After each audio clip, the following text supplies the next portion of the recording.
Chapter 169, Tsubaki. After Akira arrived near Kuzuhara Ruin, he followed Alpha's instruction to take a particular route. He paced his bike around the outskirts of the ruin as if to circle the whole ruin. Alpha, why are we not going into the ruin? If we go into the ruin, we'll have to go near the temporary front base. It's not like we can use that wide road made for sending supplies into the deeper part of the ruin. But isn't it easier if we just go through that road? Since it's a properly built road. Alpha's expression was saying you didn't get it, didn't you? As she shook her head. If you go through there, it'll definitely gather a lot of attention, you know? A young and not so strong-looking hunter going back home with a lot of expensive relics. A rumor like that would definitely spread around if we do that. Akira slightly frowned. I'm no longer the old me. After all, my current equipment cost me 500 million orum, so are they really going to still look at me as a young weak hunter?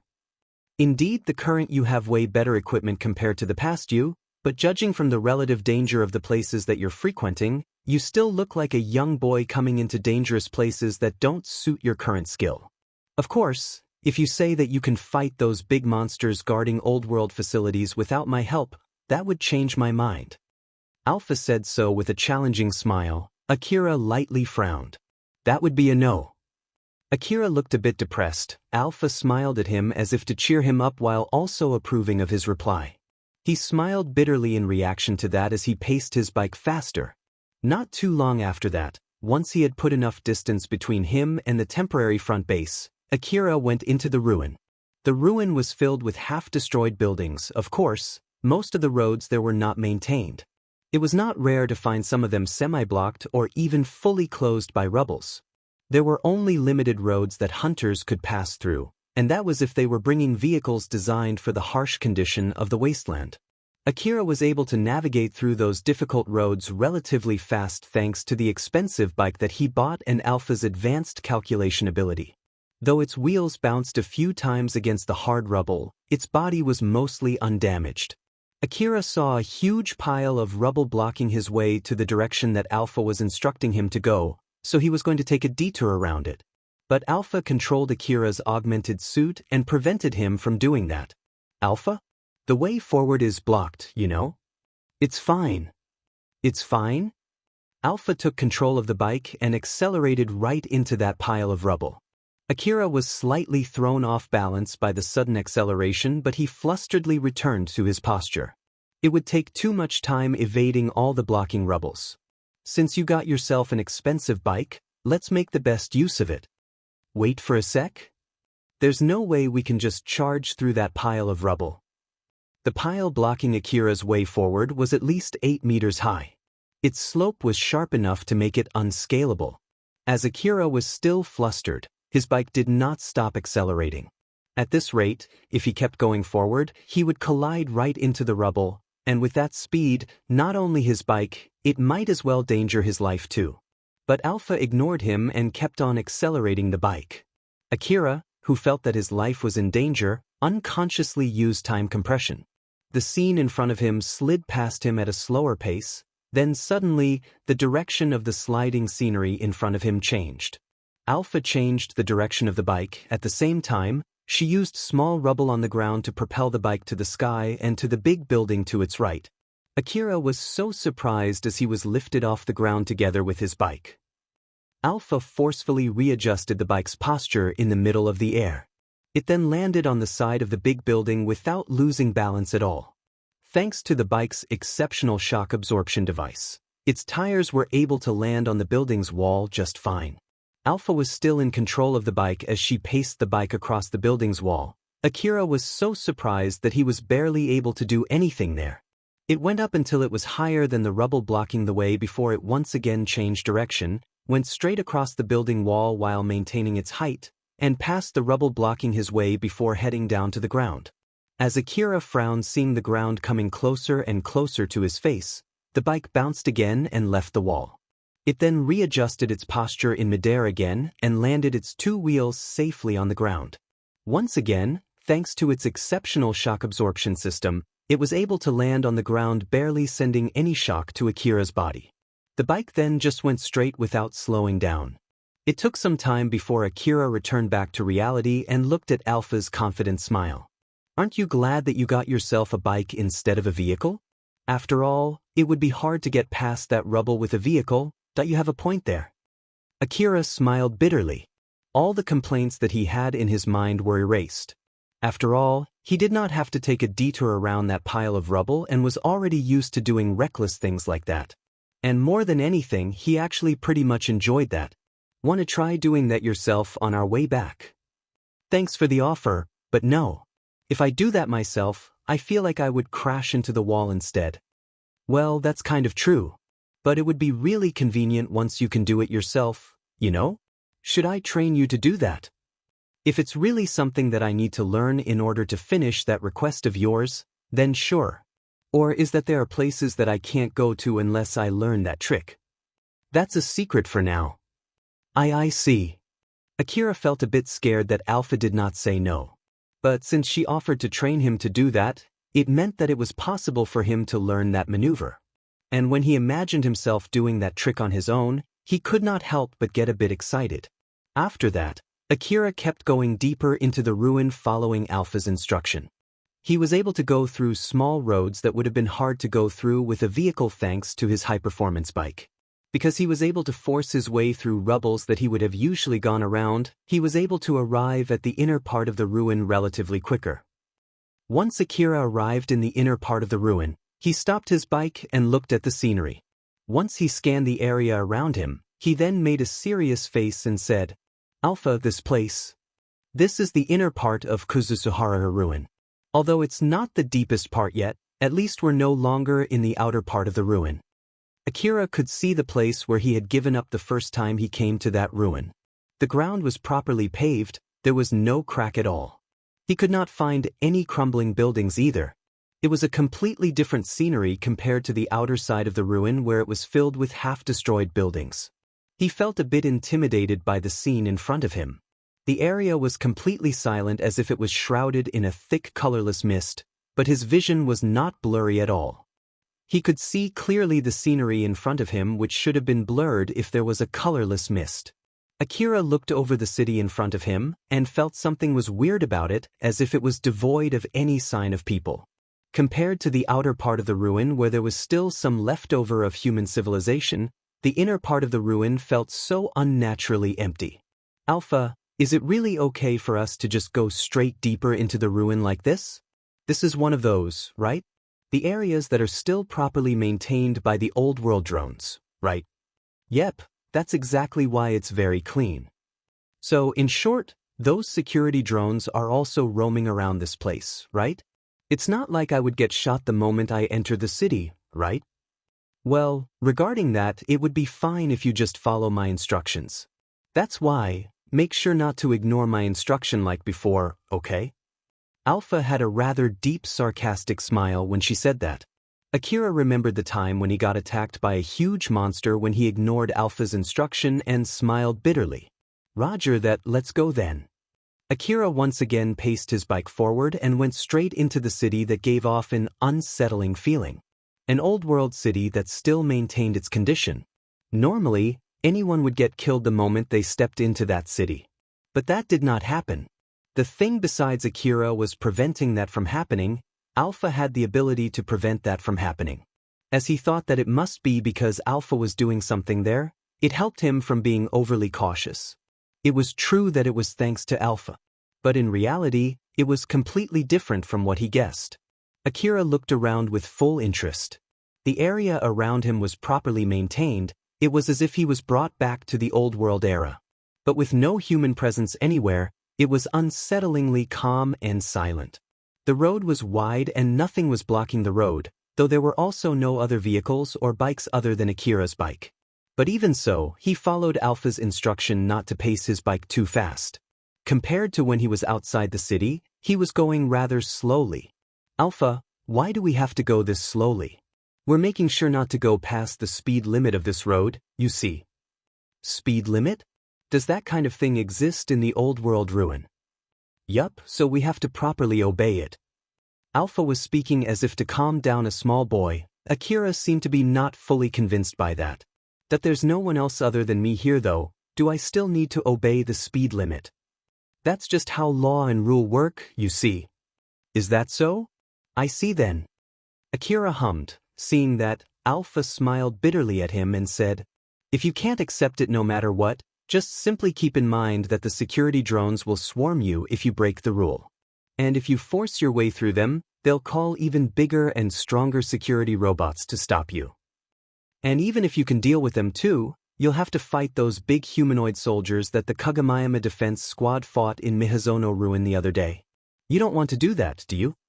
Yeah. Akira nodded firmly while making an annoyed face.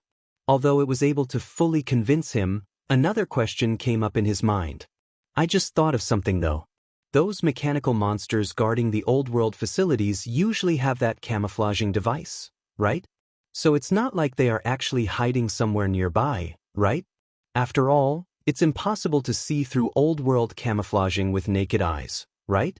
And it's hard to detect them even with an information-gathering device.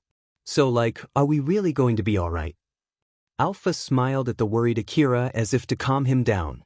Don't worry, it would be alright. Is that so? Then I guess they're not around. Akira smiled and sighed in relief. After all, when he thought that those monsters might actually be around him and that it was just he could not see them, that in itself was scary enough. But Alpha then smiled and said, as long as you keep following my instructions, there won't be any trouble. Akira's face stiffened. That they're not here, right? Alpha gave off a rather ominous smile. It's not a problem. Wait, they are here. It would be fine. Akira kept telling himself that Alpha was only teasing him in order to calm his nerves.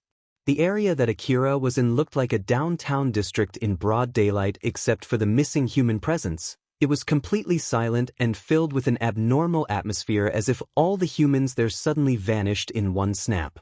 But from the point of view of a hunter, it looked like a treasure trove filled with valuable old-world relics. It could even be said that it was a mountain of relics. Every time Akira passed a building that looked like a shop, he could not help but peek inside, imagining all the valuable old-world relics that he might find inside them. Akira thought that sooner or later he would go inside one of those buildings, but Alpha did not show any sign of that at all as she kept pacing the bike forward. So Akira could not help but get curious and asked her, Alpha, I feel like we've been going around the same area multiple times now. Are we looking for a building with expensive relics or something? Well, to put it simply, yup, that's indeed the case. I see. Well, I'll leave that to you, but can we stop and take a look at one of those shops? I feel like we can get expensive relics no matter which one we go to though. Nope. Why? Alpha replied casually. It's not like you have any money to buy anything there, right? Buy? No, I mean wait, buy? Akira was confused. He did not expect Alpha to say that. What he had in mind when he asked Alpha that question was to break into one of those shops, fill his rucksack with any expensive relics that he could find, and escape the building while fighting back the security drones before finally getting away from that place on his bike. He did not expect to have to pay anything with his money. I understand what you want to say, but that would be too dangerous. The only way to get out from this place with those relics is to bring along the city defense squad, render the security drones temporarily disabled, and get out from this place while they are still disabled. And of course, the ensuing battle would leave this place half destroyed. You need enough firepower to turn this place like the outskirts of this ruin. Have you forgotten the reason why we have to obey the speed limit? Akira frowned slightly. Well, you have a point there, but if I can't do that, then why are we here? It's not like I came here risking my life just for sightseeing, you know? My only choice would be to look for a place with relatively weak security to break in, right? Isn't that why we're just roaming around the area? That line of thinking is not wrong, but it's better to break into a place where it's unlikely to turn into a fight, right? Just leave that to me. You did say that you're leaving that kind of thing to me too, remember? Alpha smiled and sent a rather strong gaze than usual to Akira. Akira, who noticed that, decided to stop saying anything unnecessary. All right. Although I don't know what's your plan here, I can't afford to go back without anything. So I expect to get some relics to bring back, okay? Of course, just leave it to me. You just need to make sure to follow my instructions. Don't just go ahead and shoot even if you spot a mechanical monster, okay? Wait, so they're actually really here, huh? They won't cause you any trouble as long as you follow my instructions. Akira frowned. His expression was a mix of worry and expectation, but Alpha only smiled back at him with her usual smile. Even after that, they were still only driving around the area for some time. Akira then noticed something strange in front of him and squinted his eyes. He could see a tall building in front of him, and there was a vertical road on the side of that building. When Akira thought that the old world ruin was indeed a place filled with strange things, his bike suddenly accelerated. Akira raised his eyebrows in surprise. Alpha, wait, are we going to climb the side of a building again? I don't think we can do it for that road though. Don't worry. Not to mention, you ran down on the side of a building not too long ago, remember? We'll do that again but with a bike this time. The bike accelerated even more. It then went to the curved part of the road that was connecting the road on the ground and the side of that building and went straight up scaling the side of that building. Akira looked down past his feet and into the wall of the building and frowned. He already climbed pretty high up and his bike also started slowing down. If he fell down now, it would be simply disastrous. Is it that the old world roads even have a feature that allows people to drive vertically? Not in this road here. This one is basically just a simple wall. Just a wall? And I'm scaling a normal wall? As Akira was dumbfounded, the bike slowed down even more. At this rate, he would be falling down with his bike. As he thought so, he immediately grabbed his bike's handlebar and raised its power. But the bike kept slowing down, and once it reached a certain speed, it stopped slowing down and continued climbing at a constant speed. Alpha smiled amusedly at Akira, who was still in a panic. Although the wall doesn't have that feature, the bike has the feature to prevent you from falling over. Or to be more precise, it has the feature to stick its wheels on the surface that it's running in order to prevent losing control of the bike when you're driving through uneven ground. Since its wheels are sticking on the surface, you won't fall that easily. Compared to the last time you were running on a building's wall, this time it's way safer, isn't it? Akira sighed in relief, but he immediately pouted soon after. Didn't I always tell you to at least let me know before doing something like this? Just think of it as a training for you to keep calm at a time of emergency or when facing an unexpected turn of events. Alpha said so while smiling. Her expression then suddenly turned rather serious as she pointed her finger. Let me warn you about one thing. Don't shoot at it and don't show any hostility. Akira looked at Alpha's expression and frowned. He then looked forward in the direction that she was pointing at and noticed that a portion of the towering side of the building was distorted. As he put up his guard, the distorted part of the building revealed a mechanical monster. That monster was disengaging its camouflaging device. That gigantic mechanical monster had multiple legs with wheels equipped on the tip of its legs. It approached Akira and then started climbing the wall beside Akira. Its side camera revolved and was fixed at Akira. Other similar monsters appeared and did the same thing too. Alpha lightly waved at that drone. The drone looked toward Alpha, who pointed her finger, and an insignia appeared floating on the tip of her finger. All the drones there immediately focused their cameras on that insignia. A few seconds afterwards, all of those drones looked away as if they just lost interest in Akira and Alpha. They then broke up into two groups. One group went up the building, while the rest went down the building. On their way, they reactivated their camouflaging device and vanished from Akira's views. Akira lightly sighed and lowered his guard. He then sent an annoyed look at Alpha. That is, I thought, they're actually there. Alpha smiled amusedly. I didn't say they were not. Moreover, just like I said, it's not a problem as long as you follow my orders, right? Akira sighed once more before shifting his gaze forward. He continued climbing the wall with his bike. The road eventually led to an entrance on the side of that wall. After Akira went through another slope, his posture was back to normal and he felt slightly relieved. But he immediately spotted something that he did not expect and was astonished. A girl in a black old-world dress was standing there. In contrast to Akira, she did not look surprised at all, as if she had been waiting for him. She had a beautiful appearance, but she looked at Akira with a businesslike, expressionless face. At least, she did not look welcoming at all. She then spoke in a businesslike tone to Akira, who had already stopped his bike. Welcome to the Tsubakihara building. I'm the manager of this building, Tsubaki. Akira looked at Tsubaki with a surprised face. Alpha, is that one of those projected hologram image thingies? Nope, she has a real body. Though I don't know if it's an automaton or a remotely controlled humanoid robotic body. Normally, automata are used for an external interface, but in my case, my personality is also downloaded over to this body to allow me to be seen through local connection too. So normally, you should be able to recognize me through your information gathering device too, but since your information gathering device has been completely rewritten, I came with this body just to be safe. Tsubaki was obviously looking at Alpha. Akira was surprised by that as he looked at Alpha and Tsubaki alternately. Alpha, not only she can see you, she can even talk to you too, huh?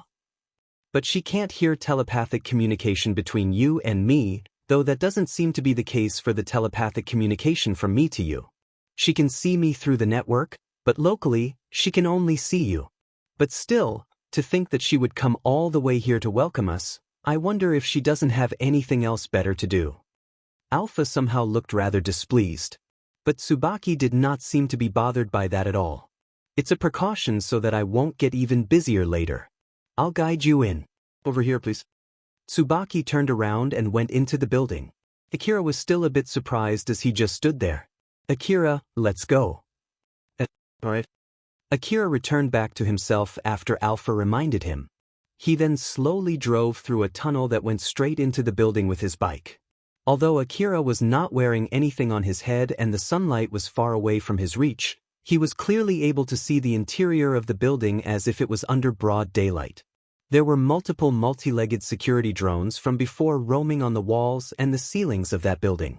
Some of them were not moving as they were loading something, while some of them were moving around at a rather high speed. Just like the drones that Akira encountered on his way, all of them had already disengaged their camouflaging devices. These drones went past Tsubaki, who was guiding Akira, and also went past Akira without doing anything.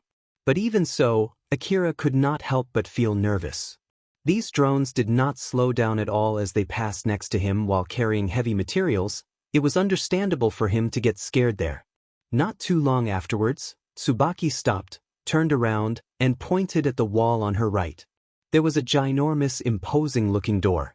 The door silently opened up. Behind that thick metallic door was a room that looked like a warehouse. It's over there. Please leave as soon as you're done with your business here.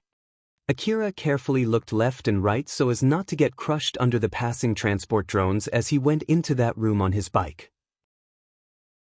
Chapter 170, Expired Articles. Tsubaki guided Akira and Alpha into a room that looked like a warehouse. It was a pretty wide room with a tall ceiling. There were organized shelves lined inside, and each of those shelves housed old-world relics. Akira was a bit overwhelmed by the scene when he peeked from the entrance. A normal hunter would go crazy in that situation, but for him, it took some time to process the scene in front of him. He was more troubled than happy. Akira stepped off from his bike and just stood there, so Alpha smiled at him and told him to start working. Well, she did tell us to get out of here as soon as we finish, so let's get this done fast. Alpha, can you give me explanations of what is going on here? I'll explain it to you while you're working. It would be bad if we don't leave this place before that girl's mood gets worse. All right. Akira started his work. He took out a rucksack from his bike and pulled out more rucksacks from within the previous one. That girl is the manager AI of this Tsubakihara building. Although I said she's the manager of this building, she's also managing the area around this building. The well-maintained state of the area around this building is mostly thanks to her. Although it's not like she did everything herself, you can just think of her as someone who is responsible for maintaining this area. There were all kinds of relics on the shelves. It was impossible for Akira to carry all of them back home. So he was looking around the room to choose only the most expensive-looking relics. Remember that we were just driving around this area since we came to this city, right? It's just as you guessed, I was looking for a building with not too strict security. I was planning to choose a building with a lowered security system due to the time deterioration to look for relics there. But unfortunately, in the end, I couldn't find a good place at all. There were cases made of transparent-looking material that looked like glass or plastic. The height of the case itself was only about 4 centimeters. Inside it, there were spherical objects that seemed to be made of rubber or metal, while other cases had cubes, or triangles, or even powders inside them. Alpha said that they were basically some kind of old-world information terminals, so Akira prioritized those objects to stuff into his rucksacks. I did consider robbing a place with relatively lower security, but as I thought, it's too dangerous. Although I don't think they'll use full force just to fight a single person, I have no idea how much force they would bring out. With that being said, it's not like we can go back empty-handed. That's why I made a change in the plan. There were also fabrics stored on some shelves.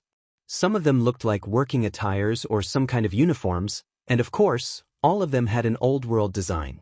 There were also other articles that looked like something that Akira could find in the current era's shops. All of those articles, including the clothing, were stuffed inside boxes. So then I made a deal with that girl to let us take the expired articles. In exchange for that, we have to leave this place as soon as we're done with it. Although I said it so casually, it's the result of a difficult negotiation. If the amount of information that we exchanged is written in words, it might take about 100 years. Being able to make that kind of deal is one of the great things about my support, you know? Of course, normally it would be impossible to do that without me. Remember when you tried to talk with the AI manager of the Saranthal building?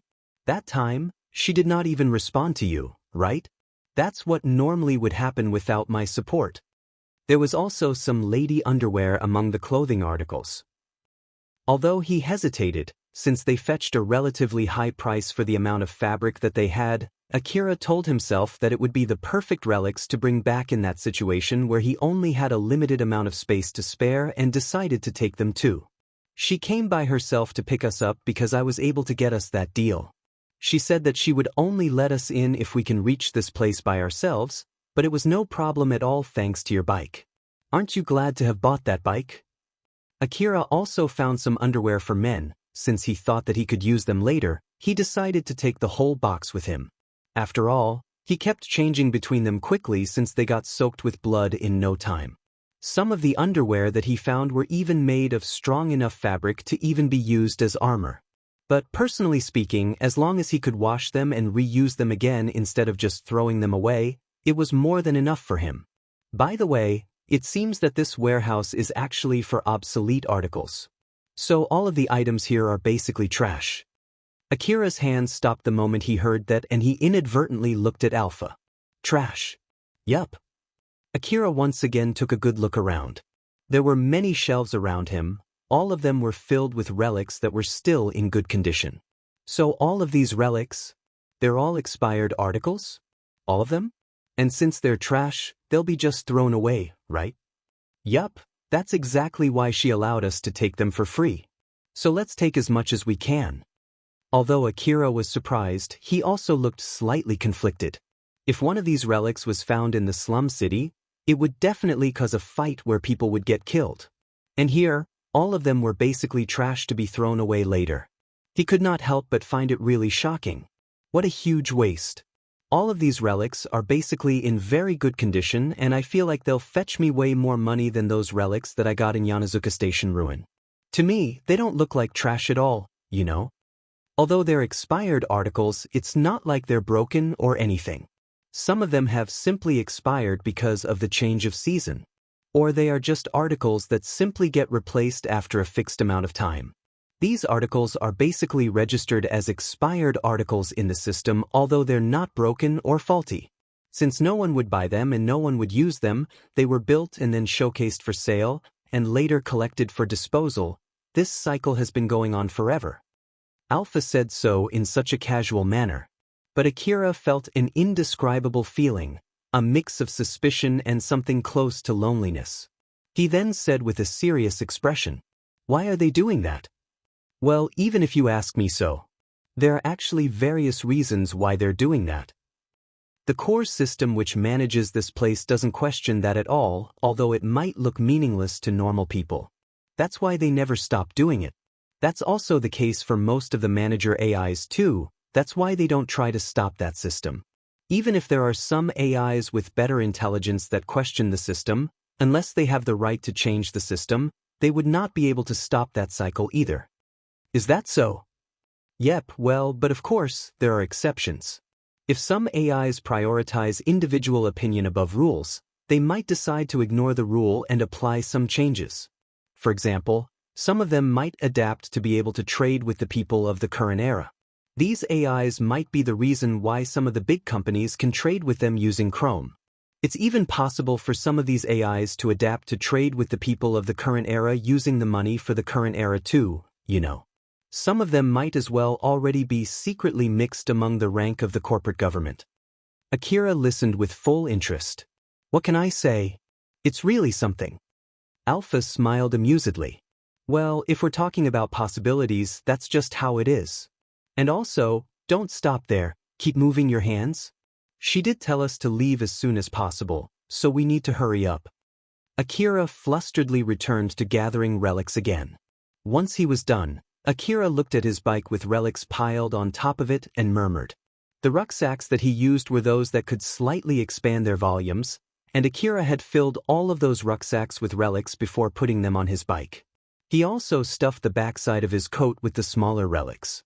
But even so, he actually still had some spaces to spare. Alpha, I feel like we can still carry some more relics though. Nope, this is as much as you can carry. But I can still put in some relics there, right? If you carry more relics, you'll just drop them on our way back. Not to mention, they would prevent you from moving freely during a fight. So just give it up, okay? Akira slightly frowned, displeased, but he then shook his head and got on his bike. You're right, it would be stupid to be greedy here just to get myself killed later. Alpha smiled bitterly and said, to be honest, I think you're already greedy enough here though. There's no guarantee you'll be able to save all of these relics in case we encounter some monsters on our way back home, you know? So just keep that in mind. I'll be counting on you to find a safe route so that we won't have to go through that. Alpha smiled mischievously at Akira.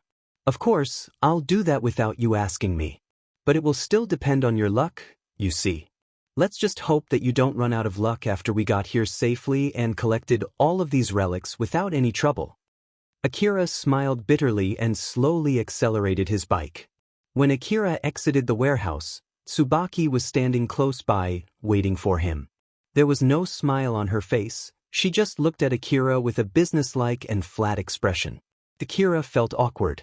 Although he was already used to having people looking at him with contempt, Tsubaki's cold gaze was an unfriendly gaze for a robber who was not even trying to be discreet about it while she could not do anything against it. Akira inadvertently bowed lightly to Tsubaki. I'll excuse myself then. Be careful on your way back. Yes, of course. As Akira was about to awkwardly walk past Tsubaki, she suddenly said, May I ask you one thing? Sure, what is it? It seems that you're using all of your bandwidth for a single connection. Are you really okay with that? Akira tilted his head. He could not understand the meaning of that question, but Alpha suddenly interjected while still smiling like usual. It's fine. It's in order to maintain my full support for him for the sake of his safety. So it'll be fine, or more like, can you just mind your own business? Alpha and Tsubaki stared at each other. There was no friendliness between them. Akira, let's go. Alpha accelerated his bike before he could. Akira was a bit surprised, but he could immediately regain his balance. Tsubaki kept watching Akira as he left the building until he eventually vanished from her view. Akira was on his bike as he drove down the wall of the Tsubakihara building at a relatively high speed. He could not help but frown as he watched the ground coming closer and closer to his face. Alpha, aren't we going too fast? I did ask you to drive safely, didn't I? It's far safer than getting the tire stuck on something since its sticky feature would activate if we're too slow and that might trip the bike. This is the safest option. The ground is not too far below, so just hang on tight for a bit longer. I have to say there's something wrong with your standard of driving safely. Akira smiled wryly. All the questions and doubts inside his mind were erased. The bike's wheels kept in close contact with the building's wall until the bike went past the curved slope that connected the wall and ground. Once the bike was on the ground again, it slowed down under the speed limit and kept going at that stable speed. Now that Akira had calmed down since he was able to safely reach the ground again, the question that he decided to just forget came back up again. Say, Alpha, what was she talking about when Tsubaki said something about bandwidth? Oh, are you curious? Yeah, a bit. In order to maintain her friendly relation with Akira, Alpha was actively discouraging him from asking questions about particular subjects. But of course, that did not mean Akira's curiosity about those subjects was completely gone. He used Tsubaki's question as an excuse since it was a question from a third party about the subject that Alpha had told him not to ask. Alpha looked at Akira and decided that telling him not to ask that question might be a bad move there. So she casually smiled and said, "You are someone who can connect to the Old World domain and you're using that connection to download information from the Old World network. My image and my voice are both conveyed to you through the network. But the amount and the speed of information transfer through the network are not unlimited. And at the moment, all of your connection capacity is allocated for transferring information with me. That's why she said that back then." Is that something bad? Not at all. It's no problem at all. After all, I need enough bandwidth to maintain the support that I can give you. Moreover, if I take most of your bandwidth, you can maintain a high-speed connection even when you apply an information filter for the sake of your safety. Like that one, remember when you met a maid girl that I couldn't see in Higuraka Residence Ruin? In the worst-case scenario, that could have killed you, It was because I'm putting a filter in your connection that you were safe. That's why it's not something for you to worry about. Well, that does sound like it's no problem at all, but then why did Tsubaki say that? I bet it's a matter of individual opinion. You do know that I can control your body by controlling your augmented suit, right? Like how some people hate that, there might be people who don't want their bandwidth to be used for just one connection. It's the same for the connection filter too. I think she was talking about that. Is that all? Though Akira understood from Alpha's explanation, he did not feel like that was enough of a reason for Alpha to interject as she did back then. When he said that, Alpha smiled faintly at him and said, "This might be just a guess from me, so it's not like I want to say anything bad about her. But if I may add something, she might want you to open some bandwidth that she can use to connect with you." Why? If she can connect with you, she'll be able to talk through telepathy with you too. That way, she would be able to make a deal with you without telling me. The reason why I interjected is simply to avoid that. To put it simply, it was so that you won't cheat on me. Alpha said so and smiled mischievously at Akira, who winced back when he saw her expression. "See, Cheetah?" Alpha came closer to Akira's face and smiled amusedly. "I trust that you would say no even if she offers you 10 billion chrome and performs other services for you to just forget the request from this girl whom you can't even touch. But it still doesn't feel right to me, even more so when you do that in secret." Alpha came so close to Akira that if she had a body, he would be able to feel her body heat from that distance. So Akira inadvertently pulled his face back. He then smiled bitterly and said, "Don't worry. I'll still prioritize your request. After all, I already owe you a lot until now. I have no plans to just ignore that." "Is that so? Thank you, I'm really happy to hear that." Alpha smiled as if she was really happy. She then returned back to her usual posture. Akira tried to calm himself down as he shifted his eyes forward. He then thought, "Does this mean that Alpha still hasn't fully trusted me yet? Well, I did ignore her warning and went to raid a big gang's base. I even almost got myself killed fighting in a battle that I could have avoided. So I guess that's to be expected, huh? I guess I have no other choice but to properly do my hunter job, get better equipment, give my best in my training, and regain some of her trust." Akira said so as he made his resolve and decided to stop worrying about it for now. He was actually being tricked there. Although Alpha did not lie, she also did not tell everything to him. As Akira kept his connection bandwidth solely for Alpha, it was slowly turned to suit Alpha's connection. Although at the moment most of Akira's bandwidth was still general-purpose bandwidth, it was only a matter of time before all of them were modified for Alpha's special use. Alpha did not say anything about that to Akira. In the first place, Akira was the one who gave Alpha permission to modify his bandwidth. Of course, he did not know that himself when he did that. It took a lot of power to change a contract that had been signed, and Akira did not have such power at the moment. No one could tell for sure whether he would ever get the power to do so before he could accomplish Alpha's request, or even if that kind of power existed in this world in the first place. Once they left the area maintained by Tsubaki, the scene returned back to an abandoned city with rubbles and half-destroyed buildings scattered everywhere. Akira lightly sighed and felt slightly relieved when he saw that. It might be weird to say, but I feel much calmer in this place, although, technically speaking, it's still in the inner part of the ruin. Well, the inner part of the ruin actually extended over a wide area after all, and it's not like there's any clear indicator that separates the inner and the outskirt of the ruin. But if we say that the area further in than the forward base is an area where monsters which normal hunters can't handle roam around, I guess it's safe to say that this is already the inner part of the ruin. Though I'm sure it would change when the forward base finishes building a road to go further into the ruin though. Akira then hummed. And they're already in the middle of building that road, right? If I'm not mistaken, Elena-san and Sarah-san are working on a request related to that. If things are going smoothly, that road will eventually go all the way to an area like the one with the Tsubakihara building, right? Won't that be dangerous? Akira thought that if the road extended that far, those powerful big drones with camouflaging devices might backtrack that road all the way to the forward base, and that would be disastrous. In the worst-case scenario, forget the forward base, those monsters might even come all the way to Kagomayama City. I'm sure the city management has also thought about it too. I'm sure they'll do something like dispatching the city defense squad or calling back those hunters who are originally working in much more dangerous places. I'm sure you'll get called for that too sooner or later. And I'll say no to it. This time I won't be taking any request from the city management ever again. Akira looked extremely displeased. Alpha, who saw that, only smiled at him mischievously. Akira had no plans to be sent to the hospital again after all. Alpha's expression then changed to a serious one. At the same time, she augmented Akira's views. Akira, we have company. Roger that.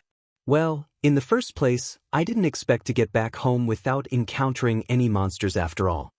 Akira casually said so as he switched his mind to battle state. He let go one of his hands from the handle and reached for his CWH anti-material rifle. That was when Akira's relaxed face turned stern. Akira could see multiple signals from the monsters chasing him from behind in his augmented vision. At first, when Alpha warned him, it was only one signal, but it immediately went to 4, then to 8, and now it was already 20.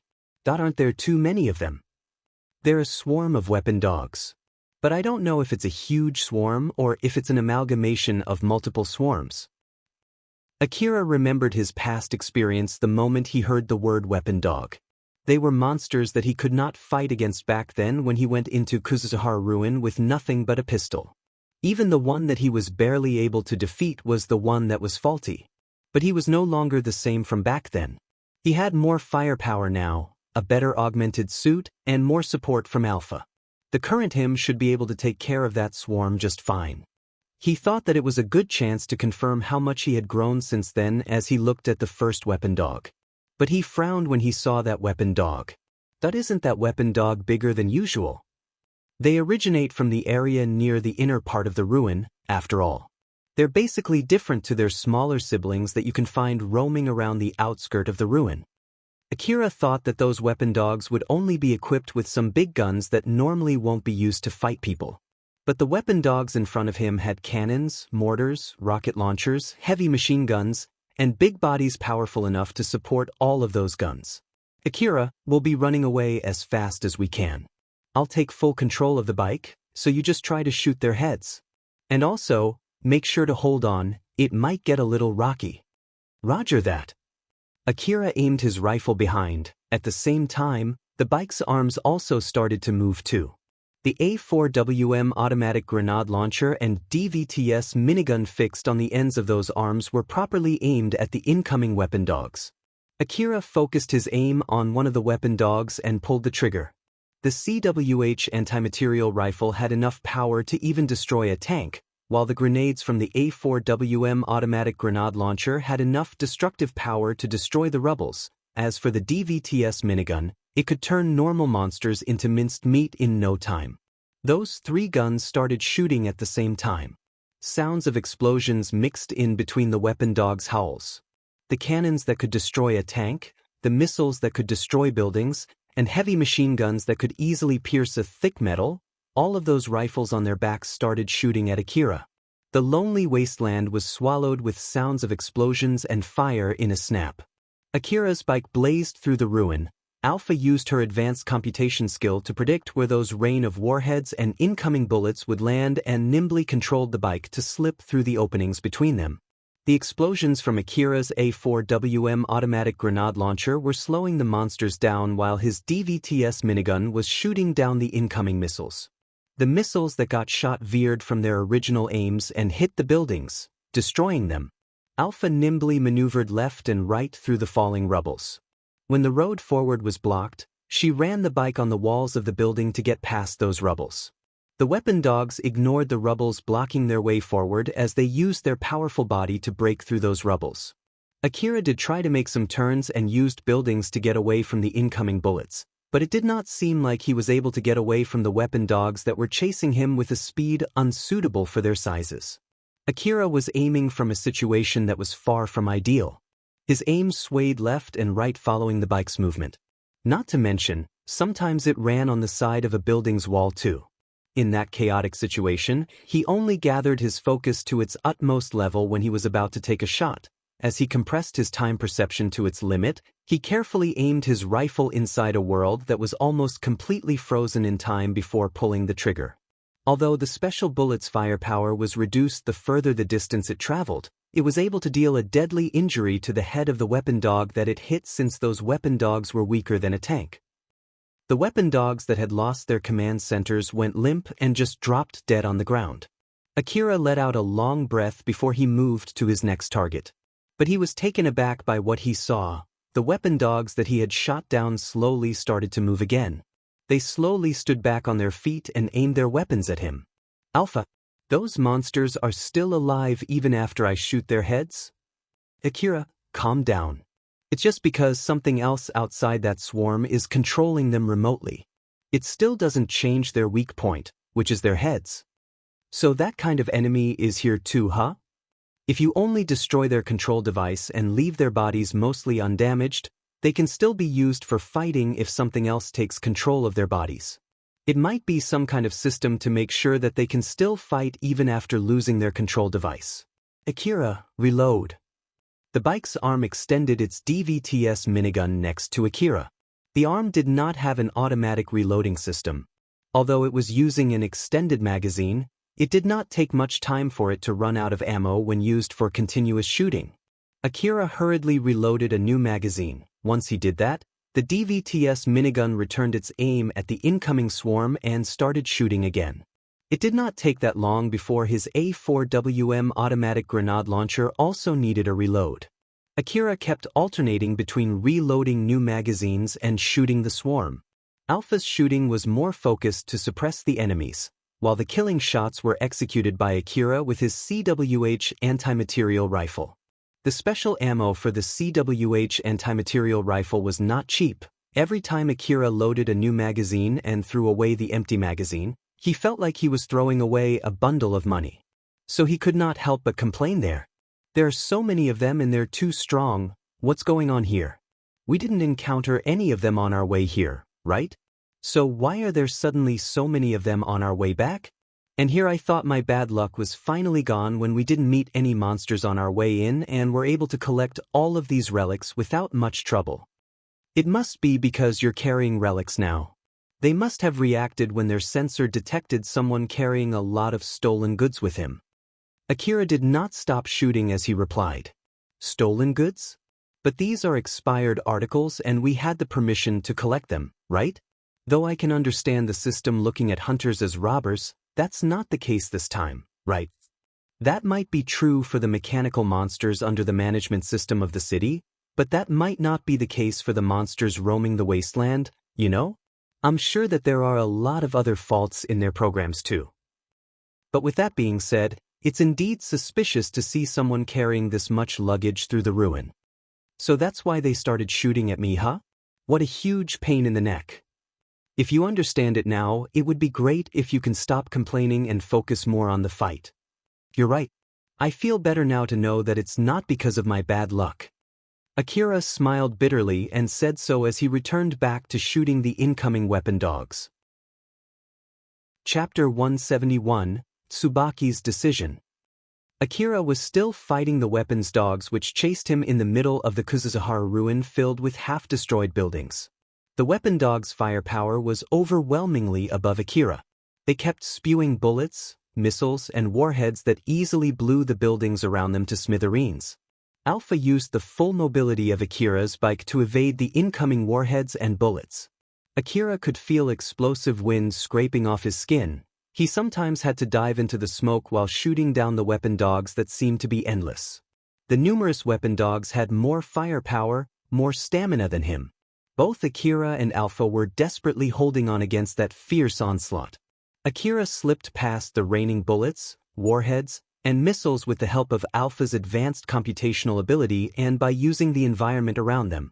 At the same time, he was sniping the weapon dogs' weak points while Alpha was shooting down the incoming missiles. The fierce fight that was even changing the contour of the ground in that area was finally coming to an end. Both sides were starting to run out of ammo, and that led to Akira gaining the upper hand. The weapon dogs were using ammo that they produced with their organs. After shooting all of those missiles and warheads, even with the automatic resupplying organ and advanced old-world technology, they still needed some time to refresh their ammo. Not to mention, Akira was prioritizing shooting down the weapon dogs that were carrying a lot of ammo.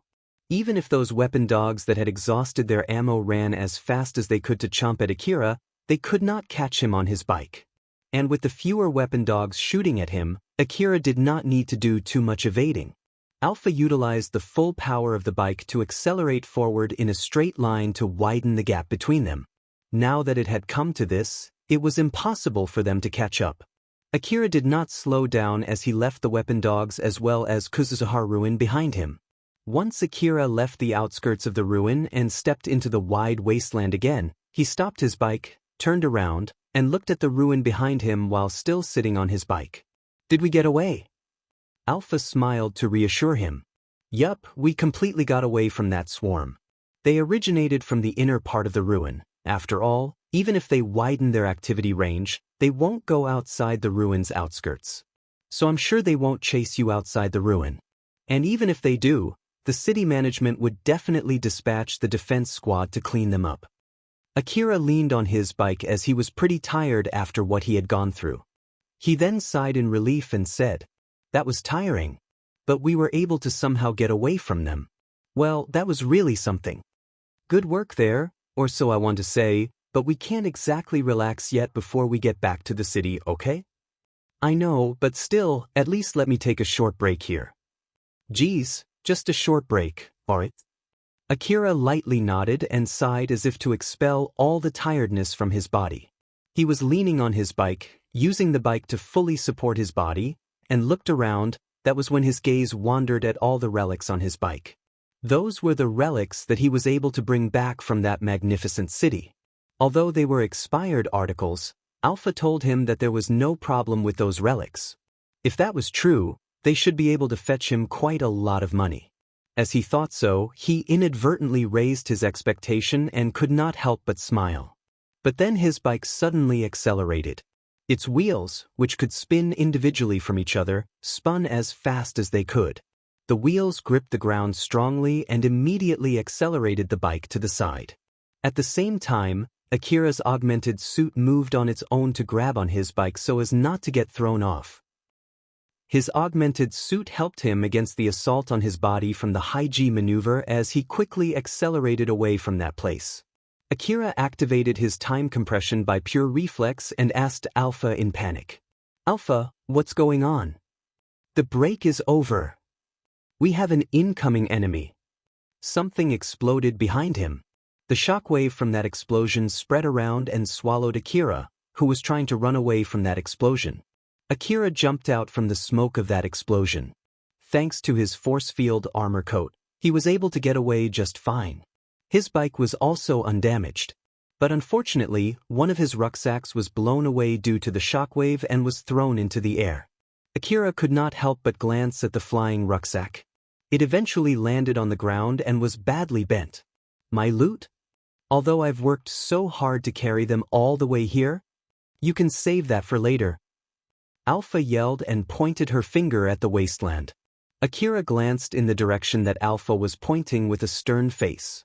But he could not see any monsters over there. I don't see anything though. Are they shooting from so far away that I can't see them? Right after he said so, his face suddenly turned surprised. A part of the wasteland scene in front of him was blurred, and from there, a huge mechanical monster appeared.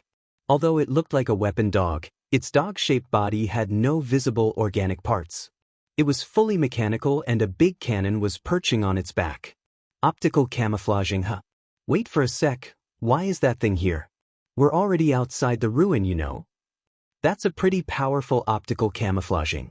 And it's from the wasteland, not from the ruin. How can you tell? If it's from the ruin, I should have been able to detect it. I'm using your information gathering device to detect enemies while we're outside the ruin. That's why I was late to detect that monster. Alpha paced the bike straight in that big monster's direction. Akira understood that she had decided to fight that monster rather than running away from it, so he immediately reached out for his CWH anti-material rifle. Akira, use anti-force field ammo. Akira smiled bitterly as he changed magazine. He bought that ammo as a trump card for emergency only. He did not expect to use it again this quickly. Geez, I only bought this ammo as a lucky charm, you know. Alpha smiled at Akira to cheer him up. Oh my, it's exactly thanks to that ammo that we can get out of this place alive, you know? So here is where you should seriously feel thankful for it, right? That's just a play on words. It just happened to be like this, I'll leave it as that. Akira lightly smiled and took aim with his CWH anti-material rifle. His bike accelerated even more. In order to avoid the monster's aim, it approached the big monster in a zigzag path. A big warhead flew past Akira and exploded right behind him. Every time the bike made a sharp turn to evade the incoming warhead, his body was whipped to the side together with his bike. Alpha was also in control of the bike's force field armor, so she used that to make a turn that would have been impossible to execute at that speed. Akira used his augmented suit to force his body against the inertia while aiming his rifle. Akira, let's use your blade, so get ready. Is that monster that strong? Why is a monster this strong here? Isn't it just strange? Since it's there in front of you right now, it doesn't really matter. You should be thankful that we are lucky enough to at least have the chance to put up a fight. You have a point there. Akira smiled bitterly. He still had his CWH anti-material rifle in his left hand while his right hand reached for a blade in his breast pocket. It was nothing but a handle. He gripped it firmly and pointed it away from his body. Silver metallic liquid extended out from that handle and formed a long blade, 3 meters to be exact.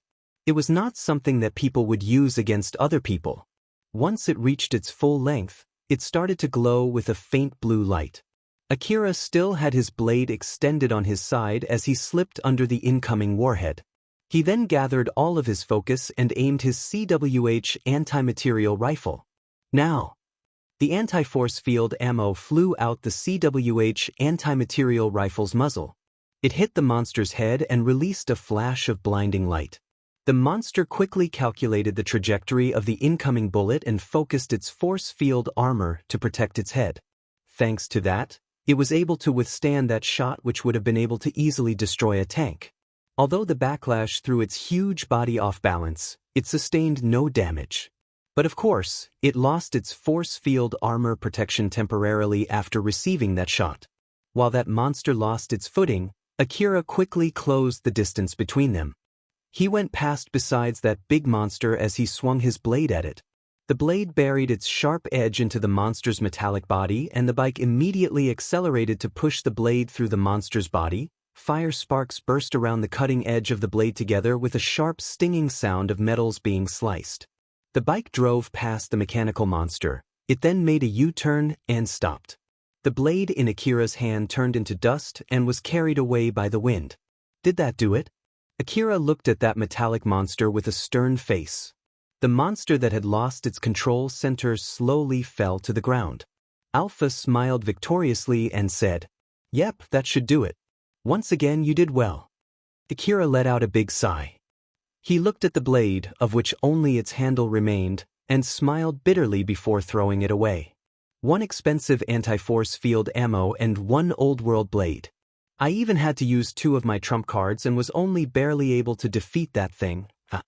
Akira once again let out a big sigh. That blade was one of the relics that he got from the Tsubakahara building. He had decided to save it for his own use instead of selling it. That was why he put it inside his breast pocket instead of his rucksack. Although he still had some spares, it did not change the fact that he had used one so quickly. Alpha smiled and said in a bright tone to cheer up Akira, who looked slightly bummed out. "A win is a win. So cheer up, okay? Let's pick up that rucksack and go back home." Akira raised his eyebrows in surprise. "Pick up that rucksack? The relics in it are not broken after it got blown away and landed on the ground that hard. Like I said before, although they're expired articles, they're not faulty or broken. Old world relics are pretty robust, you know. So I bet they're just fine. Moreover, even if they're slightly damaged, they are still precious old world relics. They'll still fetch you some money." Akira beamed up. He thought that those relics were gone for good after being smacked into the ground like that. So he happily went to pick those relics up. Akira picked up his rucksack as well as the relics that were scattered on the ground when that rucksack was blown away. After that, he climbed on his bike while carrying that rucksack on his arm. He left the driving fully to Alpha as he focused on keeping the rucksack under his arm. Although it was not easy, he held on in that position while heading back to Kagomayama City, leaving the corpse of that big monster behind. Inside the Tsubakahara building, the Hamatan Tsubaki, the AI manager of that building, was mumbling. He took it down, huh? Tsubaki was watching Akira's fights closely, both when he fought the weapon dog swarm and when he fought the big monster. She was observing Akira through the network connection with the monsters that attacked him. Although it's not enough to fully grasp his real strength, I believe that he's good enough to consider. Alpha had made a deal with Tsubaki to let Akira take the expired articles. During that negotiation, although it was mostly affected by the difference in power between Alpha and Tsubaki, Tsubaki mostly made her decision by considering the amount of damage that it might cause inside the area under her supervision in case a fight occurred. If letting him take the expired articles was enough to send him back, then there was no need to cause any unnecessary fight. That was the biggest reason why Tsubaki accepted that deal. But seeing that from a different light, it also meant that if Akira was weak and if Tsubaki could kill him without sustaining much damage, then she would have done that. Putting aside the difference in their ranks, if Alpha had the gut to threaten her by claiming that Akira was stronger than he actually was, Tsubaki was thinking of answering that with a rather extreme action. The weapon dog swarm and that big mechanical monster were sent to fight Akira for the sake of checking Alpha's claim. Judging from the result, including the info that she gained from Alpha, Tsubaki decided that at least for now, Akira was worth considering, both for the better and for the worse. Akira originally planned to immediately sell the relics that he got from the Tsubakahara building. But Alpha stopped him. She told him to be careful about it in order to avoid getting strange rumor out, or if he could not avoid making rumor, at least to keep that rumor to a minimum. After he returned home, Akira put all the relics that he carried back in the warehouse and made sure to finish the usual maintenance for his equipment before finally taking a rest. On the next day, Akira put some relics that were relatively in good condition into his rucksack and headed to the wasteland on his bike. He first went to Higuraka Residence Ruin and spent some time training there before taking a long detour back to Kagomayama City and finally went to Katsuragi to sell those relics. That day, just like usual, Katsuragi was waiting in his trailer that doubled as his shop. When he spotted Akira coming on a bike, he obviously had a rather displeased look on his face and said, "Akira? Are you here for medicines and ammo again? What's going on with your hunter job? To be honest, I really hope you would come to me to sell relics sometime soon, you know." Katsuragi obviously sounded disappointed, but even after hearing that, Akira casually replied as if it did not bother him at all. "That's exactly why I'm here today." Katsuragi's displeased face immediately brightened up with a merchant smile. Oh, really? Finally. But he immediately frowned. That's so, where are the relics? Akira took out a small rucksack and showed it to Katsuragi, whose face immediately returned to disappointment as he sighed. The last time Akira visited Katsuragi to sell relics, he brought a big rucksack filled with relics to the point that it would be hard to carry that rucksack without the help of an augmented suit. That was why Katsuragi was expecting at least the same amount of relics again this time, but contrary to his expectation, Akira brought a rather small rucksack and it was far from being filled with relics. So he could not help but feel disappointed. Is that everything? Well, it doesn't matter then, come in. Akira and Katsuragi went into the trailer and into the break room reserved for staff. They sat face to face with a table between them. Katsuragi then said in a rather unmotivated manner, "Well now, let's take a look. Bring out the relics." Akira casually pulled out relics from inside his rucksack and lined them on the table in front of him. It was 6 transparent box cases with a spherical object inside them that looked like they were made of metal or rubber. They were old-world information terminals. Katsuragi, who seemed to be not interested at all up until now, froze up. His eyes then widened in shock before he squinted his eyes with suspicion. "These are... No, wait, can it be? Akira, where did you get these from?" "Where? Old-world ruin, of course." "That's not it, I mean which ruin to be more precise." "That's a secret." "A secret?" Katsuragi was surprised by that reply and had a conflicted look on his face. Seeing that, Akira lightly frowned and looked displeased. "If you say you can't buy them unless I tell you where I found them, I'll just sell them somewhere else. I did take these relics to you first as I promised, so I won't take any complaint from you." Seeing Akira start putting those relics back into his rucksack, Katsuragi stopped him in panic. Wait there, okay? Don't put them back. I'll get them checked first, so just leave them there. I'll bring you some coffee too. So just enjoy the coffee while you wait." Katsuragi went to make coffee and placed it in front of Akira. He then brought out a special device for inspecting relics and started inspecting the relics in front of him closely. Akira was trying to look calm while sipping his coffee and observing Katsuragi. Katsuragi put on a monocular magnifying glass on one of his eyes and looked closely at the relics. While doing that, he casually threw a question at Akira. "Akira, what do you think these relics are?" "Expensive-looking relics." "Expensive, huh? Just how expensive do you think these are?" That was when Alpha interjected. "Akira, no need to hold back. 1 billion orum." Hearing that, Katsuragi could not help but laugh. No. Although these are indeed old-world information terminals, 1 billion orum is just too big no matter how you think about it, you know? There's no way they cost that mudash. Katsuragi stopped midway when he realized Akira was staring at him. There was a slight suspicion and contempt in his stare. "You were planning to buy them cheaply if I had set a low price, weren't you?" Katsuragi smiled as if to play ignorant, but he could not completely fool Akira. Normally, Katsuragi would never make such a mistake. The price that Akira suggested was too high that it threw him off beat. "Of course not. It's just that we can't get a good deal that we both can accept unless both of us have at least some knowledge about these relics that you're trying to sell, you see. That's why I was just trying to make sure you know a few things about these relics." "Really now?" "Geez, don't be like that. If I offer to buy these relics with a price that's way above your guess, that in itself would be suspicious for you too, right?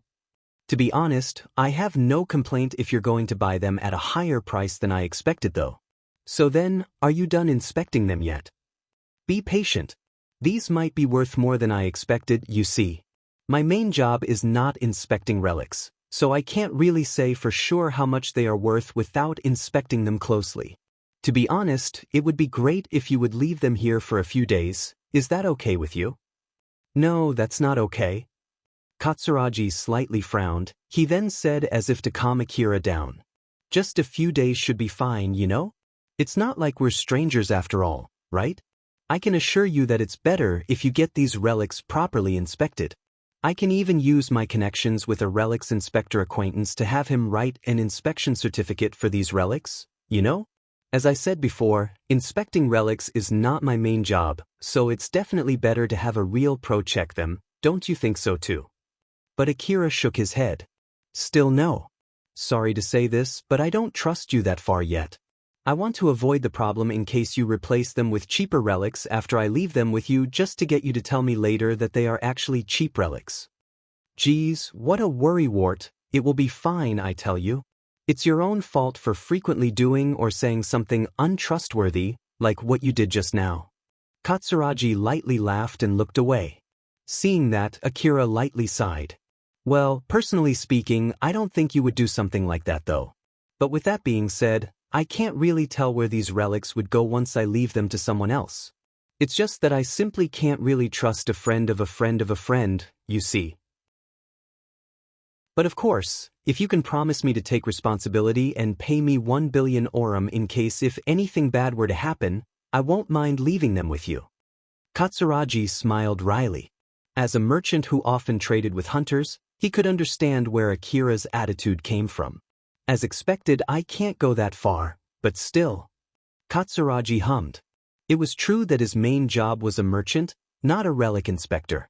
So of course, he lacked the knowledge and devices to do a proper relic inspection. After thinking for a while, he then came up with a suggestion. How about if I call a relic inspector whom I know to come here?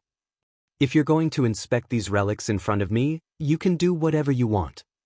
All right. Just wait for a bit here then. Katsuragi pulled out his information terminal and immediately started preparing. Not too long afterwards, multiple relic inspectors came to the trailer.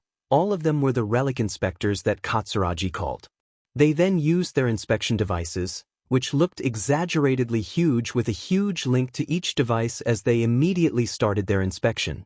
Akira was sipping his coffee with a calm face, although, to be honest, he was a bit surprised by what was going on. For some reason, it seems it's being blown out of proportion though. They seem to be taking a very close look at those relics. Well, those are mechanical relics, after all. I wonder if it got broken when it got blown off back then. Alpha replied with her usual smile. It'll be fine. Just keep calm and show some confidence that those relics are really worth that much. If you show weakness here, they might rip you off, you know? All right. Akira sipped his coffee while trying to calm himself down. He was doing his best to show confidence there. While the other people inside that room were still inspecting the relics, Katsuragi and another guy stepped back and went to the deeper part of the trailer. They then started conversing while whispering to make sure that Akira could not eavesdrop on them. Katsuragi, is that boy the one who brought in those relics? That doesn't really matter. Just make sure to do a proper inspection of those relics. So, how is it? Are they not fake? I can't really say for sure since I can only carry relatively low accuracy inspection devices with me, but from the result up until now, I think they're not fake and they are in a pretty good condition too. If I'm being strict here, the cases are a little bit bent, but that should not affect the articles inside them. So then, where did that boy get those relics? Geez, give it up, will you? Can't you just open the case and take a closer look at them? Some of those cases will break its content when not opened with the right method, you see, and that's doubly true for articles that can only be contained inside a container. For example, those articles in the form of powder. I don't want to be held responsible if we open them and break their contents.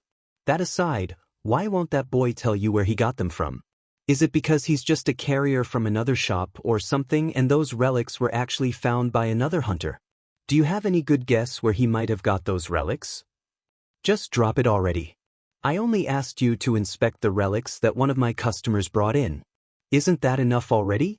If you keep pestering me with unnecessary questions, I'll have you leave, you know? Katsuragi said so and glared at the other guy. So the other guy clicked his tongue and decided to stop pursuing that subject. After that, they continued talking in secret about the result of the relic inspection. Once they reached a conclusion, Katsuragi sent the people that he called in to inspect the relics out. He then sat facing Akira with the relics lined between them and smiled at Akira with a merchant's smile. Sorry for the wait, the inspection is done. So, about the price though, I know that you want me to pay you on the spot. But even if you bring relics to the hunter office, They sometimes only transfer the money the day after, or in some cases, it might even take a few weeks. So just keep that in mind and listen to me, okay? Alright, so then, how much is it? Katsuragi smiled and said, 60 million orum, what do you think? Akira's face slightly turned stern. He then frowned and stared at the relics in front of him. Don't just fall silent, tell me if you're okay with that price or not. Akira was actually trying his best not to show his surprise on his face. He did not expect those relics to be worth that much. That stern gaze on those relics was actually because he was so surprised that he inadvertently looked at them with a mix of suspicion. But for some reason, maybe because he was slightly desperate, Katsuragi, who saw that, thought that Akira was doing calculations if that was a good price or not. Akira suddenly extended his hand. In reality, Akira was just going to take a closer look at the relics, but Katsuragi thought that Akira was going to stuff them back into his rucksack. Whoa there! Wait, let's think carefully about this, okay? It's 60 million orum, you know? 60 million. I'll at least let you know this, even if you bring them to the hunter office, at most, they'll only pay you 50 million orum. I'm sure it won't go close to 60 million. Although in place of that your hunter rank would go up, I know that you don't really care about that, right? If you're looking for money, just sell them to me. Akira did not say anything. He only looked at the relics in his hand and Katsuragi alternately. Moreover, if you bring them to the hunter office, they'll pester you about where you got those relics and whatnot. That's the same if you try to sell them somewhere else. You don't want to tell anyone where you got these relics, right? If it's me, I'm willing to buy them from you without asking where you got them, and I can guarantee you that I won't leak anything to anyone. I know that this is a good deal for you, so just sell them to me, yeah. Akira still would not say anything. Katsuragi started to get even more desperate. All right. I'll buy them for 70 million orum, but with one condition. As expected, even I can't offer you more money than that. If this is not good enough for you, I'll drop this deal, you know. One condition. Katsuragi was slightly relieved seeing that Akira finally gave a positive reply. Although he calmed down, he still had a mix of desperation in his merchant smile. Although I'll buy them for 70 million orum, I can only pay you 30 million orum. So for the rest, I'll give you 40 million orum store credit. After all, I know that you would just use all of them for medicines, right? So I'm sure that it's a good deal for you too. I don't mind if you want to use it for my other goods, and if you need something else, I can also put an order for you. Of course, you'll have to store some money for that order though. And also, if you ever find similar relics again, make sure to bring them to me first. That's the condition. Akira was pretending to be thinking when he was actually trying to calm himself down. Katsuragi was nervously waiting for Akira's reply. In the middle of that strangely tense mood, Akira opened his mouth and finally said, "Alright, I'll take that deal." "Nice. I'll transfer the money right away, so you should check if it properly reaches you." Katsuragi immediately finished the transfer before Akira changed his mind. Akira checked the transfer and confirmed that it indeed reached his account. "I received the money, that's it then." Katsuragi sighed with a big smile on his face. He quickly brought out a strong-looking case and carefully transferred the relics into that case before handing it over to the relic inspectors that he sent outside the trailer. When he returned, he had a wide smile on his face. It seemed that he also got a good deal with those relic inspectors. That was a good deal. Now then, it's my turn now. What do you need? Is it more medicines? Wait for a bit here, I'll bring it out. Katsuragi went to the warehouse and returned back with a box of medicines and placed it on top of the table. The box also contained not the usual 2 million orum per box medicine that Akira usually bought from Katsuragi. "This is my recommended medicine.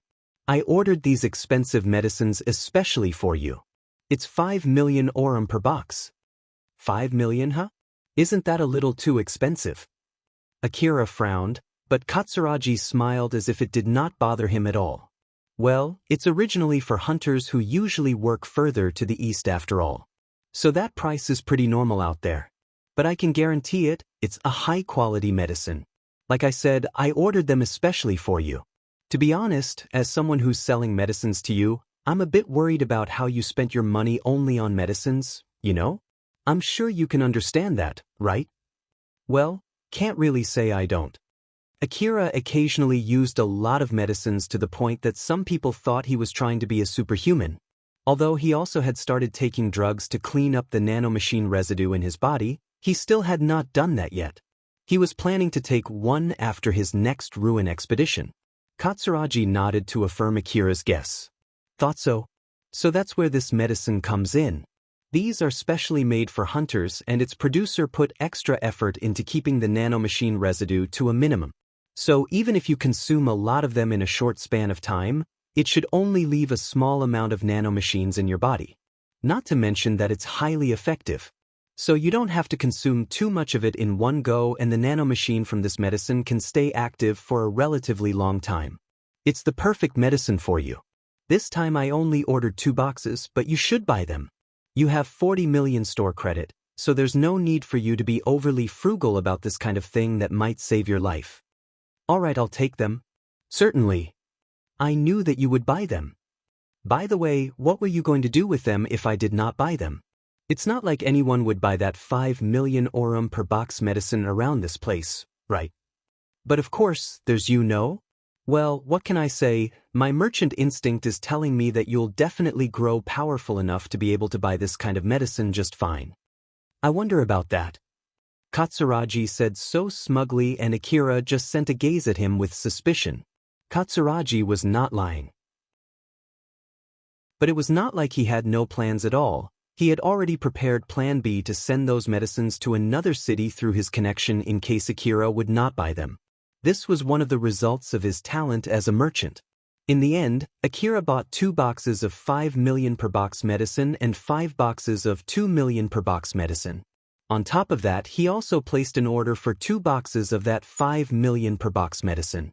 So he was left with 10 million store credits that he saved in case he was going to buy something later from Katsuragi. Once he was done with his business there, Akira returned back to his bike and drove away. Katsuragi saw him off and mumbled, "To be honest, I was thinking of cutting my ties with him and Cheryl's gang if he wasn't going to bring me relics soon. But still, I didn't expect him to bring something like that. Not to mention, Cheryl seems to be turning into a rather prospective customer too. Is it that my luck as a merchant is getting better lately? I guess this is a good time to take a risky gamble, huh?" Katsuragi had a big dream to join the ranks of the corporate government and issue a currency under his name for the territory he ruled. And finally, he felt like he spotted a way to make his dream come true as he smiled widely. Chapter 172, Selling Relics and Reaction from Doing So. On the next day, Akira took a small number of relics with him again as he went out to the wasteland. He took a long detour to Higuraka Residence Ruin, spent some time training there, and then went back to Kagomayama City taking another long detour. When he arrived back in Kagomayama City, he immediately went to see Katsuragi to sell his relics. But strangely enough, his trailer was not in its usual place that day. Is he taking a break today? Or did he change place? Alpha casually replied. It seems that Katsuragi is in Cheryl's base right now, I see. Of course, Akira wondered how Alpha knew about that, but he reminded himself that it was nothing strange for her. So he just set that aside for now, got on his bike and headed to Cheryl's base. Akira was taken aback when he arrived at the front of Cheryl's base. The base was under huge renovation involving the base itself and the area around it. Inside one of the rooms in the base, Cheryl, Viola, and Katsuragi were in the middle of a conversation. That was when a young boy from the gang knocked on the door. "Boss, Akira-san is here." "All right, Katsuragi-san, is it okay if we stop here and take a small break?" As Cheryl said so politely, Katsuragi smiled teasingly and said, "Of course, we can even continue it tomorrow if you want.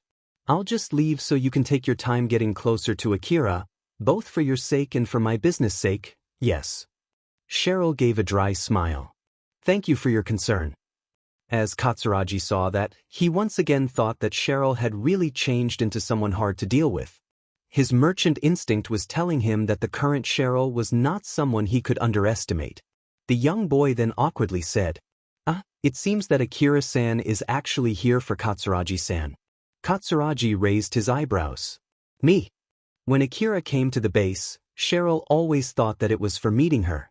So the moment she was proven wrong, the shock caused her smile to freeze for a sec. She then noticed Viola, who could not hold back her laughter. It was obvious that Viola had completely read her mind, so Cheryl could not help but pout a little. The young boy realized that he had just soured Cheryl's mood. He sounded rather scared as he used guiding Akira as an excuse to leave that room. Viola was still trying to hold back her laughter as she said, "If you get offended that quickly, your men will hate you, you know. As the boss of the gang, you should be more composed, yes."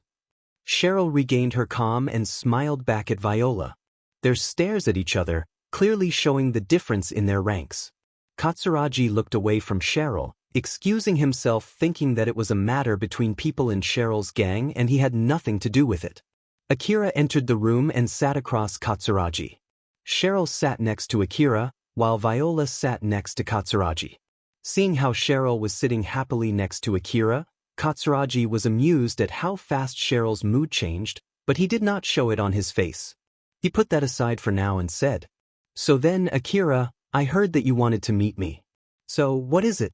The goods that you ordered haven't arrived yet, and if you want me to bring out my trailer in case you want to buy something, I can't really do that right now. I'm taking a break today from that one, you see. How about buying relics then?" "Well, I don't mind doing that, but make sure to bring something that might fetch a lot of money, yeah? I'm not really free that I would deal with cheap relics during my holiday, you know. But, of course, if you bring something like yesterday, that would be a different story." Katsuragi said so as a joke. Finding an old-world information terminal was not an easy thing, and even more so to find them in a good condition. Because of that, he could not help but question his eyes as Akira lined up similar relics like yesterday in front of him. Katsuragi inadvertently mumbled, "You got to be kidding me." Akira lightly frowned. "If you have any doubts, you can go ahead and inspect them closely." Akira said so casually that Katsuragi had a surprised look plastered on his face. Viola found it surprising and smiled amusedly. Cheryl was the only one who did not know that those were old-world information terminals, so she found no reason to be surprised. But even so, she could understand from Katsuragi and Viola's reaction that those were expensive relics. Katsuragi had both of his hands on his head, both for the better and for the worse. He did not expect Akira to bring in valuable relics twice in such a short time. There was no mistaking it, this was a very golden business opportunity for him. But Katsuragi had limited capital available to use. He at least needed 1 week to find corporations looking for this kind of relics, choose where to sell those relics, negotiate a good deal with that corporation, before finally converting those relics into cash money. So the relics that he just bought yesterday had not been converted into cash money yet. Those were relics that would definitely bring in a lot of money if he bought them, but unfortunately, at the moment, he had not enough money to buy them. To be honest, he wanted to avoid having to let that opportunity slide just because he did not have enough money to buy them right now. But he needed extra resolve to work up the courage to borrow money in order to put his bet on those relics when there was no guarantee they would sell. But if the credit company judged that it was unlikely for him to pay back the debt later, they might use that to take advantage of him and set a high interest. And if Katsuragi could not come up with enough money to pay that debt when the deadline came, then he would lose the bet and everything else along with it. "That I want to call some people again to inspect those relics for now. Are you okay with that?" Katsuragi decided to set aside the matter with his money at the moment. After all, if those relics were actually not in a good condition, then there was no need for him to worry about money. While at the same time, it would also give him some time to compose himself. People called by Katsuragi were inspecting the relics that Akira brought that day in the same room. This time, they were using bigger devices compared to yesterday. After all, this time Katsuragi contacted Better Relics inspectors. When the relic inspectors saw the people inside that room, they had a rather conflicted look on their faces. But some of them seemed to quickly grasp what was going on. Viola was already famous for her bad reputation around the city. Akira was the rumored young boy who made a full show of his power during the huge battle the other day, and although he looked weak, he actually was a powerful hunter.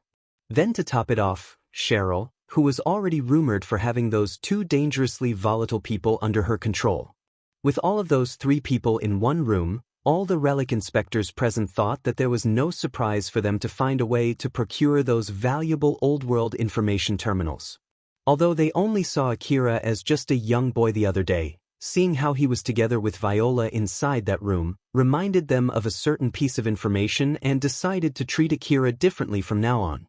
They had also heard Cheryl was investing a lot of money in order to restart selling relics in her base again. So they thought that the reason they were called there today might have something to do with it. If those relics were something that Viola procured, then it was nothing weird for them to be in such a good condition. The relic inspectors there thought so as they continued checking the relics. Akira was sitting there, watching the relic inspectors working while talking with Cheryl, who was on top of him. In the middle of talking about reopening the relic shop, Cheryl said that she was doing a huge renovation for its sake. That was when a question popped inside Akira's mind. Cheryl, now that you mention it, it seems that you're doing a large-scale renovation of this place. Where did you get the money to do that? Well about that. Cheryl smiled and was about to explain when Viola suddenly interjected. In order to help turn this gang into a profitable gang, I decided to invest 1 billion orum into this gang. Cheryl smiled at Viola, covertly telling her to stop running her mouth, but Viola ignored that and continued. Once the gang started reopening the relic shop, it would be the main income for the gang. Because of that, they needed to renovate the interior of the gang in order to provide more security for the shop. The special room for storing those expensive relics was remade into something similar to a huge safe box. They also installed some defensive equipment to help even amateurs defend certain important points. Cheryl was also planning to sell relics that were entrusted to her by the other people too. So they made sure to be prepared for that too. Viola explained all of those things to Akira. Akira looked slightly surprised but also a bit weirded out at the same time. But still, 1 billion orum huh. Didn't expect you would do something like that. Well, I did tell you before that I'm pretty rich, remember? Moreover, it's something that I have to do in order to make this gang powerful enough to be able to pay its debt to you. After all, with its current income, it won't be able to repay its debt to you even after 1,000 years. The gang needs to grow big enough so that it can use 10 billion orum to earn 11 billion orum and get 1 billion orum profit from the transaction. Well, of course, I couldn't invest 10 billion orum right from the start, so I started with only 1 billion orum. And it's not like we spent all of that 1 billion orum right away after all. Akira seemed to still have some doubts in his mind. But still, 1 billion orum is a huge amount of money. Is it really normal to invest that much money like this? Viola looked slightly surprised. Oh my, I'm doing my best here to fulfill my promise to you, you know? So like, you don't have to say it like that, yes. Well, that's true, but still. Akira awkwardly winced back. Viola smiled and continued. Please think of it as me having absolute confidence in my own skill. And also, just to get this straight, it's a loan. So it's not like I gave that money for free. Akira himself had no plans to say anything bad about someone who was trying her best to fulfill her promise to him. Moreover, if he was really able to get that 8 billion orum that he thought to be nothing more than an excuse for Viola to get involved in Cheryl's gang, that in itself was a good thing for him. Not to mention, Viola lent her own money, not his. So Akira decided to stop worrying about it. You have a point there, sorry about that. I'm glad that you can understand. Akira lightly smiled, Viola replied with a light smile too. That was when Cheryl suddenly tightened her hug. I'll give my best too. Yes, sure, give it your best. Yes. Cheryl replied back firmly. She then sent a glare to Viola, who was smiling teasingly. After they finished inspecting the relics, Akira immediately went back home, leaving what to do with those relics to Katsuragi and Cheryl. Originally, just like before, Katsuragi offered to buy those relics for 60 million orum. But suddenly Viola interjected and made an offer to buy those relics too. Then from there, they had some debates on who to sell those relics to. Both Viola and Katsuragi pressured Akira to sell his relics to one of them. So in the end, Akira decided to auction it starting from 60 million orum in 1 million orum units. If both of them were offering the same price, Akira was planning to sell them to Katsuragi since he made the offer first. And so with that, he made Viola transfer the minimum 60 million aurum first and quickly left Cheryl's base. On their way back, Alpha asked Akira a question. Akira, though it might be too late for me to say this, are you sure you're okay with leaving them alone? After all, Katsuragi and Viola might manage to lower the price as much as possible in their negotiation with Cheryl, you know. Judging from how Katsuragi gave me store credits instead of cash money yesterday, he might not have the money to buy those relics. So from that point of view, I was at least able to get 60 million aurum out of those relics. And if their negotiation leads to more profit, it'll motivate them to get along more. So I don't think it's a bad idea. Adding the money from yesterday, Akira had earned 90 million aurum plus those expensive medicines. So he had nothing to complain about. After Akira left the base, Katsuragi and Cheryl were having a negotiation. During that negotiation, Cheryl had the upper hand since Katsuragi did not have much money. Katsuragi had made a plan to have his branch inside Cheryl's base and invested some money in Cheryl's gang for the sake of that plan. Moreover, Cheryl had also ordered a lot of equipment and defensive devices for the gang from Katsuragi. So Katsuragi had also spent a good portion of his money to put those orders in. Because of that, he did not have much money in hand and he had a disadvantage during the negotiation. Of course, Viola did not let it slide and pushed Katsuragi into a difficult negotiation.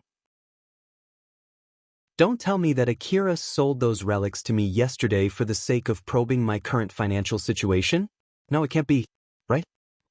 Katsuragi put extra effort during that negotiation, but when he looked at how Cheryl was acting and how Viola was smiling like usual, he could not help but feel anxious. Cheryl kept coming up with demands that were cutting close to the limits that he could accept. To be honest, he was feeling anxious having to face it while thinking that Cheryl was slowly turning into another Viola as he was doing his best trying to fight back those offensive moves from her. On the next day, Akira went out to Higuraka Residence Ruin again, and just like last time, he was searching for relics there which also doubled as training for him. Akira was being careful not to encounter any monsters or other hunters during the training. He also did some training with his bike without Alpha's support, or spotting places for relics where hunters would normally miss. He was doing his best in his training by following Alpha's instructions. Akira stood in front of a dilapidated mansion and sighed. He looked slightly annoyed at Alpha. Alpha, as expected, I didn't find anything valuable, you know. That's normal. After all, if you can easily find valuable relics here, hunters would still frequent this ruin. That's why this place looks abandoned. Well, that's true, but still, I'm not here for rubble, you know? What can I say? It's not that encouraging when I can't find any good relics. This in itself is a good training for hunting relics. If you don't do this seriously, it would be pointless. So just get over it and put your back on it. You did promise me to do this training seriously, remember? So do it earnestly, okay? Alright. With a light sigh, Akira changed gear and restarted the training again, but more seriously this time. His training for hunting relics continued. He closely checked all corners of the mansion. If the interior of the mansion seemed relatively okay, he would check all the furniture and move them around to check for secret rooms. He did not forget to use his information-gathering device to look for secret rooms too. In case if the mansion was mostly run down, Akira would move aside the rubble and check the interior in case if the rubble buried a secret safe or something similar. He also checked the furniture using his information terminal, and if he found any hollow space, he would break the furniture to see if there was anything inside it or not. Akira had been doing that since 2 days ago. But even after 3 days, he did not get anything valuable. Of course, it was not like he did not get anything at all, but for a hunter who had now spent 500 million aurum for his equipment, it was not worth the hassle. At first, Akira was diligently and seriously doing it. But after some time, if it was not for Alpha's order, he would have started cutting corners. Akira held a cracked plate in his hand and stared at it with a stern face. He looked slightly displeased as he said, I wonder if this thing might be an expensive relic. Like that thing, you know, that handkerchief that turned out to be an expensive article when I brought it to the hunter office. I wonder if this plate can be actually an expensive relic too. That's mostly based on its material since it's an old-world nanomaterial. If you want to check the material of that kind of tableware, you can just lightly knock it and analyze the sound using your information terminal. Akira lightly knocked the plate. Of course, he could not tell if it was made of expensive material or not. Alpha, I know that judging it by myself is also a training for me, but can you help me with this one? I can only tell a limited amount of info based on your information gathering device. But from what I can get, it's made of usual ceramic. So, you can get a small amount of profit by selling that for 100 orum in a street stand. If you still have some doubt, you can try bringing that to Katsuragi. Akira did not say anything back, he just threw that plate away. If that was good enough for him to bring back home, he would be bringing a lot of relics back home from that ruin. Not to mention that Katsuragi would definitely take it as a bad joke. Alpha smiled wryly and said, "If you learn how to quickly check for relics in this ruin, you'll be able to efficiently hunt for relics in the other ruins. So make sure to keep doing it seriously." I know. Diligent training is the shortcut to success, right? Yup, exactly. Akira got back half of his spirit, so he made up the other half with bravado and returned back to training. He continued looking for relics for some time after that, but in the end, his training ended that day with almost zero results again, just like the other days. He looked slightly tired as he got on his bike and drove back to the city. After Akira left Higuraka Residence Ruin, some hunters arrived at the ruin bringing few other people with them. One of them frowned and looked doubtful as he said to his friend, "Is this really the place? It has been quite a long time since all the relics from this ruin were carried out, right? Though I'm sure there are still some relics here, I feel this would be nothing short of a pointless endeavor. Like hell if I know. It's an order from the boss to inspect this Higuraka Residence ruin, especially for places where other hunters are also searching. Even if we can't find anything, we still can get some money by reporting back the result from our inspection. So just stop complaining already." "You have a point there. We were paid to come here." The hunters present were paid by someone to come there, so they decided to focus on their job and started searching the ruin. When Akira returned back to the city, he went to his house and took a box full of relics to Shizuka's shop. Unbeknown to him, Elena and Sarah were hanging out in Shizuka's shop at that time. When Akira entered, they froze for a few seconds and just stared at each other without saying anything. As things started getting awkward, Elena smiled to exorcise the awkwardness and said, "Akira, long time no see." "Ah yes, long time no see. I heard from Shizuka that you're starting your hunter job again, so how is it going?" It's going pretty well." "I see." Elena looked a bit troubled on how to continue from there as she threw a friendly smile at Akira. But behind it, she actually felt relieved that she saw no sign of contempt, or alertness, or hostility from him. Sarah, who was also smiling awkwardly until now, looked relieved seeing Akira's friendly reaction. Shizuka smiled as it seemed there was no need to worry about their friendship and welcomed Akira. "Akira, welcome. Are you here for ammo again today?" Akira's face immediately turned slightly serious. "No, I'm here to sell relics today. I remembered that you said you can buy fabric relics from me, so I'm here with those relics today. This is it." Akira placed a box filled with relics on top of the counter. Shizuka opened that box and checked the content. Elena and Sarah also peeked at the content of that box. Shizuka, Elena, and Sarah were amazed when they saw what was inside. That box was filled with ladies' underwear, and of course, all of them were old-world relics. Elena and Sarah could not help but hum in amazement. It's a common reaction for hunters when they saw a huge amount of expensive relics. There was no feeling of awkwardness, although the one who brought in that huge amount of ladies' underwear was a boy. But that was exactly because Elena and Sarah were hunters. Shizuka took one of the underwear out of the box and checked it. It seemed to be in excellent condition without any damage. But something else surprised her. Its design was rather daring. In her surprise, she made eye contact with Akira and ended up blushing, which was very, very, very rare of her. Seeing that, Akira, who was trying his best to make a poker face, could not help but blush too. It was not like Akira was fully indifferent to what he did there. He knew that he would be flustered if he let it bother him. That was why he was trying his best to just ignore it.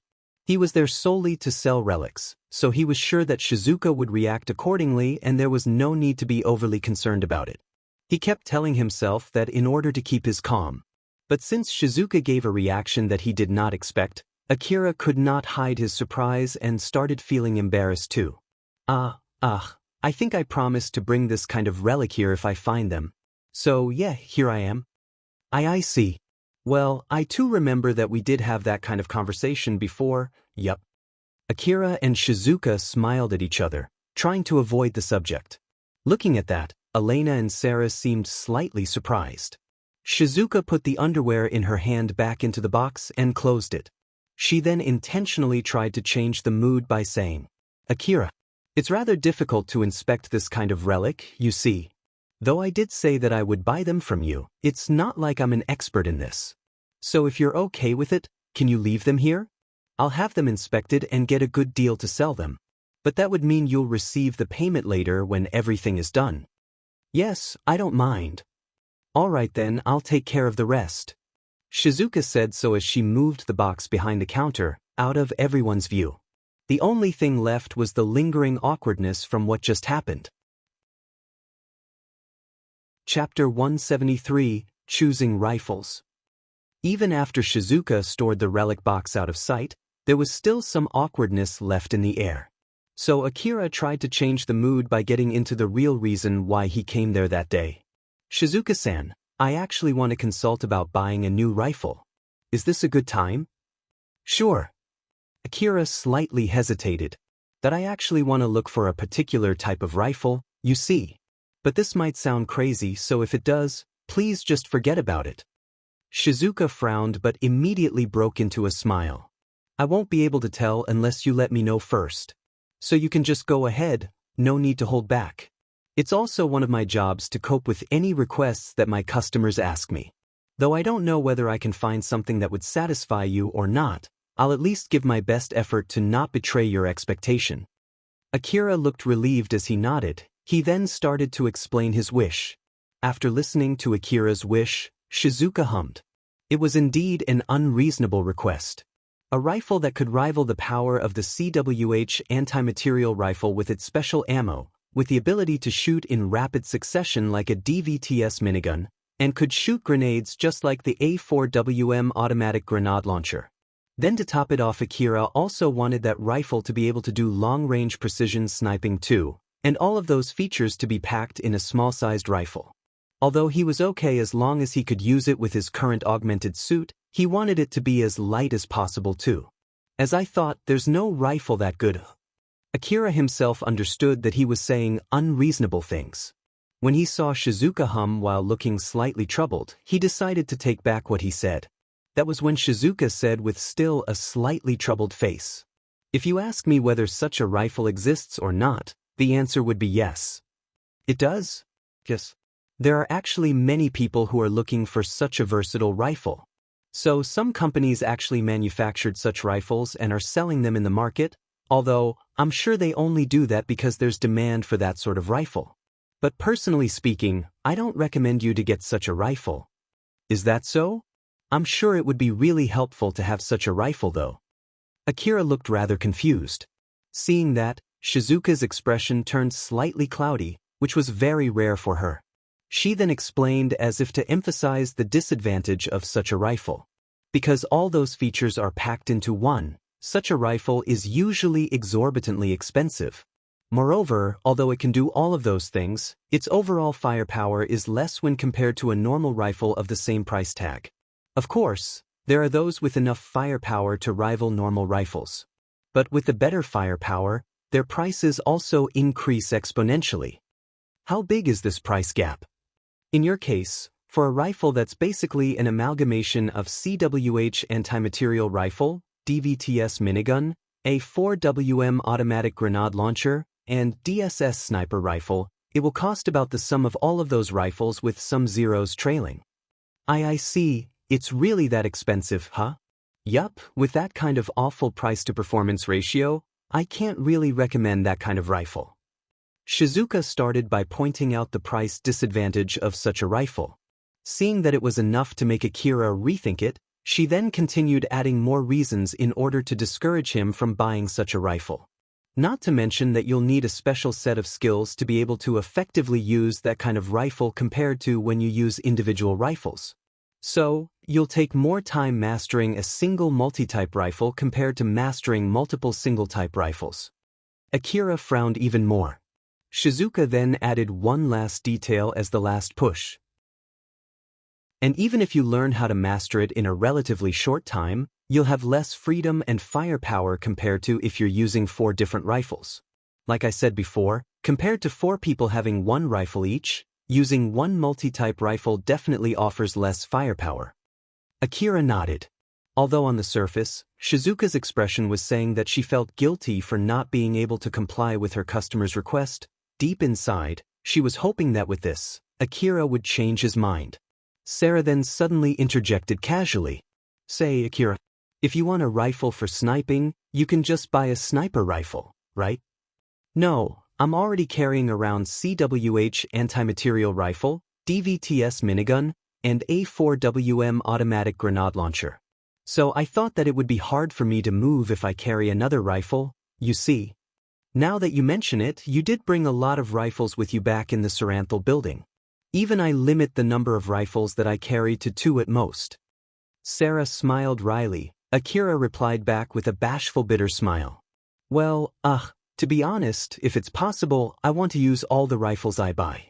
It would be such a waste to just let them sit in my vehicle after I bought them after all.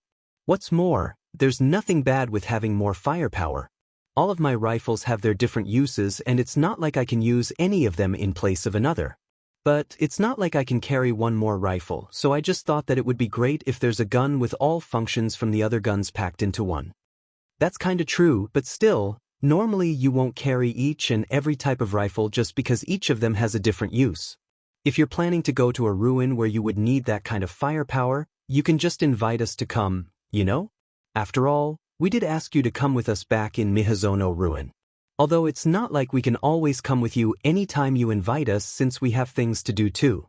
But if you invite us to come, we might be able to fit it into our schedule. Or at least, Elena will, right Elena? Sarah just realized that she was talking for both herself and Elena without asking Elena first.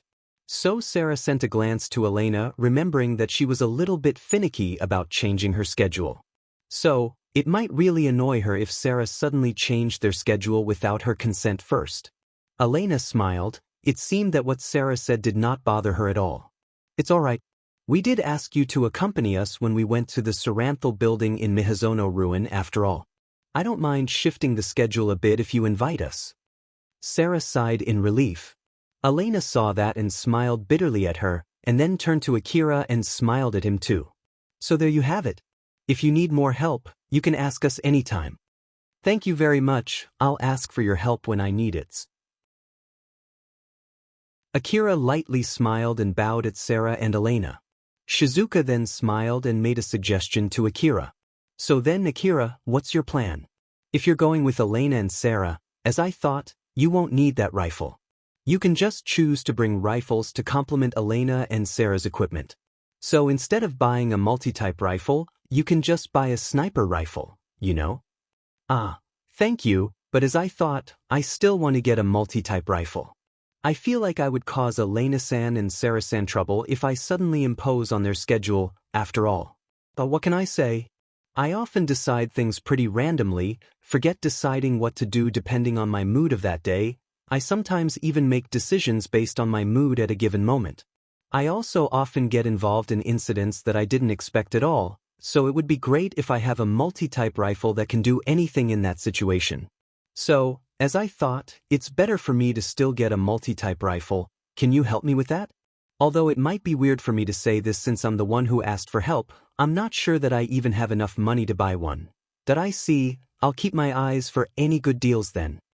Shizuka looked sad for a split second.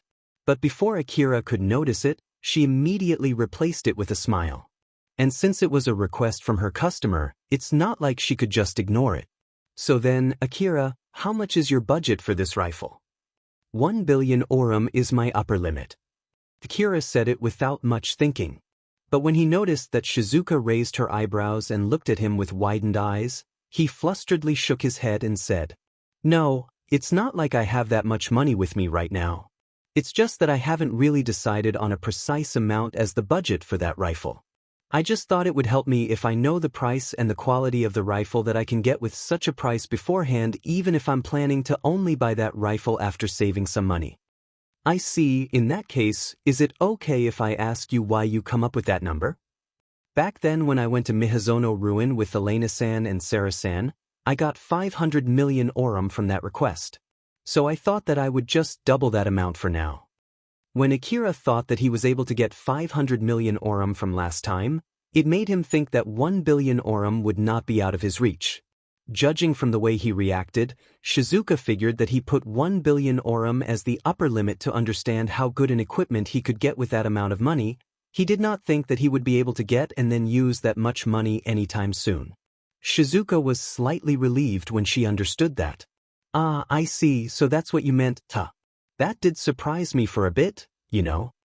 I'm sorry. But well, when I think about it, if I have 1 billion orum, I feel like I'll spend it on a new augmented suit and other extra equipment instead, so it might be weird when I put that as my budget limit. Not to mention I did spend 500 million orum to buy that bike too. Although it's not like I regret spending that much money on that bike, when I think about it, I still have to buy a vehicle too. It also surprises me for a bit. I never thought that the day would come when I have 500 million orum and I still don't have enough money to get everything I need." Akira looked slightly conflicted and smiled bitterly when he said that. Shizuka only replied with a smile. After that, he stayed there for a bit, talking about how hunters spent their money together with Shizuka, Elena, and Sarah.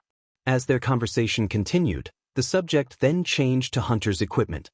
That was when Akira remembered the fact that one of his rucksacks was damaged, so he decided to buy a new rucksack while he was there. The rucksack that he bought was a very robust rucksack designed to offer protection for its contents. Although its volume could expand greatly, it could also be folded to save spaces when it was empty. It was one of the expensive items that Shizuka had in her stock. It cost 3 million orum per bag and Akira bought several of them. But before Shizuka processed it, she asked Akira once more just to be extra sure. "Well, I know that you have enough money to buy them and I'm sure that hunters would at least spend that much when they have to carry expensive relics, but are you really okay with it? You can buy cheaper ones, you know?" "Yes.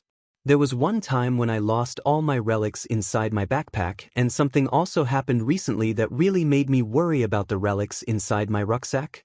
So I'm planning to replace some of my rucksacks with stronger ones just like these." Akira looked at his new rucksacks and smiled happily. He lost 40 million orum worth of relics back in the Saranthal building. And on his way back from Tsubakahara, he was about to lose a whole rucksack worth of relics too. So compared to losing those relics, these rucksacks were rather cheap. That was why he could not hold back his smile. Now that he had finished his business in Shizuka's shop, he immediately went back home, leaving Shizuka, Sarah, and Elena behind. Sarah waved lightly at Akira as she saw him off with a smile. But once he left, her expression turned serious as she immediately started talking about something that she could not bring up while Akira was around. But still, where did Akira get those relics? Although Sarah believed Akira might as well just tell her if she asked him, in the end, she deliberately held herself back from asking that question.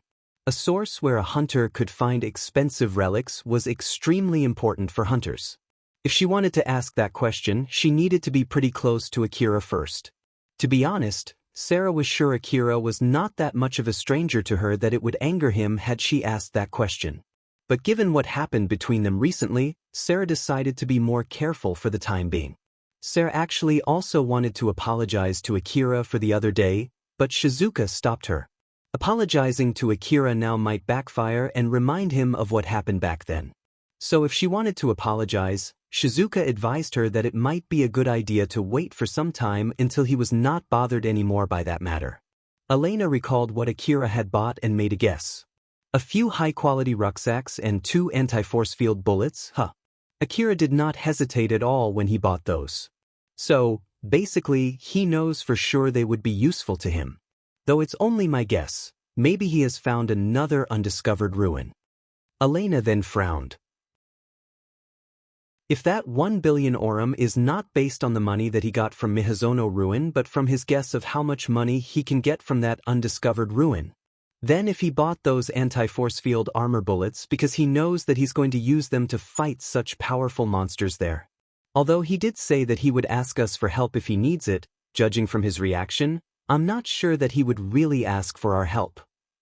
Last time, Akira casually told Elena and Sarah about Yanazuka Station ruin back then when it still had no name yet.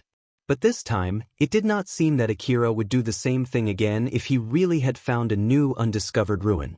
Leaving aside the possibility that his trust dropped after what happened last time, the location of Yanazuka ruin also quickly spread among other hunters after he told Elena and Sarah. So Elena thought there was nothing strange for him to be more cautious this time. In the worst-case scenario, even trying to ask him this time might cause him to get suspicious of us trying to probe information from him. As long as he does not bring up the subject himself, we need to be careful not to touch on it. Though to be honest, it would be great if he would invite us to go to a prospective ruin since that way we can regain back his trust by working with him again. Last time, Elena and Sarah invited Akira to go to Mihazono ruin thinking that it would be a light ruin exploration. But out of the blue, they got that sudden request to go to the Saranthal building which then turned into a fierce fight. Even now, Elena was not sure if Akira thought that it was worth the trouble or not. It was fully expected for someone to be cautious or even to decline an invitation from someone else that he or she did not trust.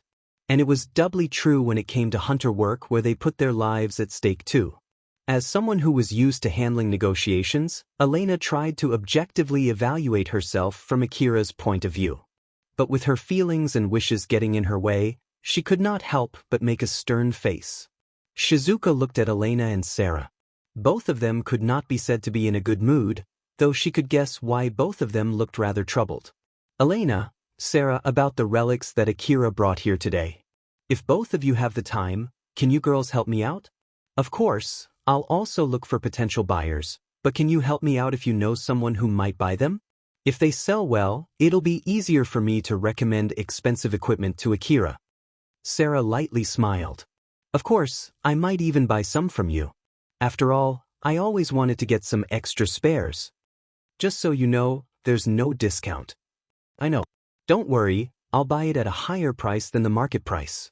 After all, it'll still be cheaper than buying them from the other traders. Elena smiled and jumped in too. In that case, I should look for a merchant who would buy them at a higher price to pull the market price up. Elena? We're friends, right? It's okay for me to expect some help from you, right? But of course, it'll still be cheaper than buying them from the other traders, right? I can use that buying price as a trump card to raise the selling value of those relics when I negotiate with the other traders. Sarah and Elena exchanged mischievous smiles. Looking at them, Shizuka also smiled as she thought. If Elena and Sarah did something to increase the value of Akira's relics, and if she let Akira know about it, it would help Elena and Sarah regain his trust. It should also help lower the hurdle for Akira to ask for their help, which in turn should change his mind about buying that multi-type rifle. Shizuka did not lie when she discouraged Akira from buying a multi-type rifle. But she also did not tell him the biggest reason why he should not buy that rifle. And that reason was once Akira mastered how to use that rifle, it would be less likely for him to ask for others' help. Akira wanted equipment to help him face any situations. He desired multifunction equipment because the thought of having other people to cover for his weakness never crossed his mind. For Akira, other people were either enemies or not enemies, but never allies. He did not expect others to help him. That line of thinking was carved deep inside his mind, and Shizuka noticed it. Even if Akira helped someone, it was very likely that he did not expect that person to give anything back. But that was not out of kindness or selflessness or good virtue.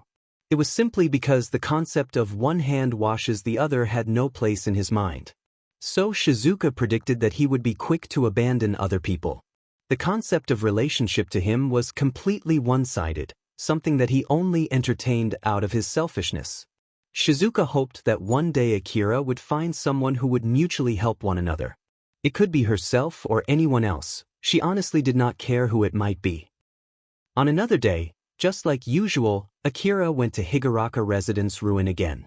And just like last time, he was there to training his skill in detecting enemies and sneaking around the ruin and effectively searching for relics in a ruin. If it was not for training, there was no real motivation for Akira to do something so tiring in that ruin. So at first, he was not that excited with the training, but it did not take long for Akira to switch gears and start taking the training seriously. But this time, there was something different. Akira looked around and slightly frowned. Alpha, don't you think there are more people than usual today? You're indeed right about that, Akira. Let's gain some distance from them before starting to look for relics again. Thought so, all right then.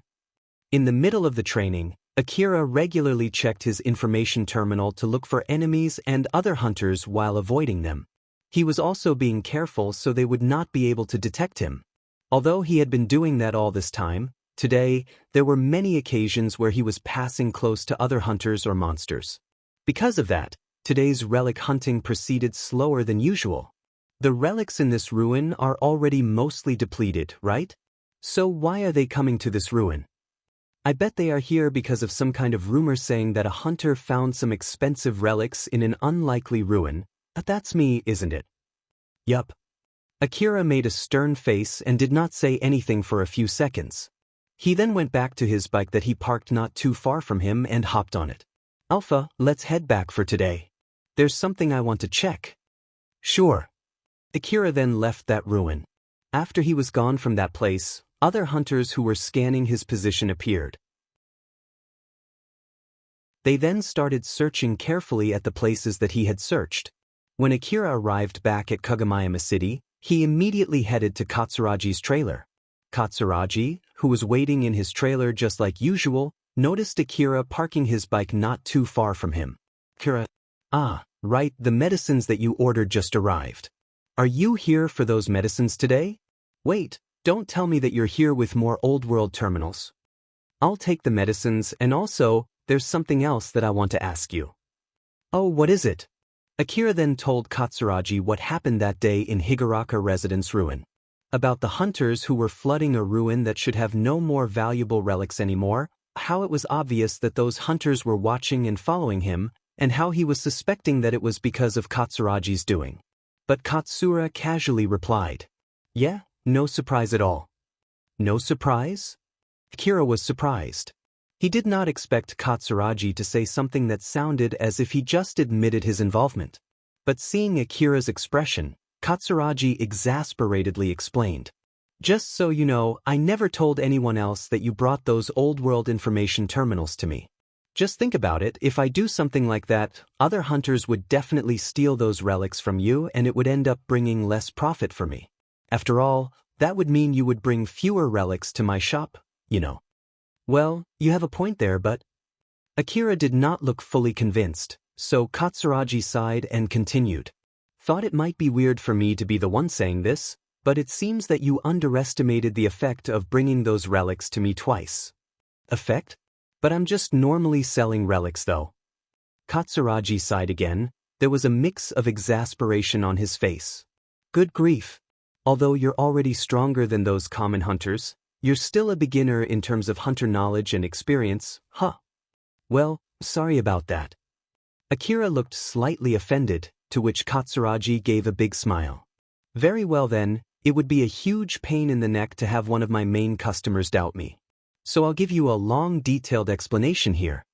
Katsuragi and Akira went into the staff room in Katsuragi's trailer, and just like last time, Katsuragi prepared some drinks and put them on the table between them before they sat face to face across the table. Katsuragi then immediately started his explanation. The information terminals that Akira brought to Katsuragi were of very good condition. Those relics were hard to find among the ruins around Kagomayama City, but even so, a low-ranking hunter like Akira was able to get his hand on those relics, twice no less. If it was only once, it could be dismissed as just luck. But since Akira brought them to Katsuragi twice, it opened up to a whole variety of possibilities. After all, it opened up the possibility of a narrative that it did not matter whether Akira found them at first out of pure luck or because he worked super hard to find those relics. But Akira, who did not know their worth, did not expect them to be that valuable the first time he brought them to Katsuragi, and so he decided to go look for those relics again for the second time. It might hint at the existence of another undiscovered ruin. After all, it was a normal thing to find similar relics from around the same ruin. Those relics inspectors that I called saw you sell those relics twice themselves. Although it would still be a guess, it was enough for some people to make their moves. Those relics are just simply that valuable, you see. But to be honest, I find it strange for them to react this quickly just from that. I bet you sold your relics in another place, right? Those were just old-world clothing. It should not have anything to do with this. Too naive. Expensive relics are still expensive regardless, even if they are only just old-world clothing.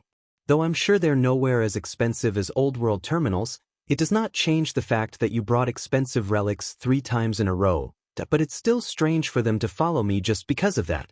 They should not know where I sold my relics and what kind of relics that I sold. Again, too naive. I don't know where you sold your relics, but if that shop has some connections with the Hunter office, it would be nothing strange for that information to quickly spread around. Or more like, those shops which partnered with the Hunter office could use your Hunter code to track the type of relics you sell. As a matter of fact, those people who want to avoid that sell their relics to shops that have no connections with the Hunter office. I thought that you're only bringing relics to Cheryl's place or to me because you want to avoid that too, but that doesn't seem to be the case, huh? So that's why, huh? Akira regretted his own blunder, but he was also relieved at the same time. After all, it meant that it was unlikely for Shizuka to leak that information herself. Shizuka's shop was most likely partnered with the Hunter office, so he bet his deals with Shizuka were registered into the Hunter office since she was obliged to do so. And someone must have sniffed on that information afterwards. With his suspicion now gone, Akira cheered back up. But if that kind of information is always registered in the Hunter office, won't that make those hunters wanting to avoid it stop selling relics to those shops? High-ranking hunters can ask the Hunter office to put an extra lid on that information. Of course, it's only available for those high-ranking hunters with special privileges. By the way, what is your Hunter ranking? If I'm not mistaken, 29. Katsuragi looked a bit surprised as well as exasperated. Those powerful equipment with such a low Hunter rank, it won't be strange for people to call you a fraud. Fraud. Akira smiled wryly. Most of his strength was fully relying on Alpha. So he thought that low Hunter rank was suitable for his real strength without Alpha's support. Katsuragi then continued his explanation. The reason why those hunters stopped backtracking Akira's activities only up to Higuraka Residence Ruin was simply because that was the result of them putting up a net based on how far a low-ranking hunter of ranking 29 could normally go. That way, they could narrow down their guesses without having to keep their eyes on Akira. Although it took some money, it was nothing compared to the money that they could get from those old-world information terminals. As Katsuragi explained to him, Akira started to understand the effect of him selling those relics. Well, I guess that's the gist of it, huh? If I have to add something, there's also a good chance those relics inspectors that I called also leaked that information. But even so, that would not be my fault. I did ask for your permission first before I called them, and you gave me your approval after all. I know, I will not blame you about that at all. Katsuragi gave a big nod. He then casually said, "That's so then, are you here to buy anything today?" Akira opened his new rucksack, pulled out his relics, and lined them on the table. This time, it was 6 old-world information terminals. When Akira was done, Katsuragi could not hold back his joy and laughed heartily. Including the old-world clothing, this would make it 4 times in a row, right? If it wasn't you, I would have gotten suspicious at this point, you know? It's not like I'm forcing you to buy them. Geez, don't say that. So then, did you get these in Higuraka Residence Ruin? Do you think you still can find some more of these relics there? Akira replied instantly in such a casual manner. I have no obligation to tell you anything. Katsuragi tried his best to hold back his laughter. My bad, I'll at least ask you this again. Is it okay if I call some relics inspectors to check these relics? No need to ask me that again, you can go ahead and just do that. Katsuragi could not hold back his laughter as he proceeded to make a call. After that, he bought those relics from Akira for 70 million orum. Thanks to the small adjustment to his capital that he did beforehand, he had no problem paying that amount of money this time. Katsuragi did not lie there. Although he did not leak the information that it was Akira who sold those old-world information terminals, he was actually spreading information that he had some connections with a hunter who could get such a valuable relic. For a merchant like Katsuragi, having a connection to a competent hunter brought him a lot of benefits. After all, having a mere rumor of such a thing out in the public was enough to pull up his revenue. Though Akira did not give a straight answer to Katsuragi's questions, he also did not lie there. Even if Katsuragi misunderstood him thinking that Akira actually got those relics from Higuraka Residence Ruin and there were still similar relics that he could find there, it would not cause any trouble for him. Not to mention, Akira was not that close to Katsuragi that he would go out of his own way to fix that misunderstanding.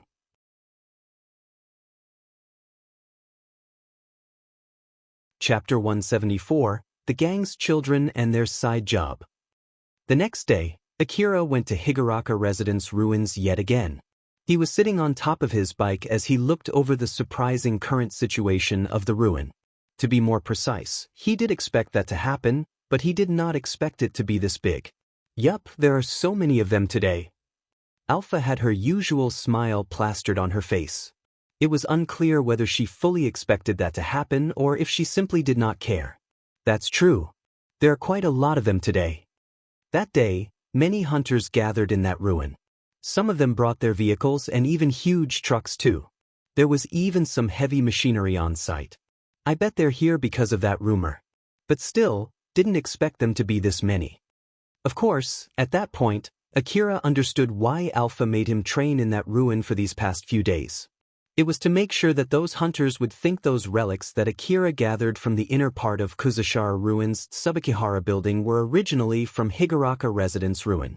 The reason why he kept taking a long detour to and from the ruin, as well as why he had been doing training to look for relics in that ruin and why he was only selling relics little by little, all of them were for the sake of twisting the rumor in case if the rumor of where Akira got his relics came up.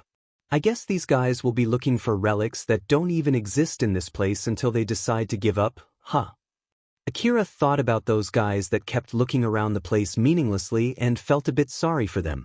But with that being said, he had no plans to correct that wrong rumor at all. So instead, he mumbled something else as if to make excuses.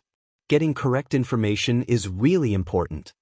Alpha did not seem to be bothered by that at all as she smiled amusedly and said, "It's nothing for you to worry about.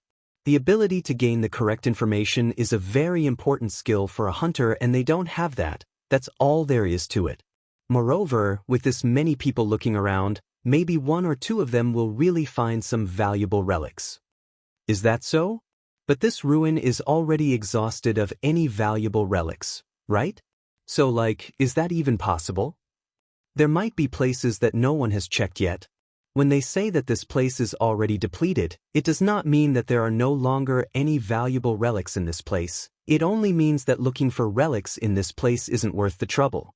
And with this many people here, they might really find something. Also, those guys are carrying high-quality information-gathering devices, so that will also increase the chance for them to actually find valuable relics. But with that being said, of course, even if some of them find valuable relics, I'm pretty sure that they'll still end up in the red. Then how about you, Alpha? Can you easily find that kind of relic in this ruin?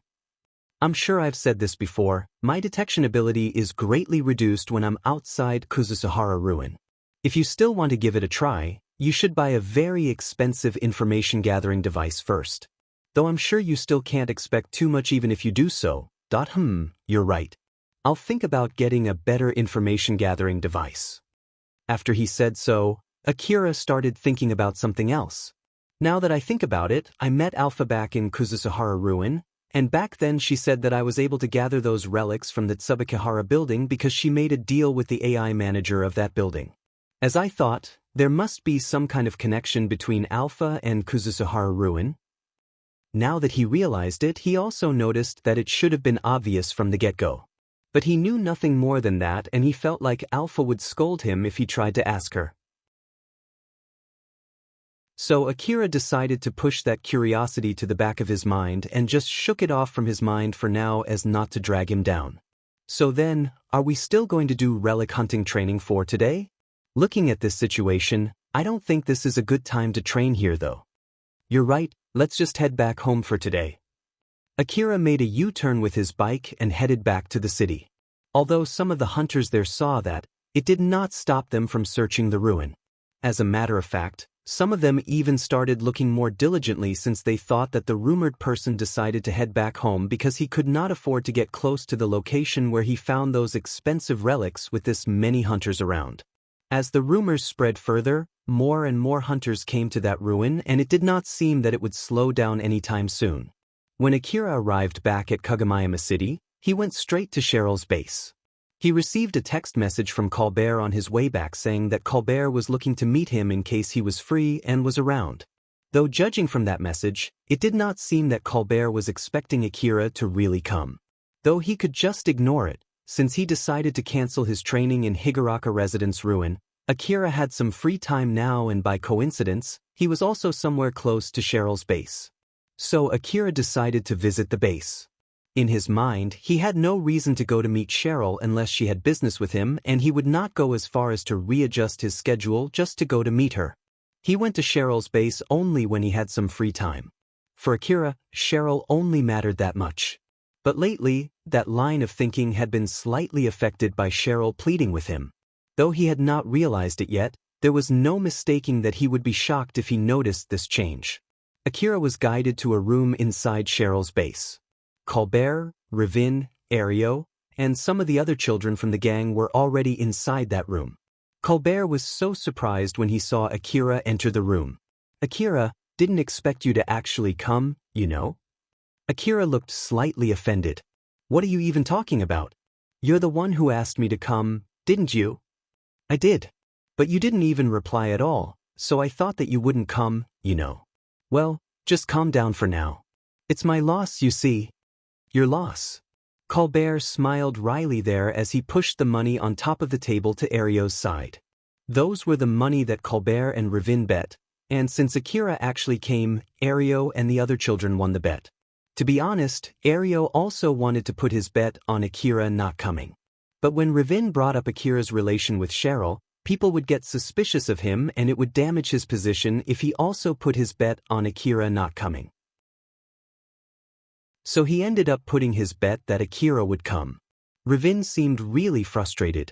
Although it was not a huge amount of money compared to the amount of money that he was regularly earning, for someone who had a debt to pay, losing a bet that he thought he would win still hurt. Colbert only smiled bitterly at his loss, while Ario and the other children were flustered by the large sum of money, or at least that was the case from their point of view, that they just won. Akira sighed, he looked even more annoyed. I see now, so you guys are betting whether I would really come or not, huh? Don't tell me that this is the reason why you called me. Of course I won't be calling you for something this trivial, you know. I'll explain the rest, just take a seat for now. Colbert noticed Akira's annoyance and tried to calm Akira, who was still unhappy. Nonetheless, Akira still took a sit. So then what is it? I'm just wondering if you can help them if you have some free time. Colbert pointed his finger at Ario and the other gang children as he started his explanation. Ario felt a bit awkward there. For the past few days, Colbert had sought help from Ario and the other children in that gang for a certain job. To be more precise, Colbert made a request to Cheryl and Cheryl was lending Ario and his friends to Colbert. The job that they were talking about was to find dead hunters who still had debts. The slum extended across a pretty large area. The battle in Izant family's base the other day had left the area filled with dead bodies. Their job was to take a picture of the dead bodies using their information terminal to check if they still have debts left or not. And if they found dead hunters with debt, they would need to put that dead body inside a body bag and bring them to the creditor companies. As for those dead bodies with no debt, they would just leave them be. They would not even take the corpse's belongings since not only it would slow them down, it might also put Ario and the other children in needless danger if they did that. There was an unwritten rule in the slum city that a corpse's belongings belonged to the gang that owned the territory where that dead body was found. But with the Isant family destroyed, no one was in control of that territory, thus the rule there followed the law of the wasteland. But with that being said, it was not like they could just take those belongings and bring them back home.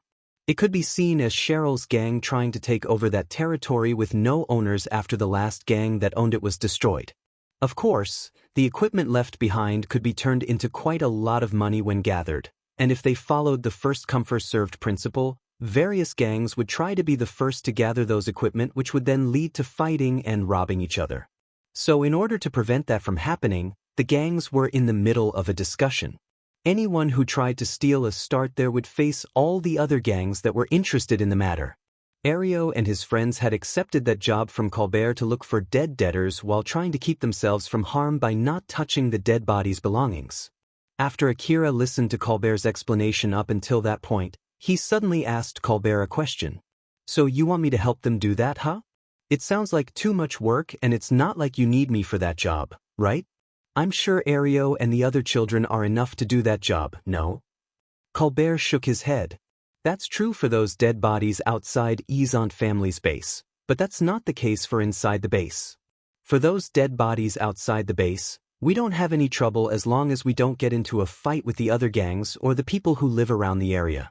But when we want to get inside the base, there's a good chance that we have to deal with the other hunters who are aiming for the loot inside.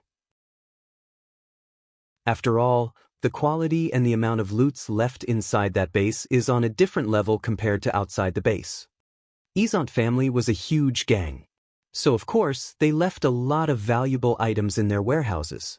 Not to mention, there were destroyed vehicles, tanks, and powered suits scattered inside the base too. Many were killed in that base from that battle, and the equipment that they left were mostly high-quality equipment. All of them could fetch a lot of money from the point of view of slum residents. So, in short, it was as if an old-world ruin suddenly appeared right next to the slum, and to top it off, that ruin was relatively safer since it was not guarded by monsters. All the equipment that was left scattered inside that base were like relics that were free for the taking. There was no surprise that some hunters and ex-hunters immediately made their moves to secure those loot. The air in that place is completely different, including the skill set and knowledge needed to avoid fighting there. I would say that place was much closer to an old-world ruin rather than a part of the slum city. We're mostly done with checking the dead bodies outside Isant family's base. That's why we're planning to go inside the base next, but it's not safe for Ravin and me to bring Ario and the other children into that base. That's why I'm wondering if you might give us a hand. You can just leave the children behind and go there by yourself, no? Well, that's the plan if you won't come. But of course, if we can't bring Ario and the other children, then I can't pay any reward to Cheryl's gang. I'm sure you know that you can't let them keep relying on your money. It's better to get as much money as they could when they have the chance to make sure that they'll be able to be independent of you, don't you think so too? Isn't that why you're training them too, no? Akira looked unsure. If I help you, then how about my reward? Sorry, but I can only pay you the same amount of money. I'm actually doing this because I'm getting paid by someone else, you see. If you want more, you should discuss it with Cheryl's gang and see if they would share some of the money that they get with you. Basically, you, I, Ravin and Cheryl's gang will get the same amount of money for taking the job. You can keep anything that you pick, but just remember not to forget your real job. Akira thumbed again. Colbert looked slightly surprised there. For a hunter like Akira, the money that he could get from that job was nothing more than spare money. If Colbert told Akira in detail how much he would earn from taking that job, there was a good chance Akira would refuse to take that job. But contrary to his expectation, Akira seemed to be seriously considering taking on the job. Though Colbert did not understand what was going on, it seemed that there was a chance Akira would take that job. So he decided to give a little more push. Although he was not expecting much when he called Akira to come, it would be helpful if Akira would actually come with them. Since you came here, it means that you're free right now, right? You should come with us. If we don't get real hunters among us, the other people might look down on Ario and the other children, you know. Real hunters.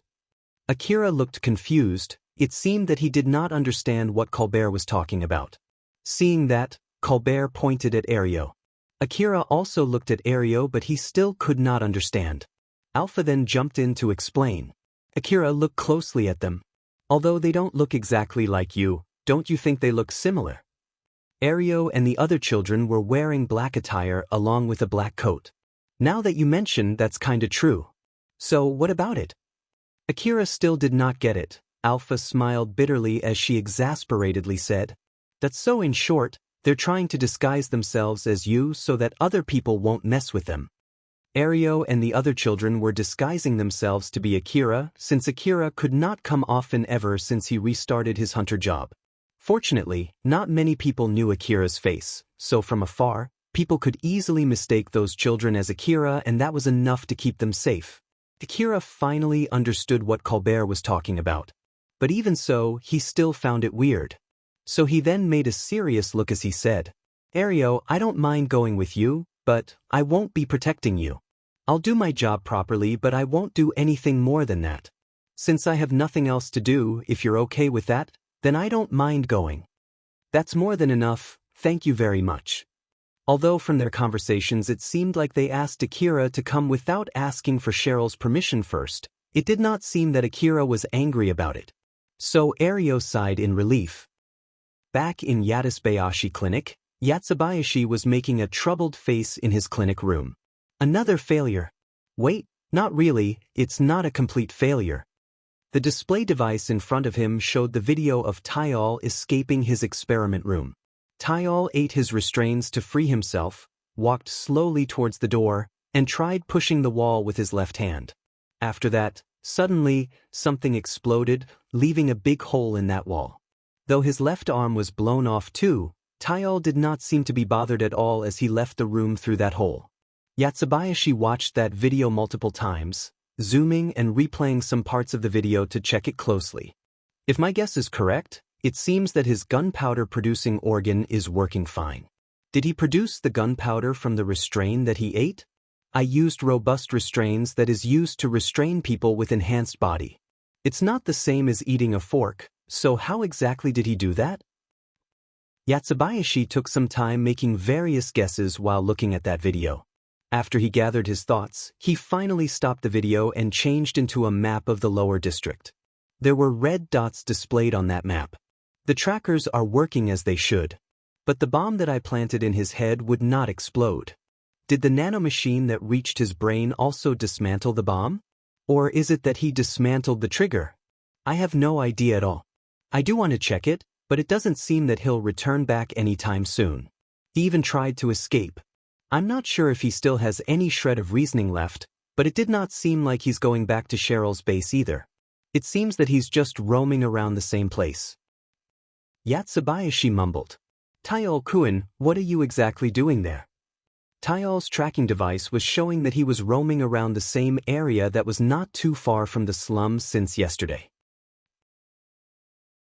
Akira finished his preparation and headed to Izant family's base. The garden of the base was still laden with the leftover of the battles from the other day, except for a small change. Akira looked slightly surprised as he saw the scene in front of him. Colbert noticed that Akira had a sharp, stern look as if he was looking at his enemies. Akira, what's wrong? No, it's just that I don't see the tanks and the powered suits from that battle. During the battle, the Izant family and Horias sent out their powered suits. When Akira escaped that place, it was still filled with destroyed powered suits and tanks. But they were nowhere to be seen now.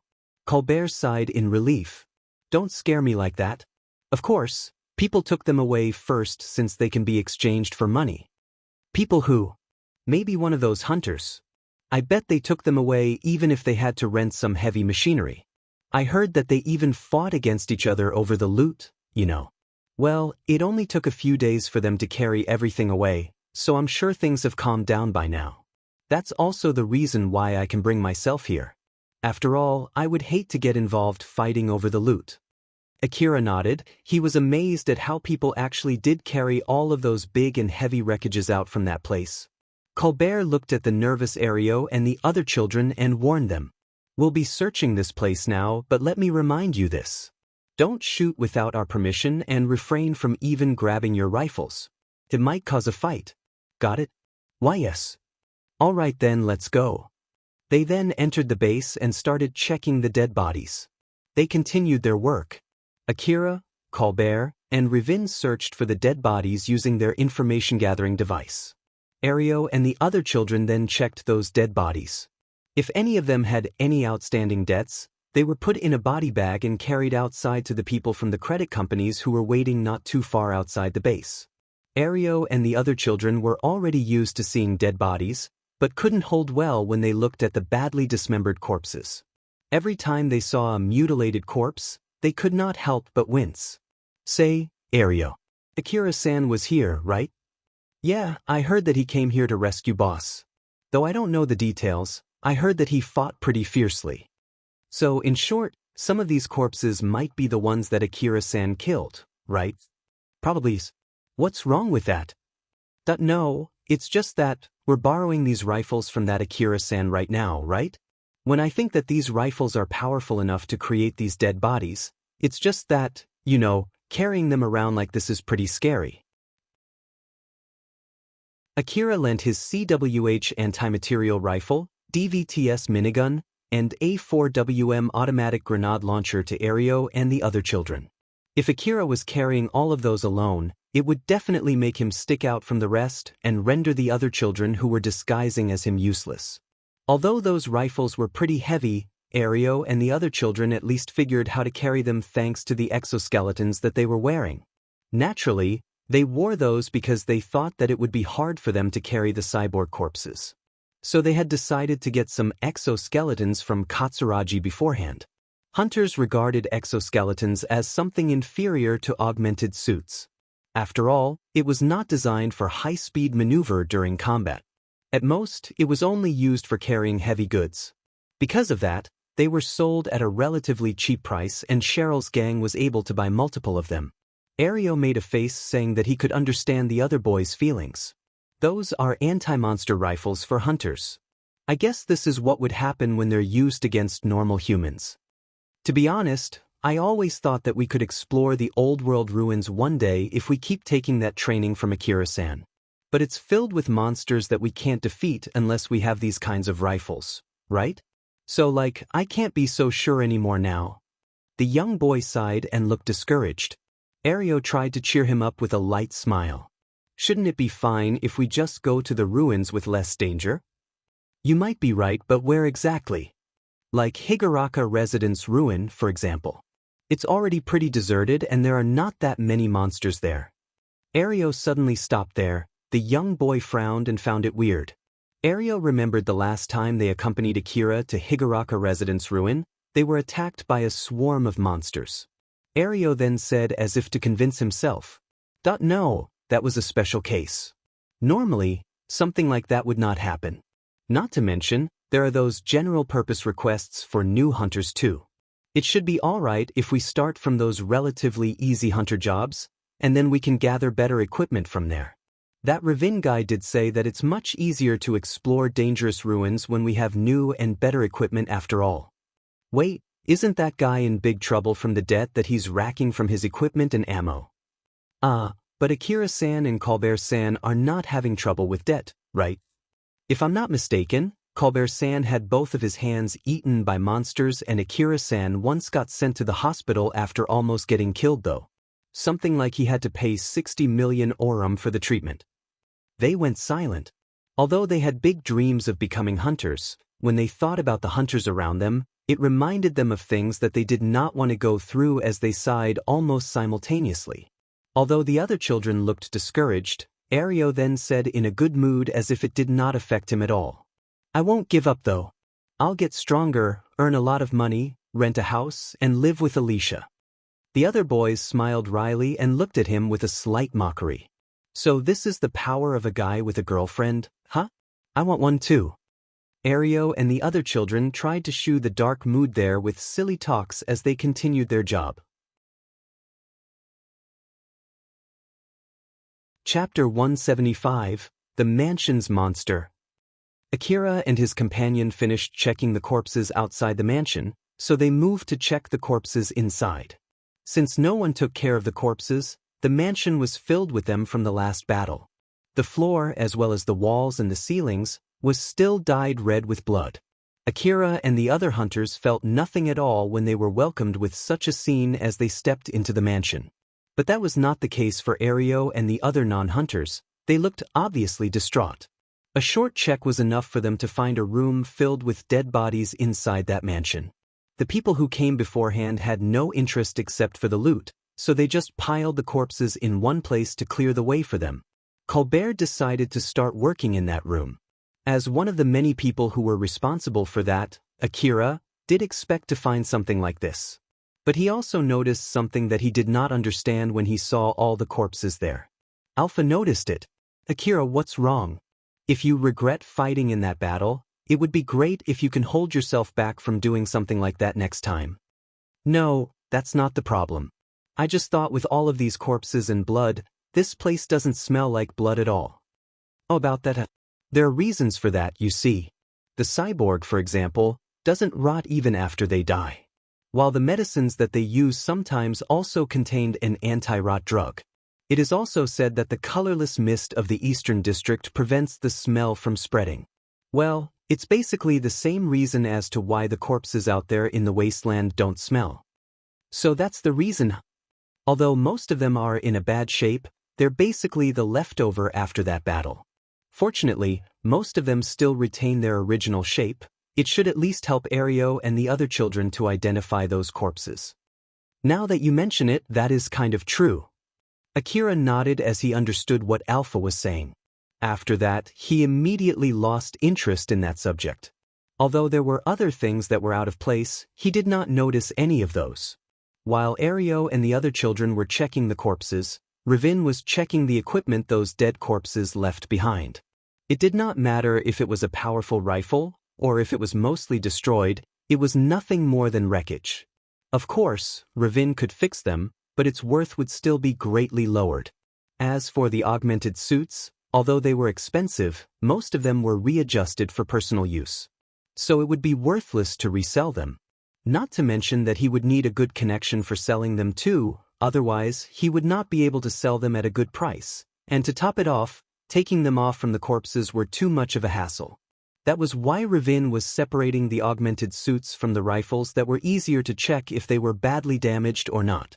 Thus easier to predict how much money they could fetch from selling them. Colbert, who noticed him, looked sternly at him. Ravin, didn't I tell you that you're free from doing that as long as you don't forget the real reason why we are here? Don't worry. With this many corpses around, we'll have to wait for a bit until Ario and the other children finish checking all of them. I'm just using the waiting time for something more productive here. If you have free time, you should help them in checking the corpses or help to keep eyes on the surroundings. Don't worry, I'm doing that too. Although Ravin was answering lightly, he was still sorting the loot with a rather serious face. Since these were not old-world relics, they had no obligation to bring them to Katsuragi. Furthermore, he did not have to spend bullets to gather them. He needed to get money from wherever he could in order to repay his debt. Colbert also knew Ravin's situation. Because of that, he held himself back from saying anything more after letting out a big sigh. Akira was watching the surroundings when a question came up in his mind. Colbert, I feel like we already found and carried quite a lot of bodies. Are they really that many? HM? Well, it's not that many if we're talking about the debtors for the company that paid me. But the boss of the company, Tomjima, seems to have discussed it with the other companies to share information. So in short, we're also searching for the debtors of those companies too. That's why there are a lot of them. Also, there are not that many people who are interested in doing this job. Is that so? Why is that? I don't really know the details, but the recent rumor is that someone found pretty expensive relics from a rather unexpected ruin. So I'm sure they are more interested in that rumor. Of course, in the case of Colbert, he still had not completely recovered from the trauma after both of his hands were eaten by monsters during an expedition. That was why he was not interested in that rumor. As for Ravin, he could not go hunting for relics because of the deal he had with Katsuragi. That I see. Akira looked away and just stopped their conversation there. Colbert noticed it, but he did not dig too deep. He believed that it was understandable for a hunter like Akira to at least have some interest in such a rumor. Akira suddenly looked at the door into the room. Colbert followed suit and saw two men enter the room. Ravin stopped sorting the loot the moment he noticed them. Those guys walked toward Akira and Colbert and casually said to Colbert, "Well now, isn't it Colbert? What a coincidence meeting you here." Colbert lightly laughed. "Peppa? Why are you here?" "Nah, I just came to say hello since I heard that you're here. Moreover." Peppa looked at Akira, Ario, and the other children as if to evaluate them before lightly laughing. "I see that you've really splendidly fallen now, to think that you're earning money by taking these brats with you. You've really stopped being a hunter. But isn't it hard living without hunting for relics? I can say the same to you too. Seeing you here means that you have nothing better to do, right? Or is that you're here to scavenge the dead hunters? Well, for a hunter like you who can't get any good relic even when you get into the ruin, I guess it's not a wrong course of action though. You bastard." After that short exchange, Colbert was still calm like usual, while Peppa looked slightly offended. The guy who came with Peppa, Bosch, interjected and stopped Peppa. "Peppa, cut it out." Peppa clicked his tongue and stopped prodding Colbert.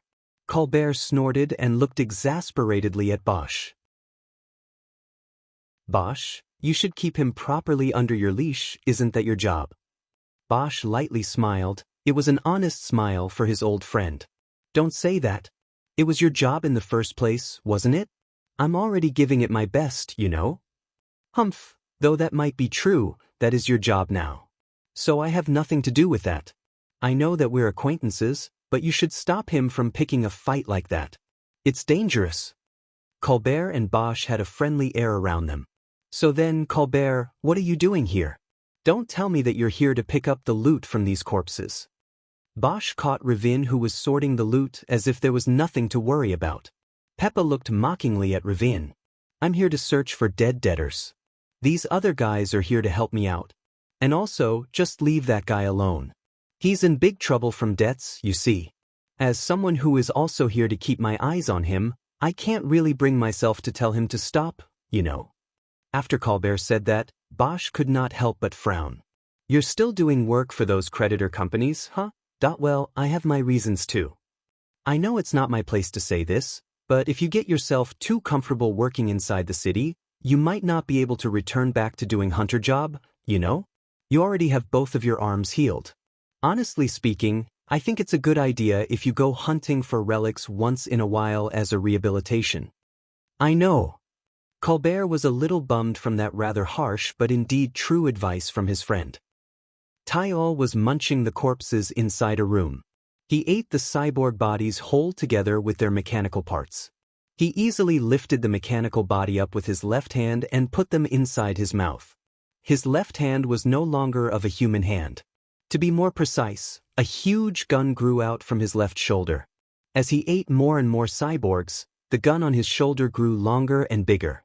Eventually, once it grew out into a complete rifle, it detached from his shoulder and fell to the ground. There were already other parts on the ground. Small arms were growing out from some of those parts, and those arms suddenly started moving. They were dragging themselves toward each other and reassembled themselves into something that looked like an autonomous turret monster.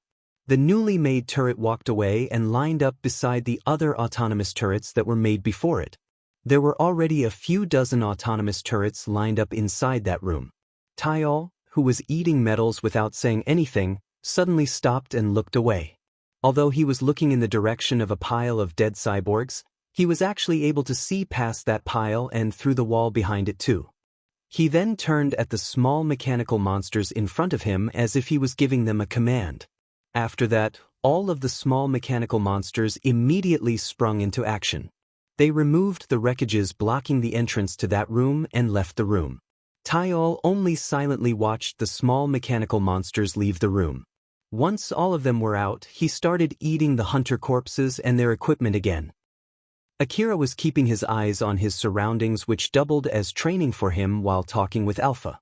But when he noticed a small change in his information-gathering device, his expression immediately turned stern as he shifted his focus to check that signal more closely. But before he could do that, Alpha suddenly warned him. "There are monsters." "Monsters? Not hunters." Either that or it's a group of non-human cyborgs that are moving in an organized manner. It's up to you to think which one it is. Alright, I'll go and get back my rifles from Ario and the other children. There's no need to do that. Since we have them here, how about we get them to fight too? After all, it's not like you're here to protect them anyway. Are they going to be okay? Akira was a bit surprised by that suggestion from Alpha, but she replied with a smile that was filled with confidence. I'll take command, so it'll be okay. Meanwhile, you should try to face them without my support as a training. Roger that. Akira reloaded armor-piercing ammo into his H and A2D assault rifles. Ario and the children were using the same goggles that they used for training. The goggles itself was nothing special, but even so, it could be used to communicate with each other in short range. That was why they were also using those goggles outside of training. Instructions suddenly appeared on the displays of those goggles in a similar manner as if when they were in the middle of that training. Ario and the other children were surprised and looked at Akira the moment they noticed those instructions. But when they saw Akira hurriedly readying his rifle and repositioning himself, they also flusteredly started moving out following the instructions on their goggles. Colbert noticed that change and readied his rifle. He then looked at Akira with a stern face and threw a question at him. What's going on? Monsters. Get ready. Colbert, Bosch, and Peppa immediately checked their information-gathering device, but their devices did not show anything suspicious. But even so, Colbert, who knew Akira well, immediately prepared himself to face the incoming monsters. Of course, Bosch and Peppa could not hide their confusion. Peppa looked at Colbert with obvious doubt. Don't tell me that you believe that brat. You do. Don't go complaining about others' decisions just because you can't make your own. Peppa clicked his tongue and repositioned himself too. Bosch smiled bitterly and followed suit. It was not like both of them believed in Akira, but they believed in Colbert who believed in Akira. Colbert noticed that Ravin was still sorting loot and shouted at him. Ravin! How long are you going to keep doing that? Get yourself ready. Ravin sighed annoyedly. Why in the world are there monsters in this place? I only came here to help you since I thought that I would be able to earn some money without spending any bullets, you know. In that case, feel free to fight those monsters with your fist. I know that you're using an augmented suit, right? You should be at least stronger than normal humans. Damn it. If I end up in red again because of this, then there will be no meaning in coming here. Ravin mumbled as he also got himself ready. Everyone there had repositioned themselves to welcome the incoming monsters. They were waiting beside the big holes on the walls and the door to that room to set up an ambush for those monsters. Ario and the other children were posted on defensive places. They were waiting with bated breath. They were using the wreckage around them to help them support the rifles that they borrowed from Akira while waiting for Colbert's signal to start firing. Ario, who was carrying Akira's DVTS minigun, could see the monsters crawling behind the covers in his goggles display. When an instruction to blow them away together with their covers came up, he quickly pulled the trigger. The repeating sound of the DVTS minigun echoed through the room. The DVTS minigun unleashed a barrage of bullets that easily pierced through the weak covers and demolished the mechanical monsters hiding behind them. Since it was equipped with a part to help fix it to the bike's arm, even Ario, who was not using an augmented suit, could withstand the kickback and control the minigun to some extent. But the overwhelming firepower that was eradicating the monsters could not eradicate the fear of a battle. Ario gritted his teeth and pushed his fear to the back of his mind as he continued cleaning the rest of the monsters. As for those who did not have enough firepower, Alpha gave them instructions to help them compensate their firepower with the type or the amount of ammo that they used. Thanks to that, Ario and the other children were somehow able to maintain the upper hand. Akira was facing monsters not too far away from Ario and his friends. Since it was also training for him, he had to guess the monsters' weak points and aimed carefully at those points without Alpha's support nor his time compression. Akira slightly peeked out from the room's door and shot at the small monsters that looked like a small self-moving portable armor plating. It did not take that many bullets to stop them from moving. But he could not tell if that was enough to actually kill the monster, so he made sure to put in a few more bullets until its armor was riddled with holes and its control unit was obviously destroyed. Another monster suddenly jumped aside from behind the monster that he just turned into a pile of wreckage and shot at him. Akira pulled back and evaded that shot without any trouble. Although his coat could withstand a few shots, he decided to fight as if he did not have that protection since it was training. Akira had the upper hand, although only slightly. He also understood that if he had Alpha's support, he would have been able to clear up those monsters in no time. Although he felt that he was getting better than his past self, he also felt his strength was still lacking. When Akira kept his eyes on the wreckage that the monsters used as a cover, the equipment on his head scanned for the enemy's movement and worked together with his information-gathering device to predict the enemy's position behind that wreckage. Thanks to that, he was able to see the prediction of where the enemies were located on the display of his headgear. Akira confirmed that the monsters were not aiming at him, so he quickly jumped out from his cover and released some shots at those monsters. The monsters that got shot bent and finally stopped moving after a few shots. The information-gathering device that he was using at the moment was the information-gathering device that came as a set with his expensive augmented suit. Because of that, it was a rather high-quality information-gathering device. Its detection sensitivity was more or less as good as Alpha's detection ability, but of course, its quality and accuracy also depended on how close those monsters were to him. Every time Akira gained a new skill or knowledge or pieces of equipment, it reminded him of how abnormal Alpha was. And that was also the case this time. But he reminded himself that he was in the middle of a battle, so he pushed anything unnecessary off his mind and shifted his focus to a question that he had about the current situation.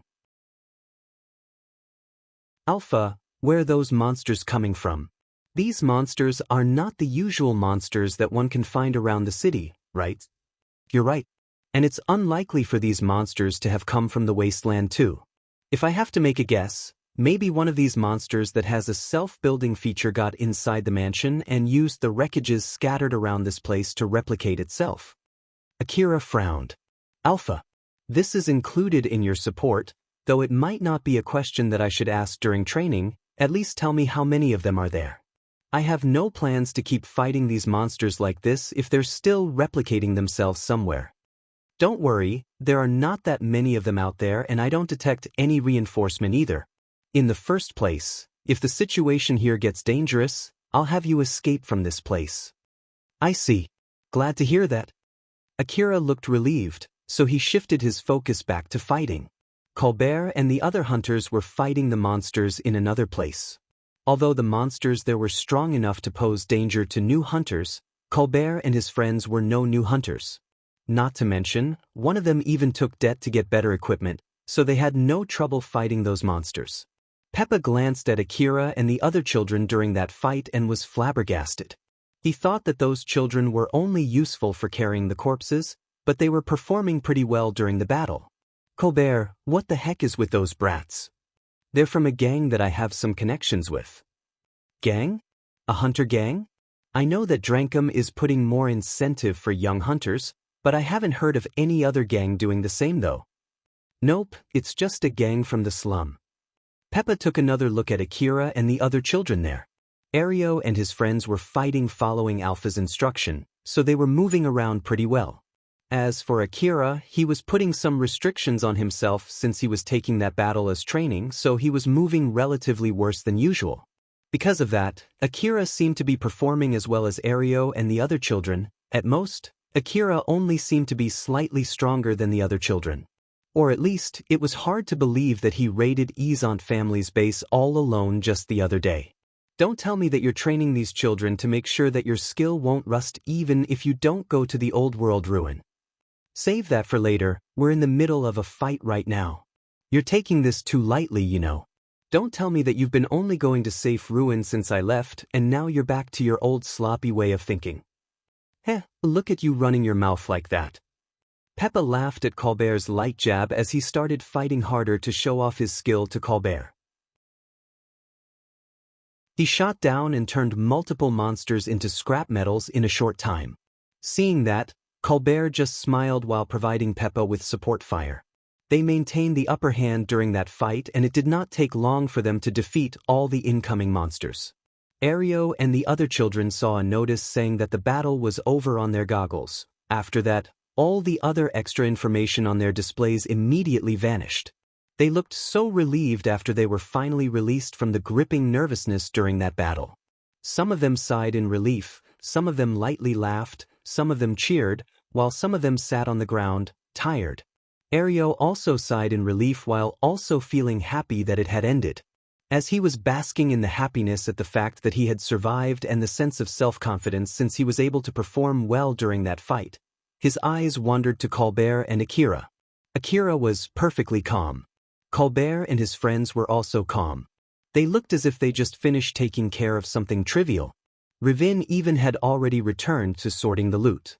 Watching it reminded Ario of the differences between the hunters and the non-hunters there. All the excitement that welled up inside him immediately got shot down. Well, it is still a win. The fact still held that he had participated in that fight as well.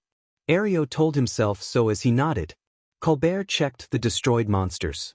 They are not the security drones of this mansion, right? The heck are these monsters? We're here just to check the corpses, you know. No one told me that we have to fight these things. Wait, by the way, Bosch, why are you here? You're not here for looting the corpses, right? Yeah, we're here because of a request to check this place. Depending on our report, the city management might decide to burn this place up.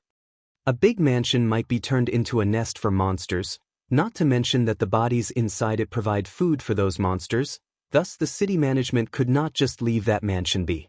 They sent requests to check the area to decide whether they had to send people to clean the place up themselves or they could trust the resident around it to take care of that place. Bosch sighed. Although it's an easy job where we just need to look around, it would be bad if we don't do our job properly. Colbert, if you have some free time, you should help us too. Nah, we are leaving. It's not a place for these children to loiter around. Not to mention, no one told us we're going to fight monsters just for checking the corpses. I see. Well then we'll go back to our job too. By the way, because of that request, we're also taking that general monster hunting request too. How about you? Nope. I see, which means that we're the only one who will get money from killing those monsters, huh? If you don't like that, give me your hunter code later. I'll put your name in that general monster hunting request too. If you get nothing for the rest of the day today, then it means that all the rewards will be sent to us. Later then, Peppa. Let's go. Bosch called Peppa as he stood up and left. Peppa followed behind him while sending an unfriendly gaze at Colbert. Later then, former hunter. If you can fight that well, you should get yourself back out there. Seeing Peppa did not forget to leave a bad message before leaving, Colbert just smiled bitterly at him. Akira, who saw that exchange, then casually said, "Thought this might be too late, acquaintances?" "Yeah, we once belonged to the same hunter team. Well, I did leave that team, after all. I guess it's no surprise that they don't like me. But that's all there is to it. Well now, let's go back home. Ravin. We're leaving. I don't care if you want to stay here, but just so you know, we won't wait for you, alright." Ravin stopped sorting the loot and flusteredly packed the loot he chose. Ario and the other children also flusteredly got themselves ready to leave that place. While on the other side of the mansion, Tayol suddenly stopped eating and stared at the wall. To be more precise, he was looking in the direction where Akira fought the monsters he sent. Tayol could see past the walls and look at the scene that was unseeable with normal eyes. A weird language that was not used by humans appeared on Tayol's augmented vision. It said total annihilation, overwhelming difference in firepower, and pulling back was advised. Tayol understood that as his expression turned to displeasure. Tayol then turned and looked in a different direction. He then aimed his left hand that was turned into a big-sized rifle at that wall. A loud bang echoed as he released a shot that tore down multiple layers of walls. It even went all the way outside the mansion. Tayol went through that hole and left the mansion. He then ran through the garden and vanished into the wasteland. Chapter 176, The Sphere of Understanding. Akira was enjoying the bath back in his house. Usually, he would lean back on his bathtub to let his soul melt into the warm water, but that was not the case that day. In his augmented view, Akira was seeing the information of multiple rifles floating in front of him. He was basically browsing the rifles that he could buy with 1 billion orum. Shizuka sent the list of the rifles that she recommended, and all the additional data of those rifles was gathered by Alpha through the network based on the list from Shizuka. Each rifle had an extra explanation beside it containing a small annotation that Shizuka added for each rifle, the ammo type compatible with that rifle, and the price of each rifle written in big characters. Akira stared at that information and hummed. They are all equally expensive. Alpha, just like usual, was also taking a bath together with Akira, then said, "That's a given. Considering how many features each rifle has, not to mention that the small market demand preventing corporations from mass-producing them. In the first place, when you go for expensive but better rifles, it's normal for their cost-performance ratio to get worse. In that case, if I focus more on the cost-performance ratio instead, what kind of rifle can I get?" The first rifle that comes into mind would be the assault rifle. That rifle is basically mass-produced in the Eastern District after all, so its price is incredibly cheap considering its performance. You were able to buy it when you were just a novice hunter, and it has served you very well up until now, no? Now that you mention it, that's kinda true. It's indeed a cheap yet very useful rifle. I guess it's no surprise there is a big fan base for that rifle. Akira then shook that off from his mind and continued browsing the rifles. But to be honest, all the available options in front of him prevented him from making any meaningful progress. Although the price alone was enough to make him hesitate, Shizuka also added a note listing the summed-up prices of the individual rifles that basically had the equal amount of functions of each multi-type rifle that he was browsing. The reason why Akira was doing that by himself was because Alpha reminded him that being able to choose suitable equipment based on his ability was one of the important skills for a hunter. But with all the available information flooding his brain, Akira kept humming without being able to make any decision. Alpha suddenly stood up. The water droplets that ran down her silky skin only served to enhance her already beautiful body. She then took a few steps and grabbed one of the rifles, or at least the image of it, that was floating in the air. That big gun, which was shown there as a price comparison for the other guns, looked extremely heavy. But since both Alpha and that gun were nothing more than images, mass had nothing to do with both of them. Alpha, who was standing naked showing off her beautiful body, did not suit the excessively big gun that she was carrying. But she then started taking aiming stances as if to show some examples to Akira. For example, what do you think about this gun, Akira? Just like usual, Akira was not bothered by her naked body. Heck, he was not even tempted to look at her naked body as he was focused on the gun that she was carrying, evaluating it. That's out of the question, of course. I won't choose that gun. Even putting the price aside, I still would not choose that gun. Though it does look powerful, it looks super heavy. I know I have an augmented suit that would help me carry that gun, but still, it'll definitely impede my mobility. I feel like it would crush me the moment my augmented suit runs out of energy. If you're worried about the weight, this is actually pretty light, you know. It's made of a high-quality metallic nanomaterial that is durable but light. Moreover, it would automatically expand its force field the moment it shoots to reduce the kickback. So its weight should not give you any trouble. Oh, it even has that kind of feature, huh? But that would mean it'll consume energy packs on top of its original ammo, right? The higher the firepower, the stronger its kickback. So a lot of powerful guns are actually consuming energy packs in order to soften their kickbacks, you know. Oh. Akira nodded. He looked simply amazed by that gun, but even so, he then still shook his head and said, "Even if that's the case, the answer will still be a no. It's too big for me to carry around, and I don't think I can take that gun with me through narrow passages in the ruins. Or more like, I want to buy a multi-type gun to reduce the number of rifles that I'm carrying, so buying that big gun will defeat the purpose as to why I'm looking for a multi-type gun in the first place." Alpha smiled, nodded, and then threw that gun away. The gun flew in the air for a few seconds in a beautiful arc before disintegrating. Yep, that's basically how you do it. You should start by eliminating the rifles that you obviously won't choose. You can't make any progress if you just keep humming there without making any decision, right? You're right, I'll do that. Akira started discarding the options that he obviously would never take, just like Alpha suggested him. When he already discarded about 90% of his options, Shizuka suddenly called him. So he asked Alpha to let him pick the call through her. Akira speaking. "It's Shizuka, do you have some time?" "Sure, what is it?" Akira once picked a call from Shizuka when he was in the middle of a tense negotiation with Shirjima, so him being inside the bath right now did not stop him from picking up that call. Shizuka was calling Akira regarding the relics that Akira brought to her the other day, basically, about selling the ladies' underwear old world relics. Shizuka did not forget to put emphasis on how she was able to get very good deals thanks to Elena and Sarah's help. "So then I ended up making deals with multiple traders. But some of them are offering 50% more money if you would tell them where you got those relics, so what's your plan here?" "I see, I'm sorry but I can't give any information regarding that. Even if they're offering to buy the relics for 100 times the price, I still can't tell them that information." "I see, alright then." Akira sounded a bit apologetic when he said that, so Shizuka also immediately stopped pursuing that subject. But because of that, Akira found it a bit weird. Is that really okay? I'm pretty sure those traders will keep pestering you though." "Don't worry, I'm a merchant too, you see. So I have to prioritize my own customer." Akira smiled faintly. "Thank you very much.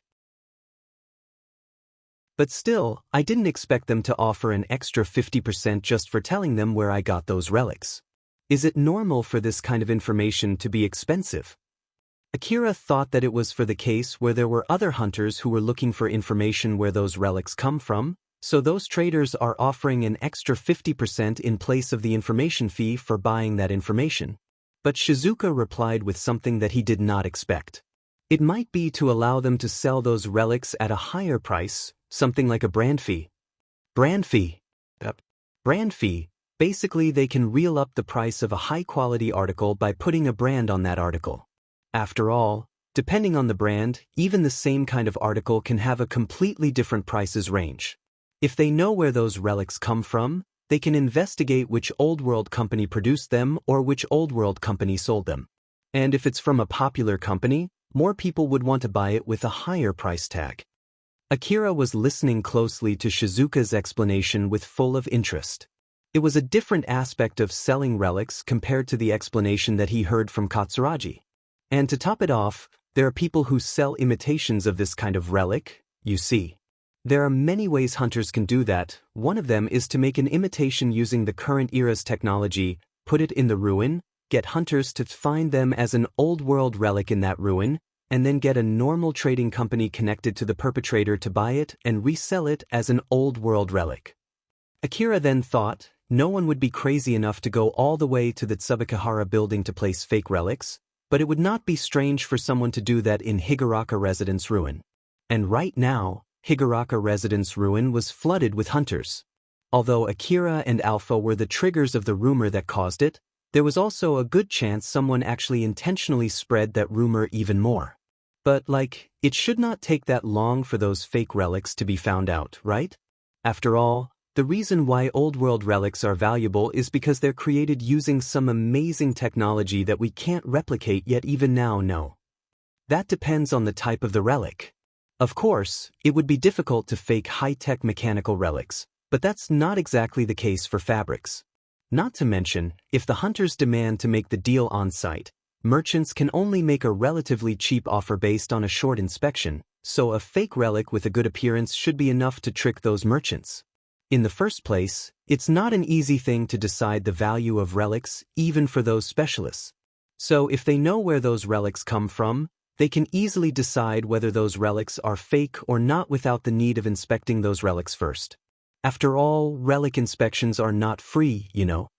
Akira smiled bitterly, thinking that there might be some hunters who brought back fake relics from the Higuraka Residence Ruin. What can I say? It seems that selling relic is not that simple. Yup, that's why people tend to get suspicious when they make deals regarding relics.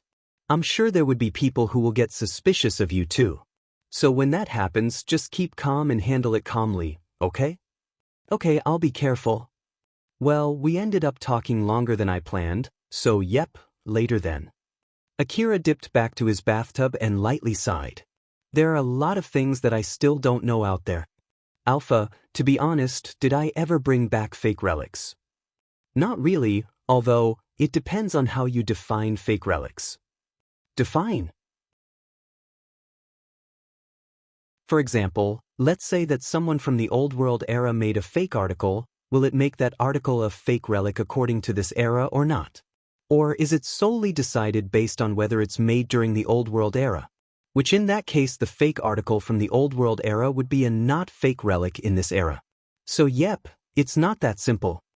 I see, you're right about that. It really is not that simple. Akira kept thinking about the definition of fake relics while enjoying the bath, but it did not take that long before that thought dissipated into the warm water too. Inside a slightly high-class clothing store located in the Kagamayama Lower District, Kashua, the manager of the store where Cheryl once shopped in the past, lightly sighed. That other day when a hunter with enough money requested a refit for an old-world dress, effectively throwing its value as an old-world relic, came to her shop, her little sister who was talented in refitting dresses completed that request with amazing results. Thus, there was no surprise that Kashua was expecting that story to spread around and lure in other customers with at least that much money as that particular hunter. So in order to prepare her store for it, she decided to order some high-quality goods. But unfortunately, that type of said customers never appeared. Although it did not exactly put her book in red, the high-quality articles stuffed back in the warehouse were putting some pressure on her. Fortunately, Kashua could get someone to buy them bit by bit thanks to her talent as a seller, but it would take some time before she could sell all of them. Kashua then mumbled, "What a blunder!" Cheryl and Akira praised the refitted dress that much, so although Kashua did not get more customers after that, she could at least expect Akira and Cheryl to come there again sooner or later. Or at least, that was what she had thought, but unfortunately, that was not the case too. Kashua was in the middle of lamenting her current situation that could not be further off from her expectation. Suddenly, someone entered the store. The bell fixed on the store's door rang to let her know that she got some customers. Kashua immediately changed her expression back to her usual seller's smile and headed to the door to welcome her customers. They were several young boys and girls led by a lady. The lady did not seem to have any trouble with her dress, while the young boys were donning suits that looked like augmented suits. But the young girls were using rather shabby dresses, or at least, that was the case from Kashua's point of view. Looking at that, Kashua was not sure whether to ask them to leave or not, but the moment she noticed some familiar faces among those young girls and boys, she could not help but raise her eyebrows. She then immediately replaced her surprised face with a big smile as she welcomed them. "Welcome. Welcome. Thank you very much for visiting our store." They were Akira and Cheryl's gang. Starting from Cheryl, Alicia, and the other officers, the girls from Cheryl's gang started to look around the store. A few of them were looking really nervous, the rest, excited. After all, it was a rather high-class store that some children from the slum would normally never be able to visit. They had their eyes sparkle with excitement from the dresses lined up inside the store that they never even dreamt of using. The only girl who was taking it calmly was Cheryl. While not too far from them, Akira was sitting together with the other boys from the gang on the tables provided inside that store. Viola, who was looking around the store with the other girls until now, came to that table and sat next to Akira. "Well, this place is pretty good for a store in the lower district. I didn't expect you to know a store like this. It's not like I'm that knowledgeable about the stores around this place. I just picked this store since it had some good reviews when I was browsing through the network." "Oh my, and that was enough of a reason for you to request refitting an old-world dress that even cost you 1,500,000 orum in this store? I've never thought you're someone who would splurge your money like that." "That money is the money that I earned, so it's up to me how I use that money." "Geez, it's not like I'm criticizing you or anything. I just thought that was unexpected of you." Viola was actually prodding Akira for a reaction to guess if he actually was just simply that lax regarding money or he did that because he was that invested in Cheryl. But Viola was not able to get any meaningful information from there. Of course, she could never have guessed Akira only did that in order to check his own fashion sense. That was when Kashua approached Akira with her seller's smile. She was working hard recommending dresses to the girls until just now.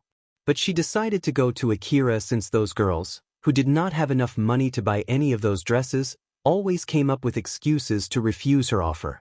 Since Kashua thought that it would be meaningless to keep pushing in that direction, she recommended the girls to explore the store on their own and shifted her focus to the people who seemed to have the capital to spend. Akira-sama, is there any kind of dress that you want to get for your companions? We'll be happy to comply with any of your requests. Even if you ask me that. Alpha smiled bitterly and interjected. Akira, I'm pretty sure she means to know how much you are planning to spend today. It seems that she misunderstanding that you'll be paying this time too. Oh, I see. Akira then glanced at Viola. You might want to ask that question to Viola instead. I'm just here as an escort today. Viola turned at Kashua and lightly replied. I'll leave it to you. For now, just go ahead and recommend them dresses that you think will suit them the best based on your fashion sense. Kashua's smile, which was saying she hoped to get a more concrete answer, stiffened. Certainly, but still.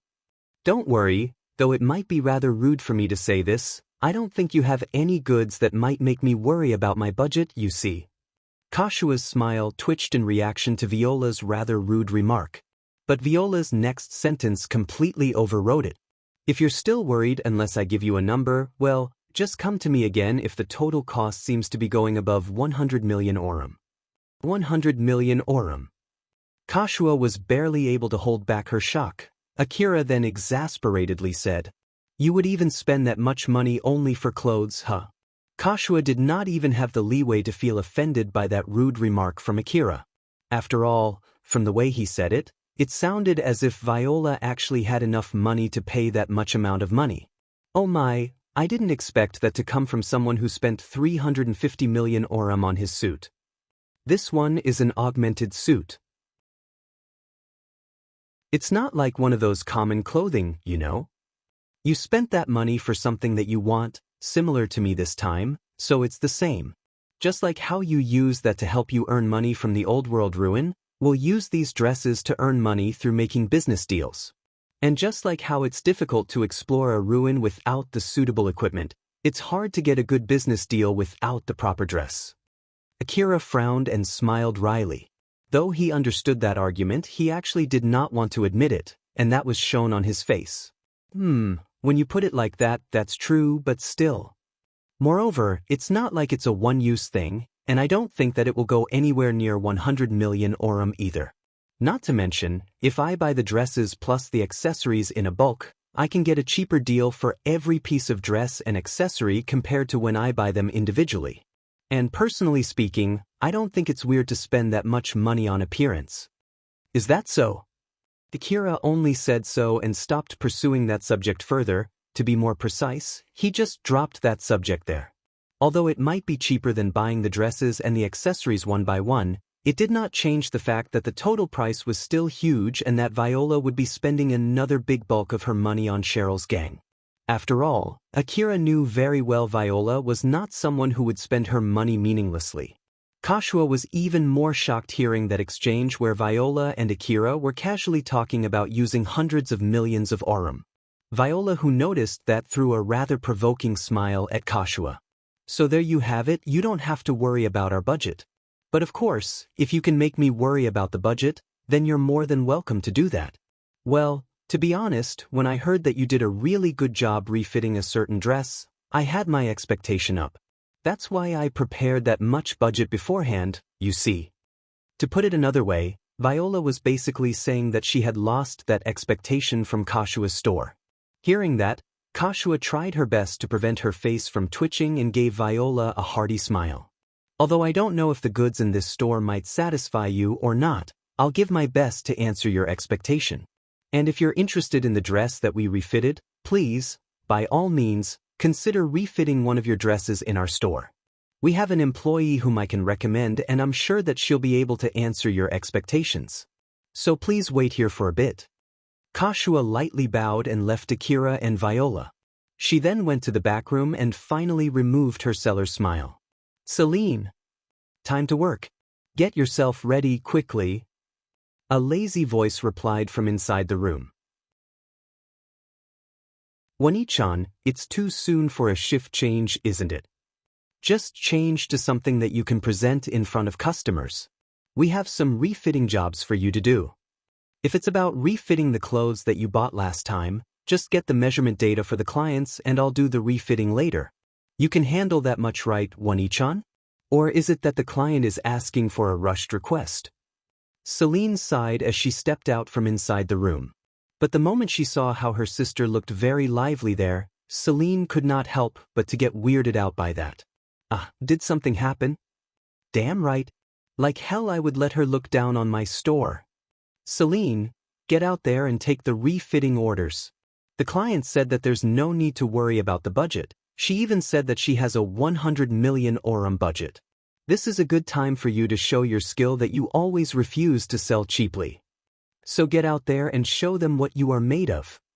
1 to 100 million orum? I'll be pulling out my reserved stock too. There's no need to worry about the budget if it's my store, she said. Like hell I would let that slide. I'll definitely get her to worry about her budget.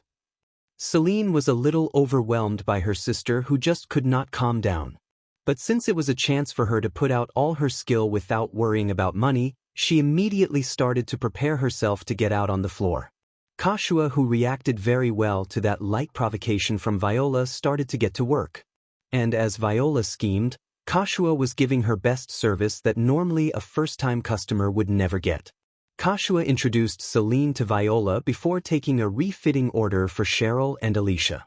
After that, they decided on the specifics and the details of that order as well as choosing the material to be used before Kashua asked them to come to the workshop to get their measurement. Alicia nervously glanced at Ario as if to hope that he would accompany her. Ario noticed that and asked for their permission to accompany Alicia. Seeing that, Alicia smiled happily while slightly blushing. Cheryl also sent a similar glance at Akira.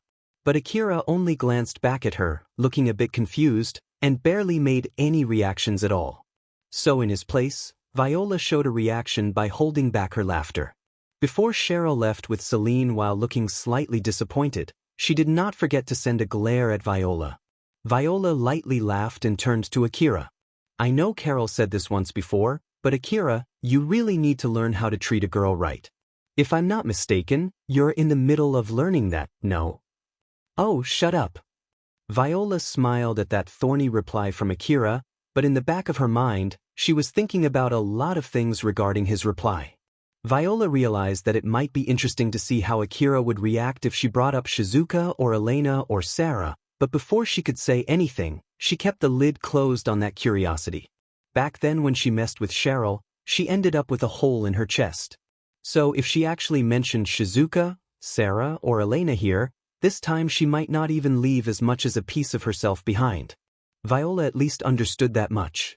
In order to keep her curiosity contained, Viola kept telling herself that even if she really wanted to test it, she would need to set up a better situation first to do that. While Viola was in the midst of her thoughts, Kashua approached Viola and placed a box that looked like a jewelry box on top of the table.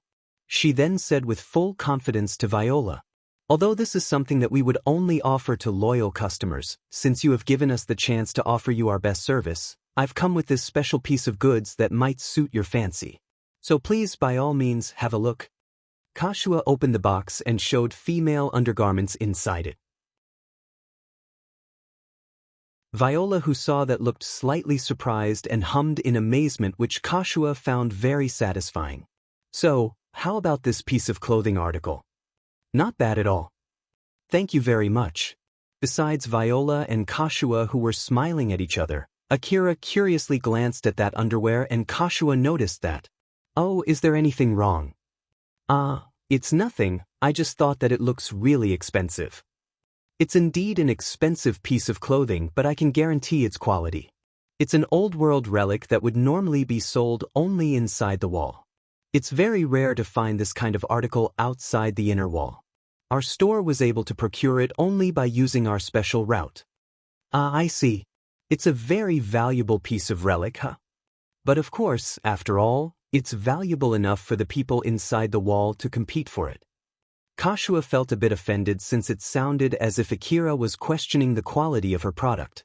For someone who had spent hundreds of millions of aurum for his equipment, Akira should have the ability to judge the quality of a relic. Kashiwa could not accept if he looked down at her prized possession, but it seemed that it was an unneeded worry from her side as she patted her chest in relief. She then continued by ardently explaining her prized goods. Akira only lent his ear to that explanation as his brain did not register anything while he glanced at that female undergarment. Alpha, about that? Yup, that's one of the relics that you brought to Shizuka's shop. Thought so. Judging from the material and the identification code that can't be checked with naked eyes, it doesn't seem to be of fake relics. I see. To be honest, Akira only glanced at it since he thought that the relics he brought back from the ruins seemed to have actually gotten sold somewhere. But after listening to Alpha's explanation, he was a bit surprised and a little bit scared on how Alpha could even tell that much. The only reason that it caught Akira's interest was simply because he felt like he saw it somewhere before.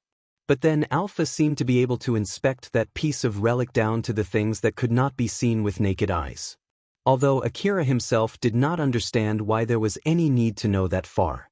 Akira understood that Alpha knew a lot of things about himself, but he never thought badly of it. Or at least, he did not let that bother him until that time when Tsubaki said those words to him back in the Tsubakihara building. The manager of Tsubakihara building, another similar existence as Alpha which he could recognize, warned him about something that Alpha was doing to him.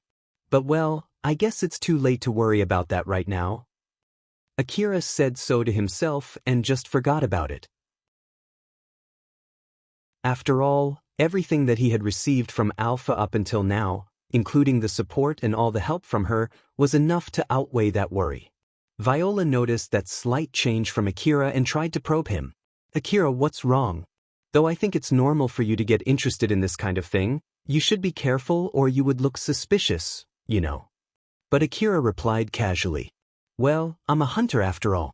It doesn't matter whether it's a female undergarments or anything. As long as it's an old world relic, it's only normal for me to be interested, no. That's true, but I heard that you just gave one to Cheryl the other day though. Oh, shut it. It doesn't really matter, does it? It's my relic and I'm free to do what I want with it. But of course. Viola said so and smiled amusedly since Akira looked away as if to avoid answering that question. But from there, Kashiwa at least noticed that her prized goods had some kind of connection with Akira. Of course, she could not recognize anything further than that.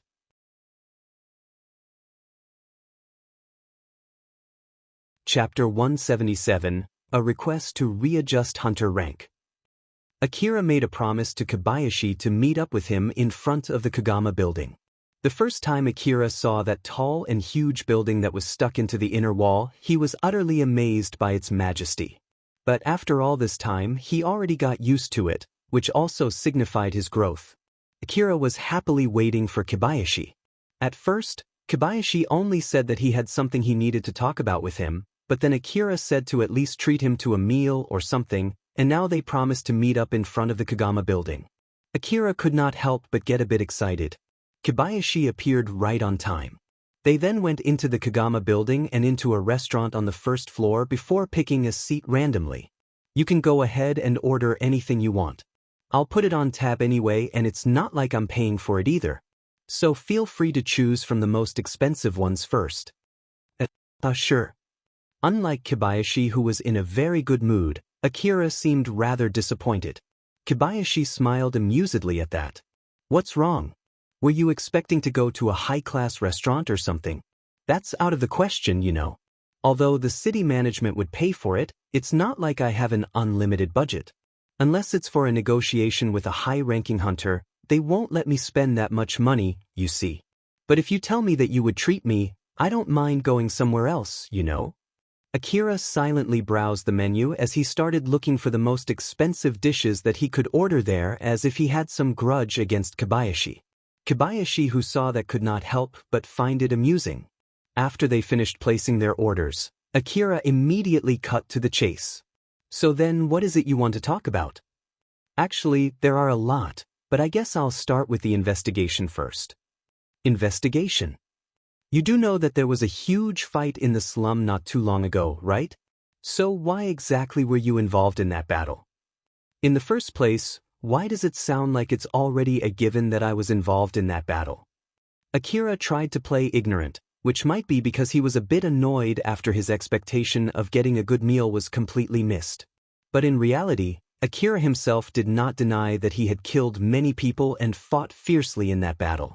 He also knew that the Hunter Office preferred hunters to behave nicely, and he did something that deviated from the Hunter Office's preference. So a part of him was telling him that there was no reason to proactively talk about that subject with the Hunter Office. Kobayashi then pulled out his information terminal, clicked some buttons, and put it on top of the table. Akira looked at the video playing on that information terminal and frowned. Kobayashi smiled happily, seeing that Akira reacted as he predicted. Well, although it's actually a secret videotape, it's not that big of a secret. And since you're involved in this incident, it should be fine. Kobayashi's information terminal was showing the video of Akira fighting a black-powered suit. In all honesty, I'm really glad to find that you're as reckless as ever. I had a good laugh the first time I saw this record, you know? Akira lightly ruffled his head. How did you get this video?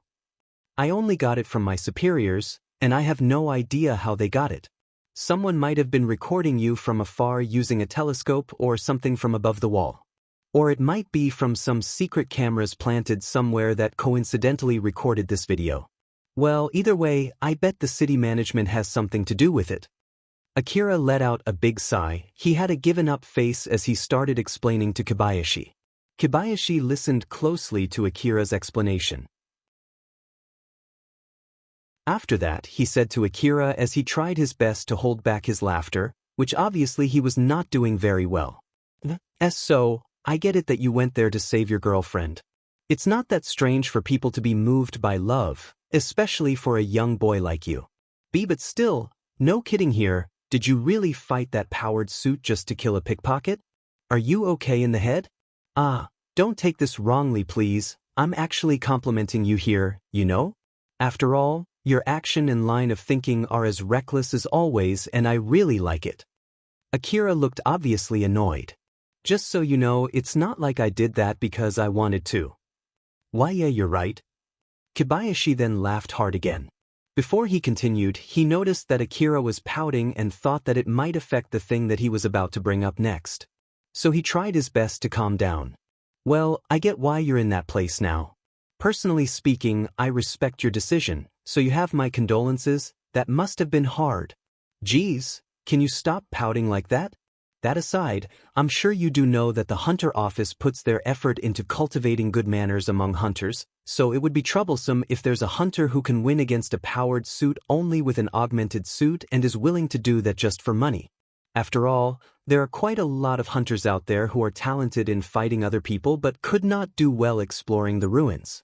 So it's our duty to give them jobs that would help to keep public order while at the same time keeping them away from doing anything that might disturb it. Is that so? So you're basically here to give me a job as security or something, huh? Calm down. There, the meals are here, so let's calm down and enjoy the food for now. Kobayashi extended his hand to the food in front of him. Akira also did the same, although he still looked annoyed. Akira's mood was getting better as he continued eating. Although it was not a meal from a high-class restaurant, it was still a good meal. So every time he brought a spoonful to his mouth, his mood was slowly getting better and better. Kobayashi closely monitored the change in Akira's mood before bringing up the next subject. Now then, since we filled our stomach, let's get to the main topic. That one just now was not the main topic. But I can't really say that it's not related to the main topic at all. The main reason I wanted to meet you is to talk about a certain request. Well, although I said to talk about, it's actually something close to compulsory. So, let me apologize beforehand. As long as you don't want to pick a fight against the city management, I recommend you not to refuse it. Akira slightly frowned and was obviously alerted. Kobayashi smiled bitterly in an effort to calm the situation down. You don't need to be that alert. I actually like you quite a fair bit, you know? So I won't give you any weird requests. And also, although I said it's compulsory, normally, most of the hunters would be more than happy to accept this request, you see. After all, it's a request to help you readjust your hunter rank. Basically, it's a request to boost your hunter rank. Boost my hunter rank. Let me ask you this first, you do know your current hunter rank, right? If I'm not mistaken? Before Akira was able to pull his hunter rank out from his memory, Alpha interjected. It's 30. HM? Wasn't it 29? The relics that you brought to Shizuka the other day got you to 30. I see. So after that short pause, Akira said firmly. It's 30. Kobayashi obviously looked exasperated since Akira took that weird pause before he answered. Good grief, there are not that many hunters out there who can't immediately give their hunter ranks when asked. You really don't care about it, do you? No wonder why people thought you're faking your hunter rank. It doesn't really matter, does it? If it really didn't matter, we won't be talking here and now about raising your hunter rank, you know? Since this is a good chance, I'll explain the rest to you regarding that matter. So listen carefully. To Akira, who still looked slightly annoyed, Kobayashi started explaining about the matter of hunter rank and the request that he was about to ask Akira. The strength of the hunters in the Eastern District was represented by their hunter ranks. Of course, hunters of the same hunter rank did not mean that those hunters were equally strong. There were many other factors that defined one's strength, such as their equipment, experiences, and their talents or preferences. Although it was impossible to make sure that hunters with the same rank had the exact same level of strength, the Hunter Office tried its best to readjust the hunter rank as a good indicator for hunter's skill. The hunter rank was also a good thing for those who submitted requests for hunters, such as for bodyguards or escorts. Since that way, they could decide which hunters to employ and how much reward to offer those hunters based on the difficulty of the monsters that they might encounter and their hunter ranks. Other than that, hunter ranks were also used for so many other things, such as transferring hunters between cities, deciding the level of difficulties and danger for different areas, or recruitment into private military companies. The accuracy of the hunter rank system was an important thing for the Eastern District that was filled with hunters, as well as the Hunter Office and the corporate government that was ruling over the Eastern District. But with that being said, there were very rare cases in the Eastern District where some hunters showed abnormal strength that was far from their hunter rank. The ranking system would only grow worse if they left those hunters alone, which might lead to a full breakdown of the ranking system. The ranking system was highly valued, and the Hunter Office held the sole rights to calculate, decide, and assign that ranking system. That was the power of the Hunter Office, as well as a way for the Hunter Office to assert control over those hunters. So that's basically the gist of it. We want someone like you with a big gap between your hunter rank and your real strength to get your hunter rank to a more suitable number. But with that being said, it's not like we can just pull up your hunter rank either. That's why we dispatched this request in order to readjust your hunter rank. You get it now? I feel like I get it, but not exactly at the same time. Just accept the request. Or is it that you have a reason why you don't want to get a higher hunter rank?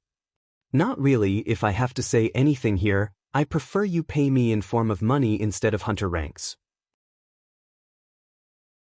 Kobayashi sighed exasperatedly, but he also seemed to understand where Akira came from. Ah, you're that kind of hunter, huh? Normally, you can get better rewards if you have a higher hunter rank, but sometimes there are hunters like you who don't really understand that.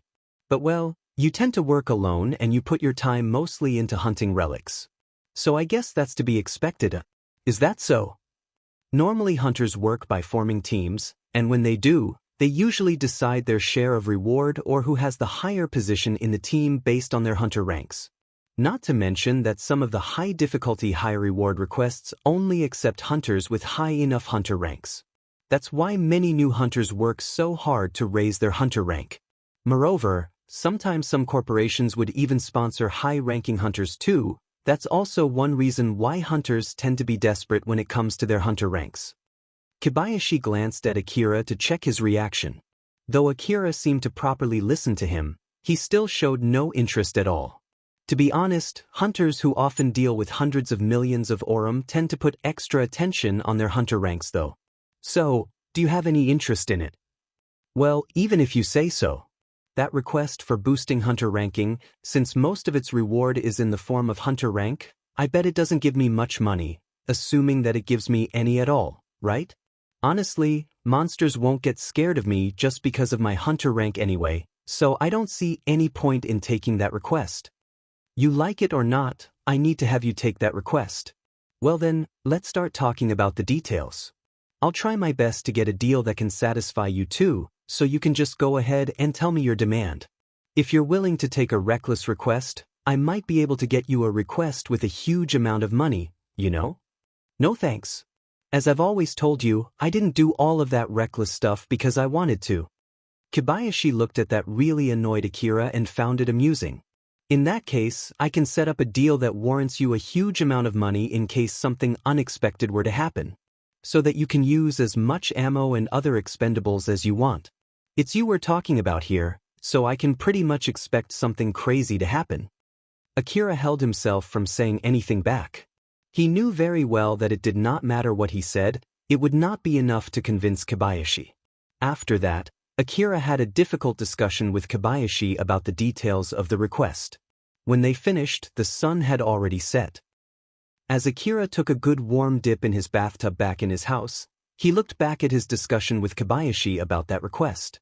Alpha, I know it's too late to say this, but is that really all right? Let me ask you this instead, do you have any problem with that request? Not really, or more like, I don't really get the whole thing. To be honest, Akira did his best thinking about what he should ask for during that discussion. But even so, he himself understood that he was so not skilled in that aspect to the point that he would not be able to spot any mistakes in case he made any during that negotiation.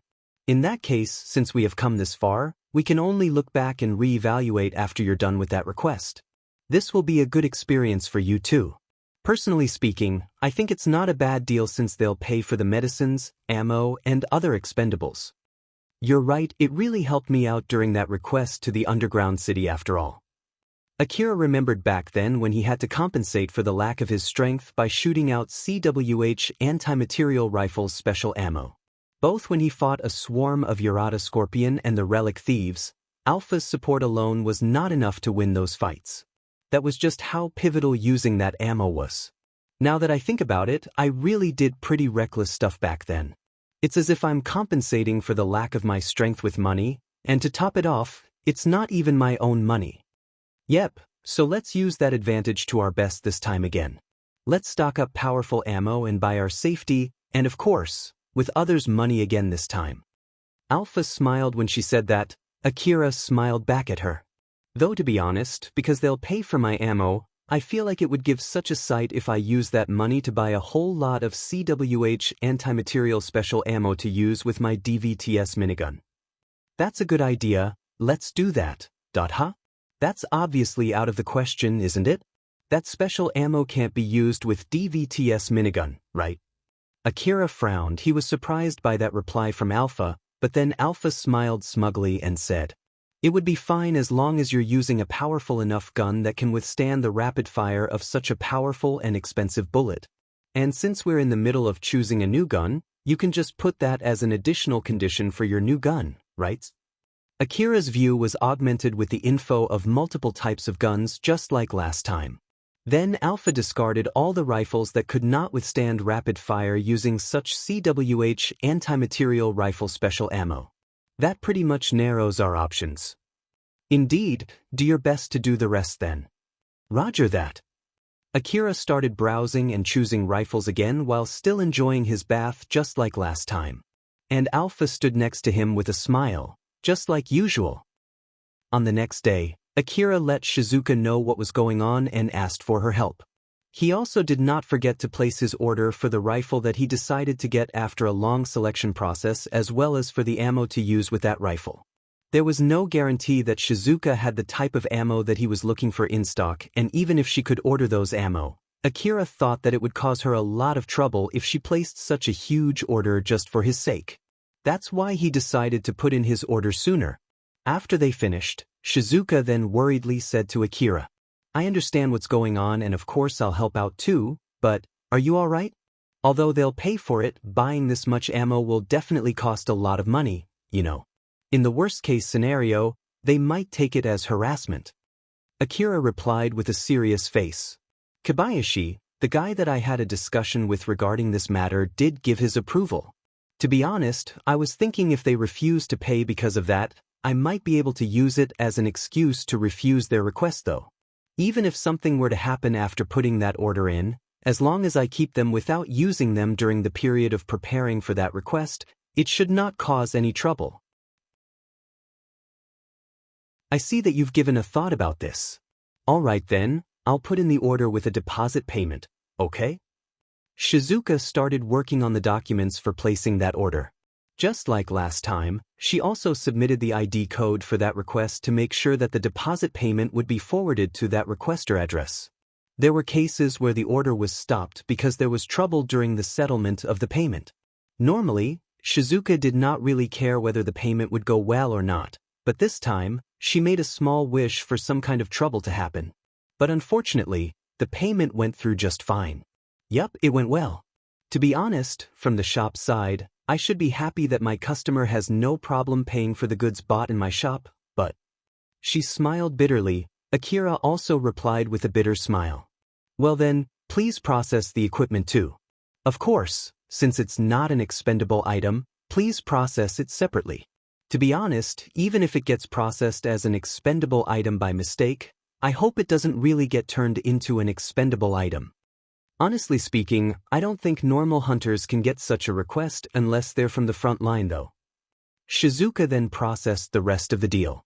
The payment went through just fine as it was withdrawn from Akira's bank account. Thank you for your patronage. I'll let you know when it arrives. I'll give the ammo together with the rifle. All right. Akira replied casually, but Shizuka stared back at him with a rather serious face. He found that a bit weird. Shizuka then left the counter and stood in front of him before giving him a hug. Although Akira was surprised, he just silently let her hug him. Shizuka then gently caressed Akira's head. "That I'm sure that it won't be easy, good luck and give your best out there. But make sure not to force yourself, and make sure to return back alive." "Okay." Akira lightly smiled. "All right. Good answer." As Shizuka let Akira go, both of them smiled at each other, slightly embarrassed. Shizuka once again had a worried look on her face. Akira had already left her shop, so she was all alone in her shop. The reason why she looked worried was because of her intuition. Akira once took a request in which the cost of all his expendables was paid by the request giver. He then returned back with a lot of money and used it to renew his equipment. Up until that point, Shizuka was also happy for him. But in exchange, Akira lost all of his equipment and almost got killed. He even had his augmented suit completely wasted and he had to get hospitalized too. There was no mistaking it, he had to go through a very dangerous situation.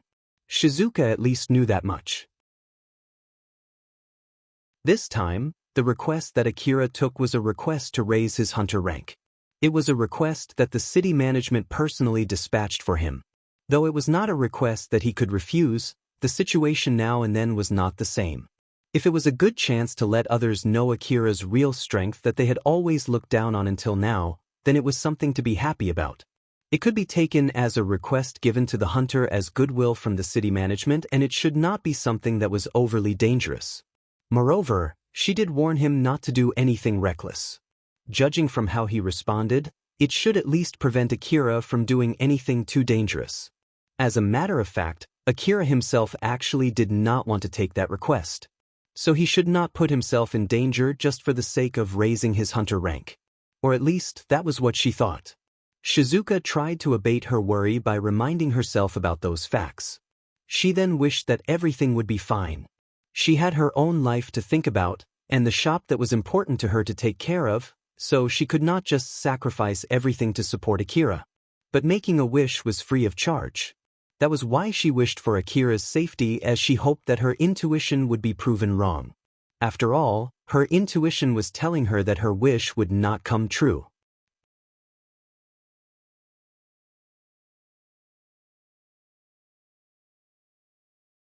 Chapter 178: Hunters Who Stood Out. With the destruction of the two reigning gangs, a large chunk of Slum City was immediately thrown into a vacuum of power. Bosses of medium-sized to small-sized gangs gathered together to discuss that very matter right now. Their main focus was what to do with the territory left by the two destroyed gangs. Of course, They could not afford to use military power to fight for that territory. But in order to keep their right over that territory, they could not afford to just back out either. Thanks to that, they could not come to a consensus even after a long and difficult discussion. But if they kept this up without coming to any kind of conclusion anytime soon, the city management might decide to just burn down that territory. After all, there was already a rumor spreading around saying that the mansion itself was occupied by monsters. With the time going against them, the members of that discussion could not afford to keep dilly-dallying, and the sense of pressure caused them to slowly compromise, although it was still not enough for them to come to a consensus yet. Geez, let's just decide on something. Just split that territory equally to the gangs neighboring it, isn't that good enough? Heck no. If we go with that method, you'll get a huge chunk of that territory. Even my gang had also lent those two gangs a lot of money and we can't retrieve them back now. I won't accept it unless we get enough territory to compensate for that amount. Breaking that territory into pieces will only cause more trouble later. Even the bases and the buildings are pretty valuable for us. Hunters might have no interest in them, but we can use them to earn more money. I'm sure you guys want them too. If we keep bickering like this, the city management will burn them sooner or later, you know. If you take the base, the area around the base will automatically become yours too. So how are you going to split that? I bet you're planning to take that base for yourself, right? Like hell I will just let you do that. The bosses of each gang were debating and bickering for the sake of their own profit, loss, pride, greed, and standings. If any of them backed down, it would cause them more trouble later down the line. But if any of them forced through their own desires in this situation, it would be the same as picking a fight against the rest of the other gangs. The discussion went back and forth without making any meaningful progress. Then one of the bosses from a medium-sized gang, who didn't want this to go on forever, made a suggestion. If we only divide the territory among the gangs which participated in that battle, that would be the remnants of Ezant family and Horias, and that newcomer. But with no one from the Horias nor Ezant family here, that means everything will go to that newcomer.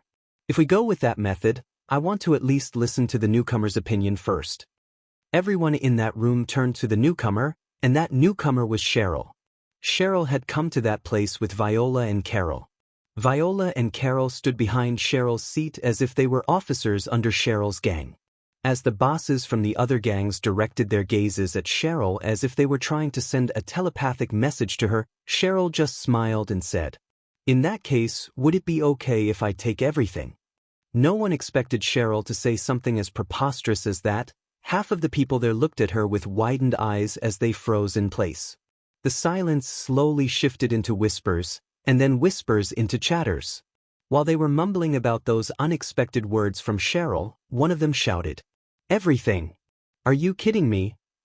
Cheryl did not wince back at all. She only looked back at that guy with her usual smile and replied, "I see, in that case, how much of that territory may I take? Even if you ask me." If that guy said a concrete number there, the other bosses would definitely turn at him. As he was unable to say anything, another guy interjected. "Even if you take everything, there's no way you can manage the whole territory all by yourself anyway. Use common sense here, will you?" "You're indeed right. Shijima-san, I'll leave the territory that I get to you, so will you please manage them for us? If yes, then I'll only take the territory that Shijima-san can manage. Is that good enough for everyone?" "Shijima-san, we can talk about the details like how are we going to split the profit and the cost for maintaining that territory later." Although Shijima was already surprised when Cheryl suddenly brought up his name, he was even more shocked by her suggestion. With everyone's attention focused on him, Shijima felt slightly overwhelmed, but of course, he did not show any of that on the outside. One of the bosses there calculated how big the area that Shijima's gang could manage with their current power, and his face turned grim as he realized that there was a good chance another gang would try to wrestle that territory from Shijima later if they did that. "Wait a sec. Why did you suddenly say that? Or more like, why Shijima?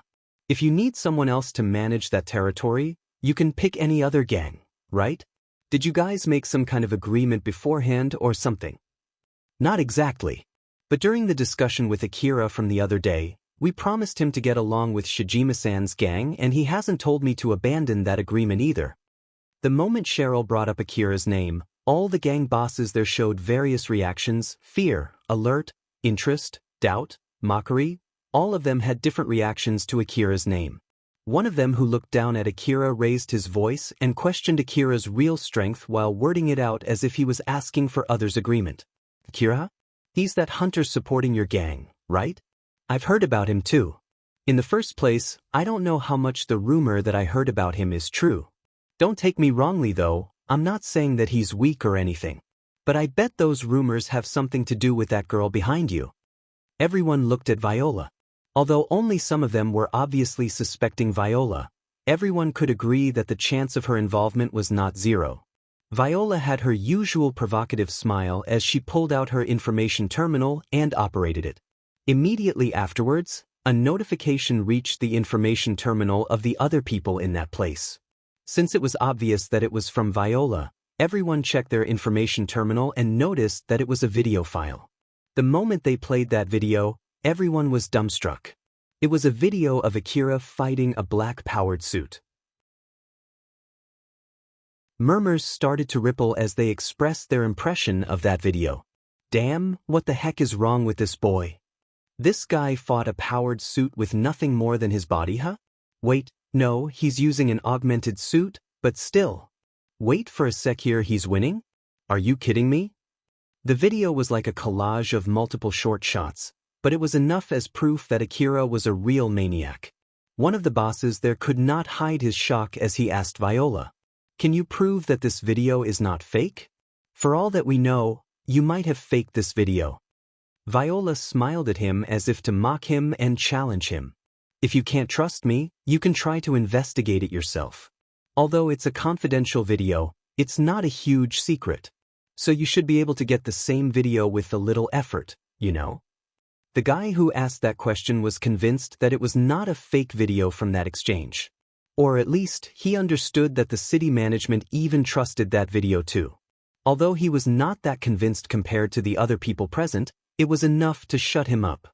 Another guy then turned to Cheryl again. He still was not able to fully recover from the shock as he said to her, "Leaving that hunter aside, I still think it's too much for you to ask everything, no?"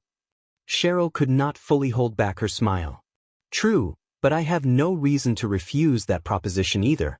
Not to mention, I have some debts that I have to pay Akira too. So if I can take the whole territory, I'm planning to turn some of them into money.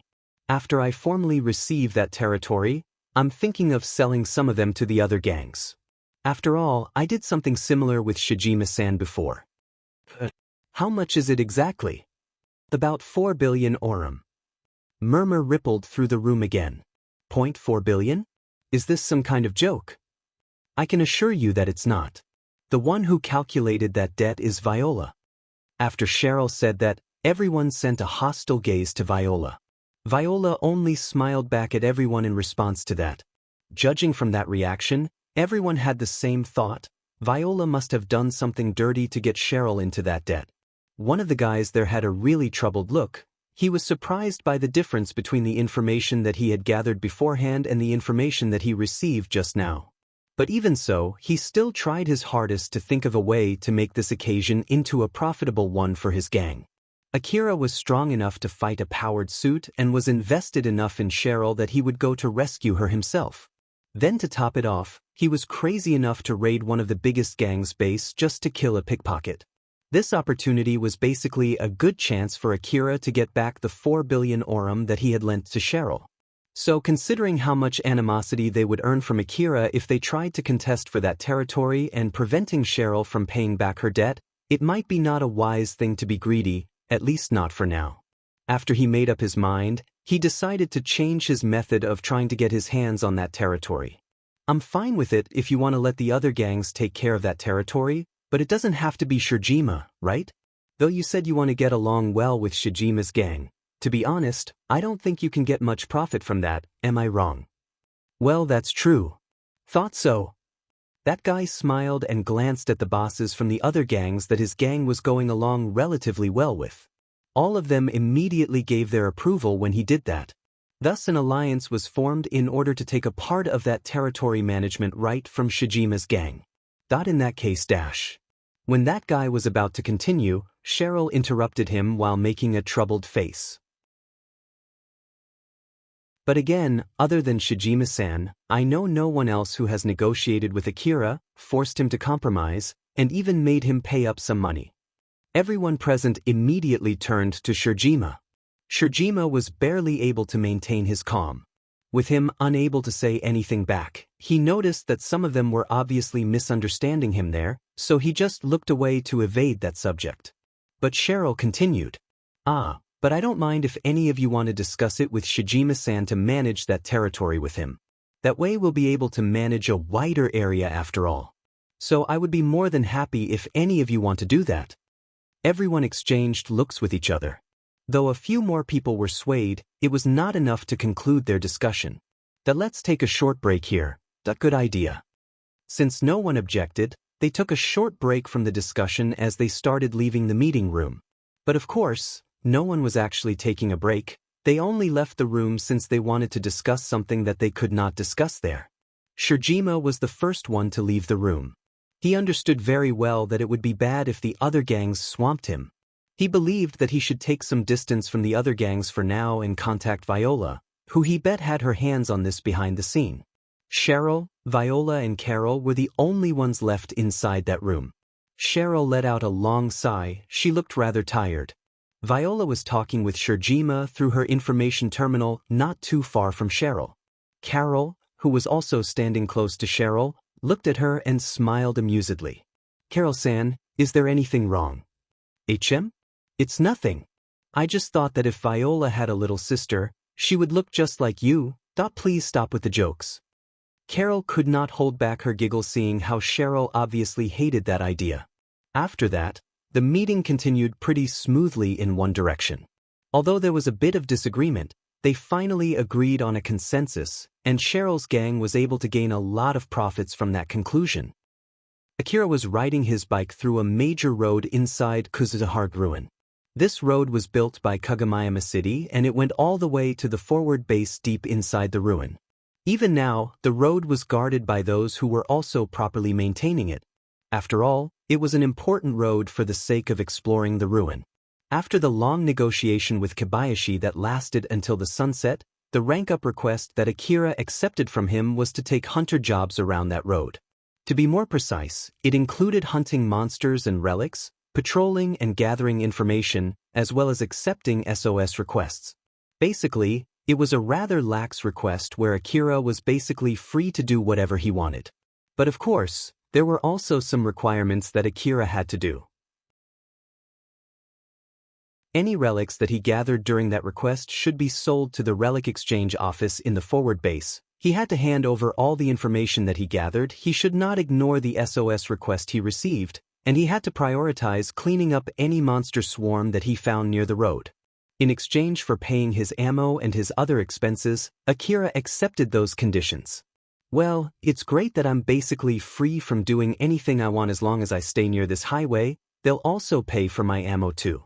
But seeing from their perspective, it means that even considering the fact this request is made to boost my rank, this request is actually so dangerous to the point that they agreed on such a condition. Alpha lightly added. This road basically crossed past the patrol route of that big monster that attacked you the other day. So judging from that fact, this place is actually pretty dangerous, you know. Is that so?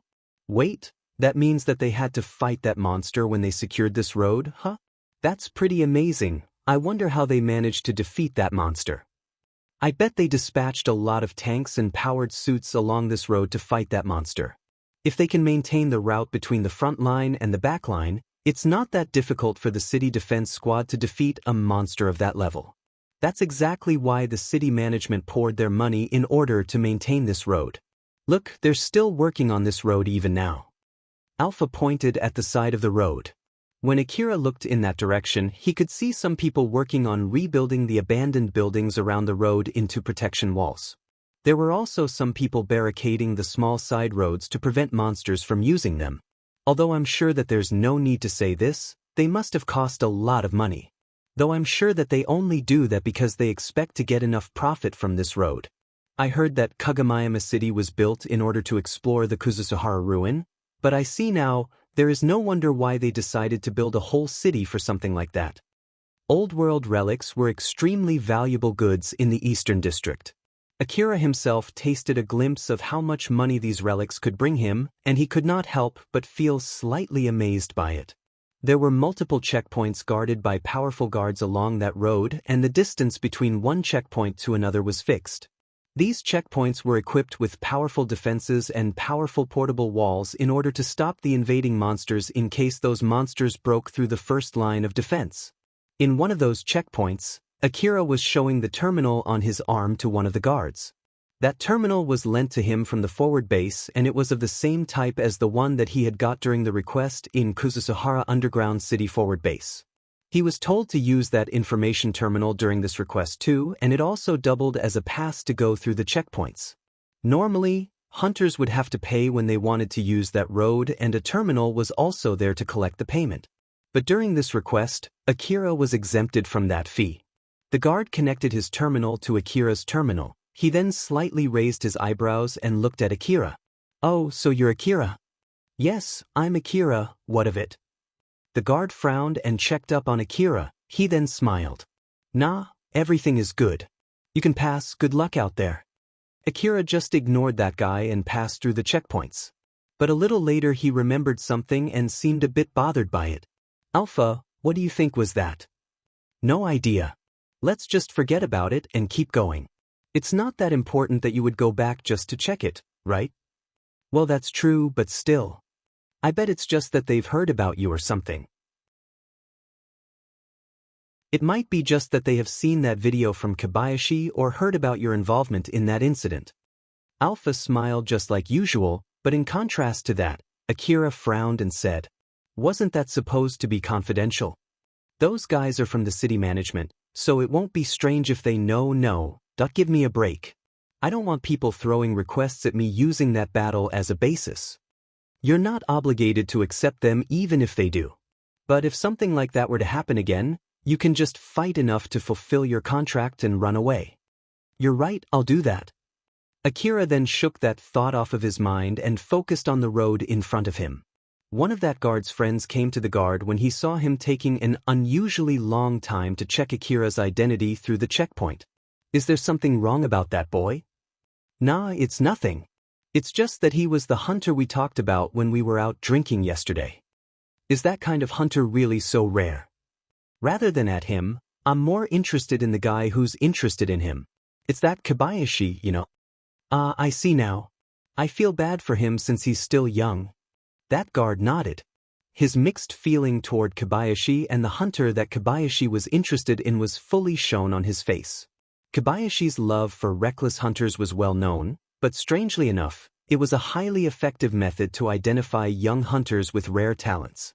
Most of the great hunters tend to be blinded by the glory as they went out chasing for that glory only to be swallowed by the wasteland. But a small number of those hunters were able to get a hold of that glory and return back alive.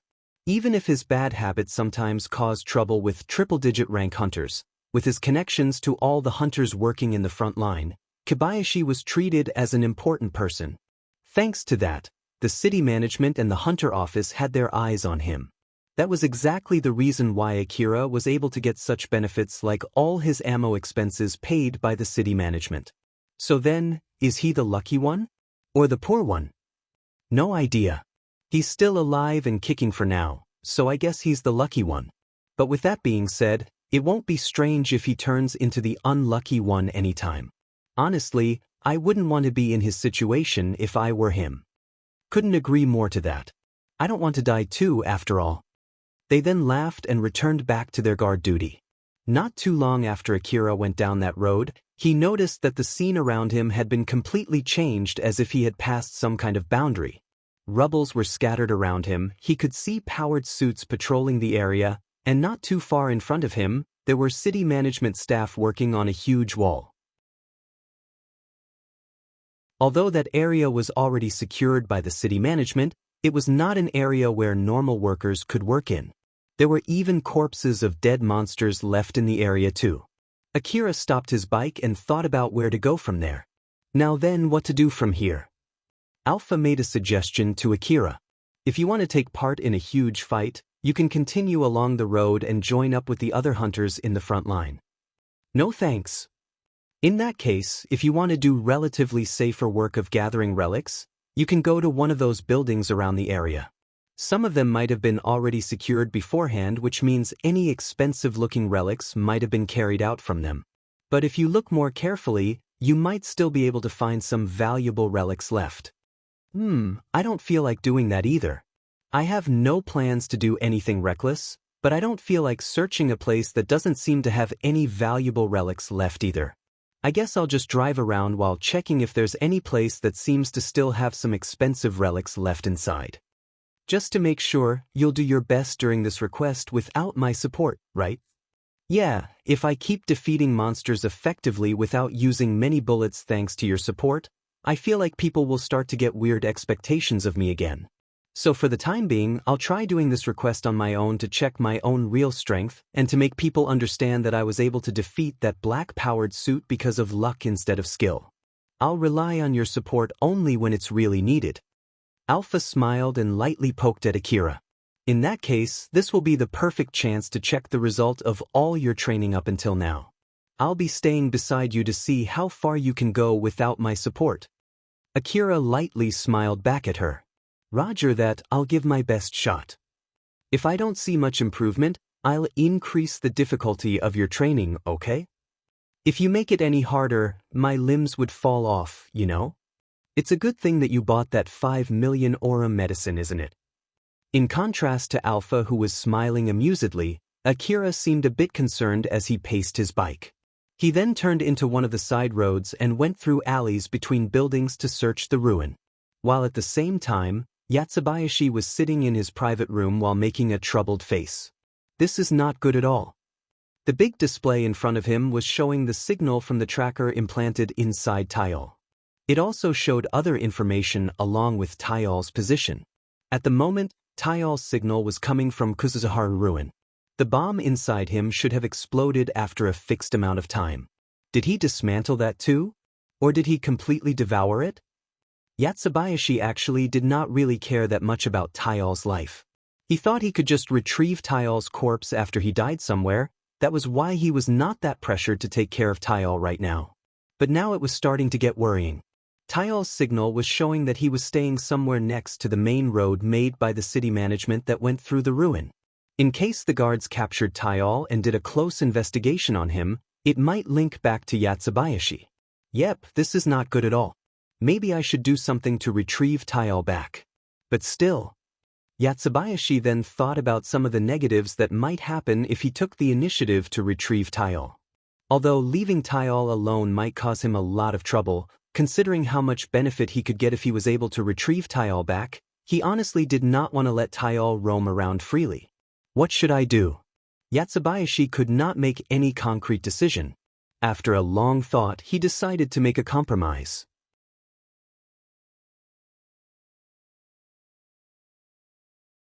Chapter 179, Mechanical Armored Spider Bug. Akira continued searching the ruin. The inner part of the Kuzuharu ruin expanded through a wide area, and it was still quite a distance away from the deepest part of the ruin. But even so, compared to the outskirts of the ruin, the buildings were not that dilapidated, and the condition of the area was not much different compared to the deeper part of the ruin. Alpha was floating horizontally next to Akira as if she was lying on top of an invisible bed. Akira, you've been driving around for some time now. Are you not going to check one of those buildings? I just thought that I should check the structure around this place first. That's for the sake of registering buildings that seem to have expensive relics too. By the way, is it true it's better to aim for big buildings? I'm not really sure about that. Larger shops are easy to spot, so I feel like other hunters would be searching such a building first. In that case, you might only end up with a small number of relics instead. What's more, big buildings like that tend to be guarded by relatively powerful monsters. So all in all, it might not be a good choice. I see. Akira nodded, then something came up in his mind. Wait, isn't this considered as support from you? Alpha smiled mischievously at Akira. I won't count a small silly talk like this as support. If you really want to do this without my support at all, it might be better if I remove my image and voice too. But I just thought that you would be lonely if I do that, right? Well, thanks for being considerate. Akira smiled wryly. In the middle of searching the ruin, Akira suddenly stopped his bike and looked around him. The large building next to him seemed like it had been chomped by something big. Next to it, there were multiple corpses of greedy crocodiles together with the leftover of what seemed to be the defensive equipment of that building. Other beast-like biological monsters were feasting on those wreckages. One of those monsters suddenly noticed Akira and stopped eating, but it immediately lost interest in him and returned back to its meal. After watching that for a few seconds, a certain word came up in Akira's mind: food chain. It was a word that he had learned from Alpha's class. He always thought that he would not be able to see for himself the meaning of all the words that he learnt in Alpha's class, but that did not seem to be the case. A living organism that started as a creature that eats buildings instead of grasses? Nah, that can't be. They might be the monsters produced by facilities with self-readjusting food chain preservation function in order to clean up the city. No, it would be meaningless for them to be eating the building then, wouldn't it? And even if that's true, then why would they even go as far as to fight the defensive equipment just to eat that building? They might need to eat fresh rubble in order to be able to harvest the energy pack implanted into one of those self-repairing buildings. So basically, for them, the buildings are like fresh meat while the already destroyed buildings are like rotten meat. Akira listened to Alpha's explanation with full interest. Is that so? Alpha smiled, amused. No, that's just my guess. Akira frowned and looked slightly annoyed, but Alpha did not seem to be bothered by that at all as she kept smiling like usual.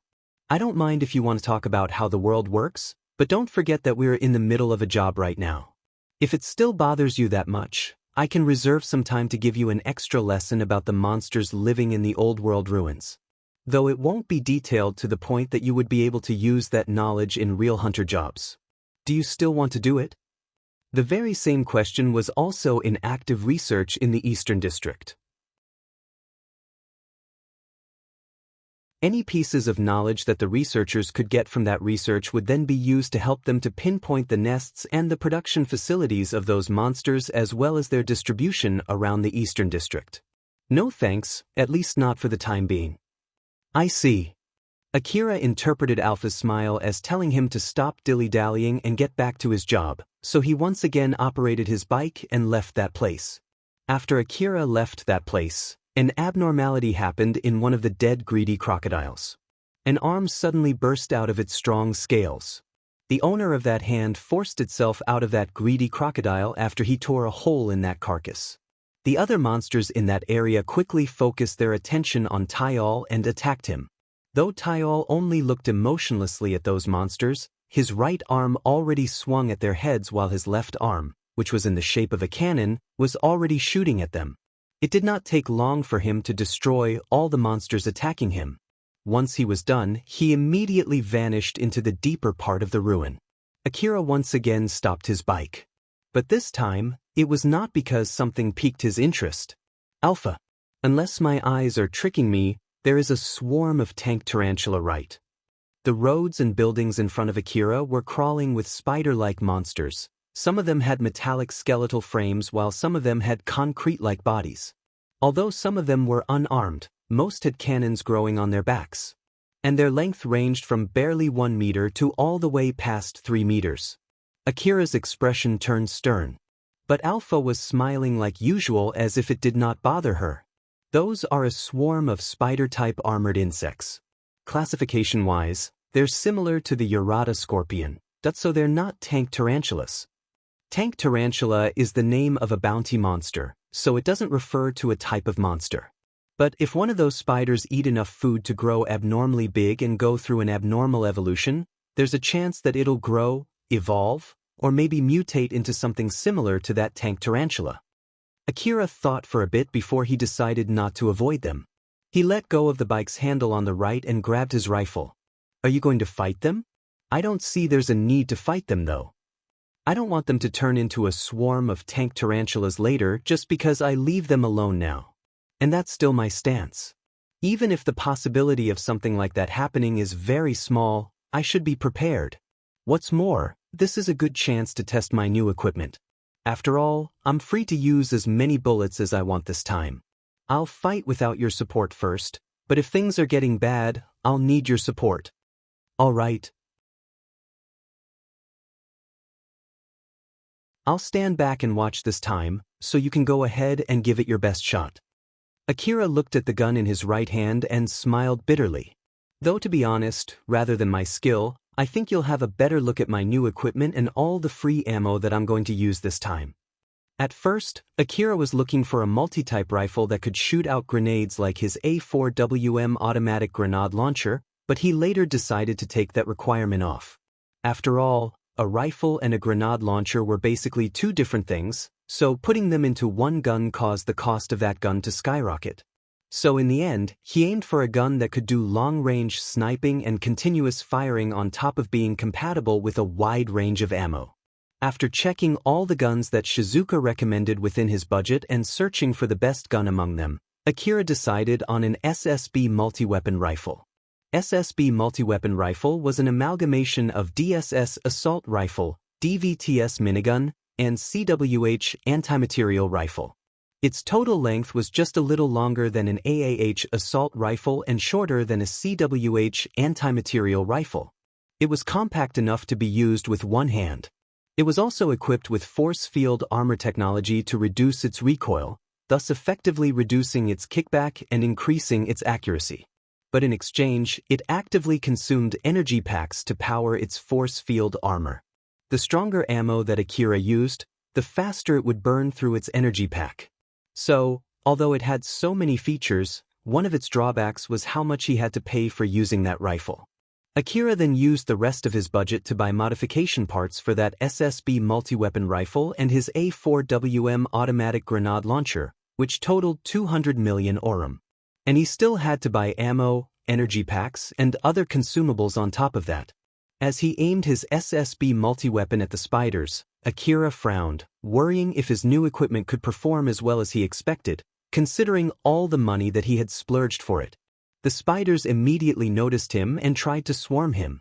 The spiders with cannons on their back aimed it at Akira and started shooting at him. Akira pulled the trigger. His SSB multi-weapon rifle was loaded with a magazine filled with ammo that was as expensive and as powerful as CWH anti-material rifle special ammo. Although the kickback from that ammo was nothing to scoff at, thanks to the recoil suspension system of the SSB multi-weapon rifle, Akira barely felt anything. Inside his extended time perception, Akira was extremely surprised, but of course, that did not stop him from aiming at the spiders in front of him. Even in that extremely extended time perception, he could feel multiple bullets leave the barrel of his rifle. The moment that bullet reached its target, it showed no mercy and blew its target to smithereens. Akira was surprised by its firepower as he swept through the swarm. Although it reduced the intensity of his barrage, it was more than enough to pierce and kill the spiders. Akira biked up to the top of the scattered metallic wreckage of the dead spiders mixed with the rubbles and other things while he kept shooting at the spiders. The falling warheads from the spiders bombarded Akira, but he was able to evade them with the speed of his bike as he turned left and right to disrupt their aimings. While at the same time, he was also circling the swarm, releasing a few shots every time he spotted that swarm from the openings between buildings. Every time Akira passed through a crossroad, multiple warheads would be immediately released in his direction from the spiders both on the ground and on the buildings. But he accelerated his bike to slip through those warheads, or sometimes he would compress his time perception to its limit in order to evade them, while leaving the spiders chasing him behind. He then sometimes stopped his bike to lay and wait, and immediately released a barrage the moment that swarm made a turn on that crossroad. Akira kept circling the swarm while shooting at them. Every time he made a full round, the radius of the swarm got smaller and smaller. Akira prioritized shooting at the monsters with weaker-looking bodies made of a mix of brittle mechanical parts and flesh, thus leaving only the strong armored spiders behind. He also shot down all the spiders that were latching on the building walls as they smacked down right to the ground. Right about when the size of the swarm was halved, Akira finally ran out of ammo. But even so, he kept aiming at the swarm. Akira had also equipped his SSB multi-weapon rifle with a guiding beam. Thanks to a rather extreme modification part that he had bought, he managed to add a mini-missile launcher on his A4WM automatic grenade launcher fixed on an arm behind his bike. And that guiding beam was able to work together with that missile launcher. Akira fixed his aim at the relatively strong-looking spiders. When he did that, the information display on his goggles marked those spiders. That was when he pulled the trigger and released multiple missiles from behind him straight to those spiders. The small-sized missiles floated for a while as if they were fixed in that positions, but then, immediately, some of them went overhead, drew a perfect curve before raining down at the spiders from above, while some of them traveled parallel to the ground following the guiding beam from Akira's rifle with a huge momentum before colliding with the spiders from the side. With the missiles coming from above and from the front, the explosions immediately devoured the spiders. When the aftermath of that explosion subsided, the swarm left nothing behind at all. Only a larger-sized monster that led the swarm was left in the middle of the destroyed swarm. That monster, which looked like a pseudo-tank tarantula, started to move. Part of its body opened up, exposing pods behind them, and released multiple mini-missiles that immediately hunted for Akira. Akira, who saw that, could not help but frown. But he immediately accelerated his bike and jumped straight into one of the buildings near him. The missiles that were chasing him were not smart enough to pursue him as they collided into the wall of that building. As each explosion took a part of that building away, the missiles dug through the building and caused it to crumble down. Akira forced his way through that building on his bike and jumped out from the crumbling building. The building behind him crumbled down and made a loud sound as it fell to the ground. The pseudo-tank tarantula released another barrage of missiles. The missiles filled the sky before raining down on Akira. But before those missiles flew downward, Akira quickly compressed his time perception and reloaded a new magazine into his SSB multi-weapon rifle.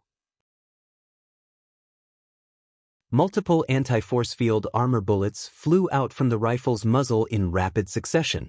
The bullets ripped through the air and hit the tank tarantula right on its head. The bullet was even powerful enough to pierce through its head all the way to its torso, making a mess of that monster's inside. The tank tarantula exploded from inside, engulfing its big body in flames before blowing up into small pieces. With the mini-missiles losing their guidance system, they just flew straight down to the ground and exploded. Once all the missiles had exploded, silence returned to the ruin. Akira heaved a big sigh. Did I somehow got through that? Alpha smiled and praised him. Good work, that was not bad at all. Thanks, but still.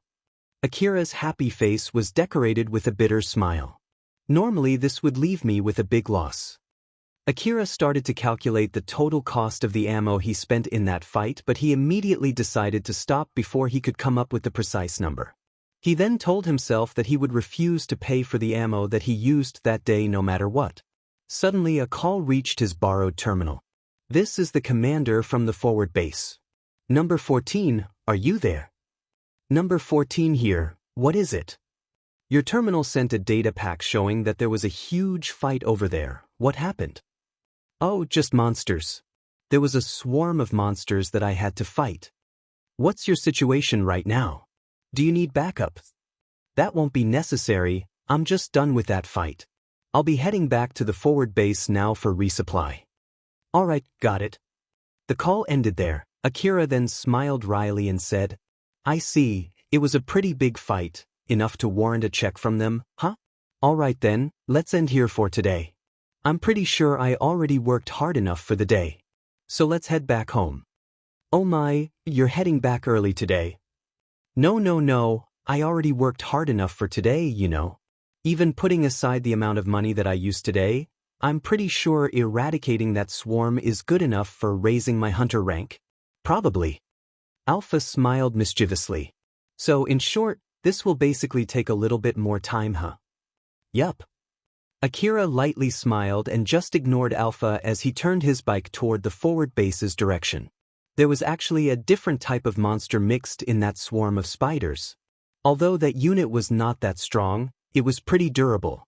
So, even after all of that fighting, that unit survived. It made sure Akira left that place before sending some data. Once it had done its duty, it deactivated and went limp. The next day, Akira was placing some orders in Shizuka's shop. Shizuka could not help but to make a worried face after she took in that order from Akira. "You went and used quite a lot of ammo on your first day. Did something happen?" Although Akira was happy that Shizuka was worried for him, he also did not want to make her worry as he smiled at her and said, "It's nothing too bad. I made sure to compensate for my skill with expensive ammo so that I won't be in any danger. Thanks to that, it was not that hard of a fight. Although, it would definitely leave me in red if it was a normal Monster Hunter request. Well, basically I'm buying my safety with someone else's money, but since that's how it is for this request, I'm planning to keep doing that." Shizuka smiled bitterly. "Well, you're really contributing to my shop's sales, and if you say that you're not having any trouble at all, then I have nothing to complain about. Although, I wonder who's getting into trouble because of this. That would be the person who overestimated my skill, and that is not my fault." Akira smiled mischievously, seeing that Shizuka could not help but giggle. Shizuka then finalized the payment, and just like last time, it went through without a hitch. After that, she turned to Akira and said to him with a serious face, "It went through without trouble again this time. At this rate, don't you think that it should be all right for you to get more expensive stuff?" Although he did it because he had to fight a swarm of monsters, it did not change the fact that Akira leisurely used ammo while ignoring its total expense. Although his contract allowed him to do so, there was no mistaking that he would receive some complaints later. Even more so when Kobayashi did not even ask why he needed that money before approving payment. Akira himself also wondered why he was allowed to do that. He wondered if it was because it was normal for hunters working around the ruin to use that much money, or if there was another reason for that. Although these are only consumables, it would still take some time for the orders to arrive when you order this many, and it's doubly true for expensive goods. So it might be a good idea to place an order for some extra now. Thank you, but I will have to refuse, at least not for today. I just placed an order now. I'll think about it again after I receive it." "I see. Well, good luck and be careful out there. Don't lower your guard just because you're free to use as many bullets as you want, okay?" "Of course." Akira then spent some time talking with Shizuka before taking his goods and leaving the shop. Judging from how he seemed to be absolutely confident in being able to return back alive, Shizuka thought that whatever happened yesterday was not that much of a problem. Akira once again took his bike to the inner part of Kuzuhara Ruin. That day he had no plans to hunt for monsters. Instead, he went to search the buildings around the highway, hunting for relics. After he spent some time looking around, he decided to just go to one of the buildings there. He parked his bike in front of that building, but before he went in, he looked at his A4WM automatic grenade launcher fixed on the backside of his bike and was unsure whether it was a good idea to bring it or not. "But I guess it's better not to take that with me." Since he upgraded his A4WM automatic grenade launcher with a mini-missile launcher, its size had grown pretty large. Though he still could take it with him, it was pretty much as big as a tank cannon, and of course, bringing a tank cannon with him would hinder his mobility. In the first place, grenade launchers and missile launchers were not something to be used inside a closed space. He was able to do so in the past thanks to Alpha's support, but now that he was cutting himself from that support, it would be dangerous to bring them along with him. Not to mention, it was a hassle to put it back again once he removed it from the bike's arm. So he decided not to bring it along with him. That was when Alpha suddenly interjected. "Akira, you can actually take that bike inside too, you know?" No, there's no way to do that, right? Like, how am I going to take it up the stairs?" That's when technologies come in. You can just step off from the bike when you want to search narrow places. Moreover, there's no guarantee that your bike will be fine when you return back from searching the building, you know? Well, in the end, you'll be the one to do everything though, so I won't force you. But this is like another test for your luck. Do you want to still go through it? Akira could still park the bike somewhere hard to see, put a camouflaging sheet over it, and pray that monsters would not find it. But with Alpha scaring him, he could not bring himself to take that option. He did not say anything back as he returned to his bike and turned it on while Alpha was watching him with a smile. The inside of the building was actually pretty wide. Thanks to that, Akira could ride his bike inside, albeit only slowly. From Akira's point of view, the inside of the building was in a weirdly bad condition. Although the walls, the floor, and the ceiling seemed brand new, everything else inside that building was withered. It was as if someone was using that newly made building as a garbage dump. Akira looked around inside that building unsettlingly. I picked this building because of its outer look, but I guess this place is a dud, huh? The auto repair function only repairs the building, not the furniture or any objects inside it. So I guess the cleaning and replacement system inside this building must have been long deactivated. I guess I'll at least look around. Akira chose a random room, parked his bike in front of that room, and searched the room for any expensive-looking relics. When he opened the door of one of the shelves there, he found a dusty machine inside it. As Akira tried to dust it off, it broke into pieces and fell apart. So he threw away anything that was left on his hand before moving on. When he tried to pull a drawer, the handle went off and the whole drawer crumbled down, spilling the sand and the dust inside it and leaving only the handle on his hand. Akira threw that handle away and moved on. He then spotted something that seemed to be a display case made of something that looked like glass. When he tried to lift it off to check if he could carry that back, the glass shattered and the whole case fell to pieces. Akira frowned. Everything here is pretty much broken. This thing is still an old-world relic, right? So why is it this brittle? Even the plate that I found back in Higuraka Residence Ruin was not this brittle, you know. Alpha smiled and explained to Akira as if to calm him down. Although they're made from the old-world era, not all of them were made to stand for a long time. And just like how your SSB multi-weapon rifle depends on energy packs, these things might have been designed to run on energy too, you know. So it's understandable for them to deteriorate the moment they ran out of energy. But of course, this is nothing more than my guess. I see. Well, if that's really the case, then we can't do anything about it. Let's just look for relics that seem durable. Up until now, Akira had wondered multiple times as to why Alpha knew that much about the Old World era. He had a lot of guesses based on his limited knowledge. But lately, one of his guesses kept sticking to his mind, the guess that Alpha was from the Old World era too. Both Saranthal from the Saranthal building and Tsubaki from the Tsubakihara building were also from the Old World era, although they were nothing more than AI for managing those buildings. Not to mention, Tsubaki had a body. It seemed that she was also acquainted with Alpha. Alpha also did say something along the line that she could get a corporeal body if Akira completed her request to explore a certain ruin. So then, the real question would be, what exactly was Alpha? Of course, Akira could not ask that question to Alpha himself since he would risk losing too many things by doing that. Thus, Akira pushed that question to the back of his mind as he continued searching for relics.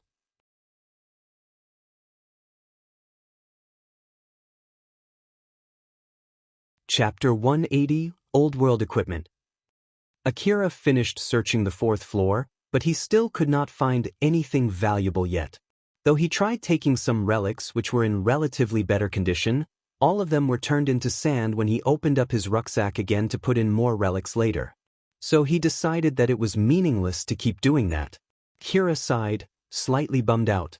I always thought that I should be able to at least find some expensive relics since we're in the deeper part of the ruin, but it doesn't seem to that easy, huh? Unlike Akira, Alpha still had her usual smile. Well, we're still around the main road made by dispatching a big army. I'm sure that they already collected all the easy-to-spot expensive relics. But still, that building you showed me the first time we met still had quite a lot of relics, right? Although the direction is not the same, that place was more or less of the same distance from the city, you know? So I thought I should be able to at least find some expensive relics here too. The distance and the danger are different. Thanks to the properly maintained road, it's an easy thing to send people to this place. You can't afford to compare that place to here. Not to mention, that place was still patrolled by huge monsters, so only a limited number of hunters managed to reach it. Is that so? If you want to find a lot of relics, you should look for buildings that other hunters haven't searched. I'm pretty sure you can find a lot of relics if you go past the front line, you know? Want to try to do that instead? I wouldn't go that far either though. Akira did think so too, but the front line was already guarded with powered suits. There was no doubt the area beyond it was highly dangerous. Of course, since he was free to use as many bullets as he wanted, he could just force his way there. But he also thought that there was no need to be that reckless, at least not for now. Well, for the time being, I'll hunt for relics and monsters around this area. As he said so, Akira also kept reminding himself that he promised Shizuka not to do anything reckless. Akira continued looking for relics in that building. Although he had reached the 7th floor, he still got no meaningful result. He forced his bike to go up the stairs and finally reached the 8th floor and noticed that it was different compared to the other floors downstairs. The floor was filled with big snails, some of them were 1 meter long. Its shell was made of metal and a small-sized cannon was perching on its back. So, what's your plan now? If you have no plans to collect money by hunting monsters, I don't think there's any need to fight them. We also could not find any good relics up until now, so, want to head back instead? No, I'll kill them and continue searching this building. Since there are monsters on this floor, I'm sure other hunters who only came to take a quick glance of this place wouldn't have tried to search for relics past this floor. So basically, there's a good chance I still can find some relics ahead. I see, good luck then. Akira stepped off from his bike and aimed his SSB multi-weapon rifle from under the shadow in that hallway. He aimed his rifle carefully and pulled the trigger. The bullet flew and pierced a hole in that snail's shell. The moment that happened, the snail pulled back its soft body as if to hug the floor while its small-sized cannon immediately targeted Akira. Akira quickly pulled back his body. The warhead flew past him, struck the wall and created a small explosion. Its cannon is not that powerful either. With that being said, it does not mean you can afford to take that shot, okay? I know. From that short exchange, Akira thought that the enemy was not that strong and it seemed he only needed a few shots to take it down. But after he took a few shots at that snail, he could not help but frown. All his shots did hit that sail, but the bullets only ricocheted off its shell. The same thing happened even after he did that 5 times. Every time the bullets hit that snail, a flash was released from its shell. Akira was amazed by what was happening as he evaded the warheads coming at him. It suddenly turned hard. And also, that light, it is due to the kinetic energy conversion to light from the force field armor, right? That seems to be the case. So I have to kill it quickly before it can notice me, otherwise its shell will harden, huh? What a pain. Akira calmed his breathing and immediately jumped out from behind the cover. He compressed his time perception to its limit, aimed his SSB multi-type rifle at that monster, and pulled the trigger, aiming for the same spot as accurately as possible with each shot. The combination of his compressed time perception, the recoil compensator of his SSB multi-type rifle, augmented physical capability from his augmented suit, and all the hard work that he had done from his training, allowed him to release rapid fire with surgical accuracy. Thanks to that, all the bullets that he shot hit mostly the same location. Even the powerful force field armor of the snail could not handle that. The bullets blew a hole through the snail's shell and ricocheted inside the snail's shell, destroying its innards. Not to mention, the snail had retracted its body into its shell, thus immediately killing it. It then leaned and rolled over with a low rattling sound. Alright then, well, although I was only able to kill it thanks to all the bullets that I consumed, a win is still a win. But still, I didn't expect monsters with force field armor to be loitering around this place. I guess that's normal when I'm this deep. Maybe Kobayashi allowed me to use that much money because he knows that it would be this dangerous. Akira felt happy that he was able to defeat a relatively strong monster on his own. But Alpha immediately shot it down. Unfortunately, that might not be the case. This snail is not a strong monster. Judging from its strength, the spiders that you fought the other day is stronger. That might be true for the big spider leading that swarm, but that's not the case for the smaller ones, no. Not really, that's also the case if you compare that snail with the smaller spider. Akira raised his eyebrows. He then asked, "Is that so? But the smaller spiders had no force field armor, you know." The snail is stronger no matter how you look at it, right? Akira, there are many monsters which are stronger when they are in a certain condition. The snail is basically one of those monsters, and this situation is the condition where it is strong. You can actually defend yourself from bullets just like that snail if you spent your energy to temporarily increase the strength of the force field armor on your coat. Even if that's true, it's not like I can keep up that level of force field armor for so long, right? I bet that snail is taking the energy from the building.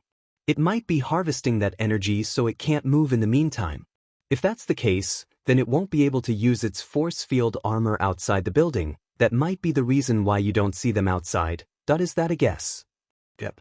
But again, if that snail can use such a powerful force field armor that is even able to block a bullet that's as powerful as CWH anti-material rifle special bullet anywhere, it would have been roaming outside the building and the city management would have put some effort in eradicating them. Akira nodded.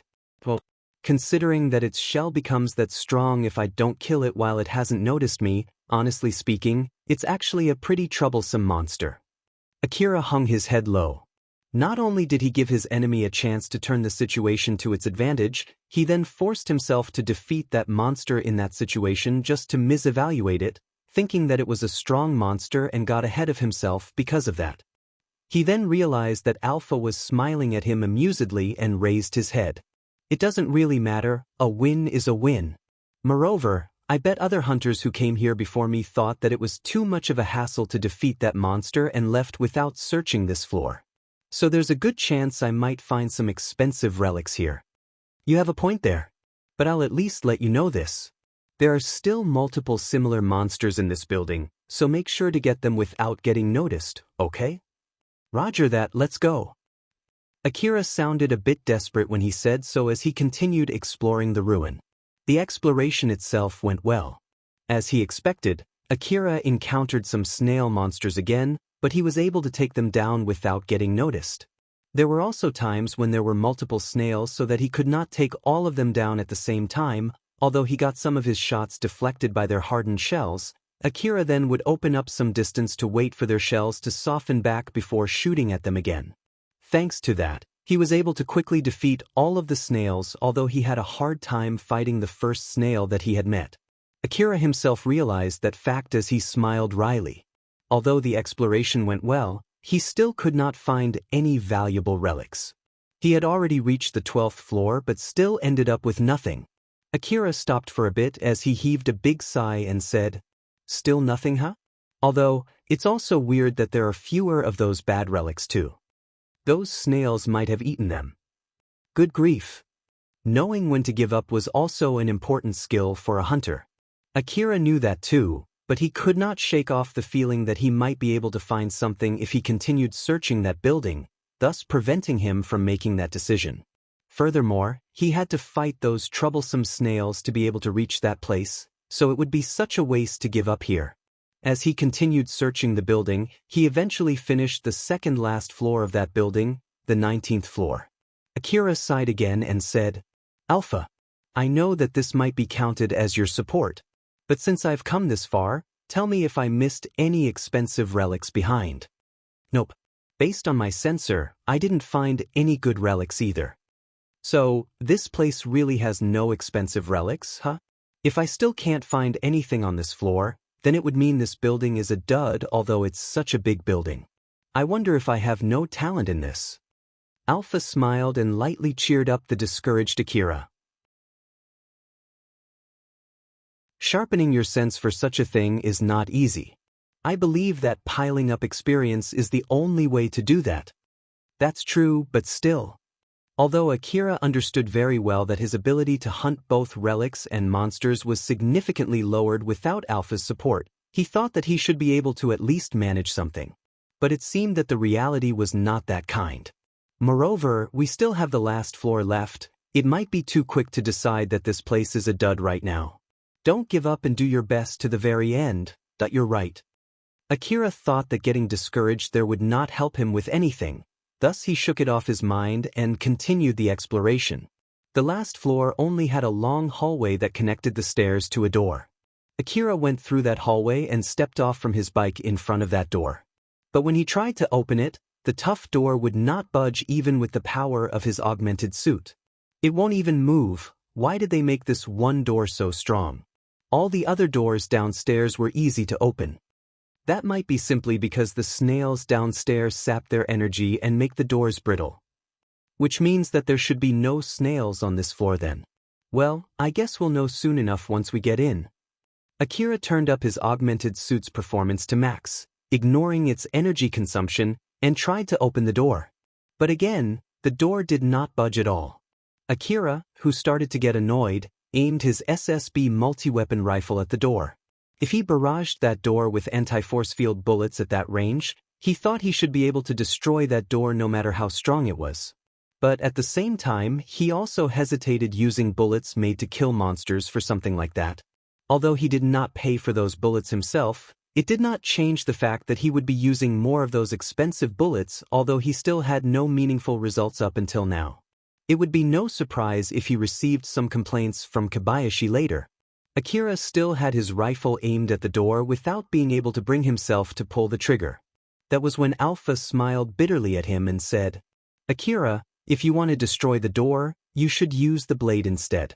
There's no need to use expensive bullets for a target that doesn't move even when you're up this close." Akira looked surprised and smiled wryly. He then took out the blade that he had forgotten until now. It was the blade he brought back from the Tsubakihara building. Akira's body suddenly started moving on its own. Of course, it was Alpha controlling his augmented suit. He then took a stance as a blade extended out from the handle in his hand. Alpha suddenly started providing support to him again.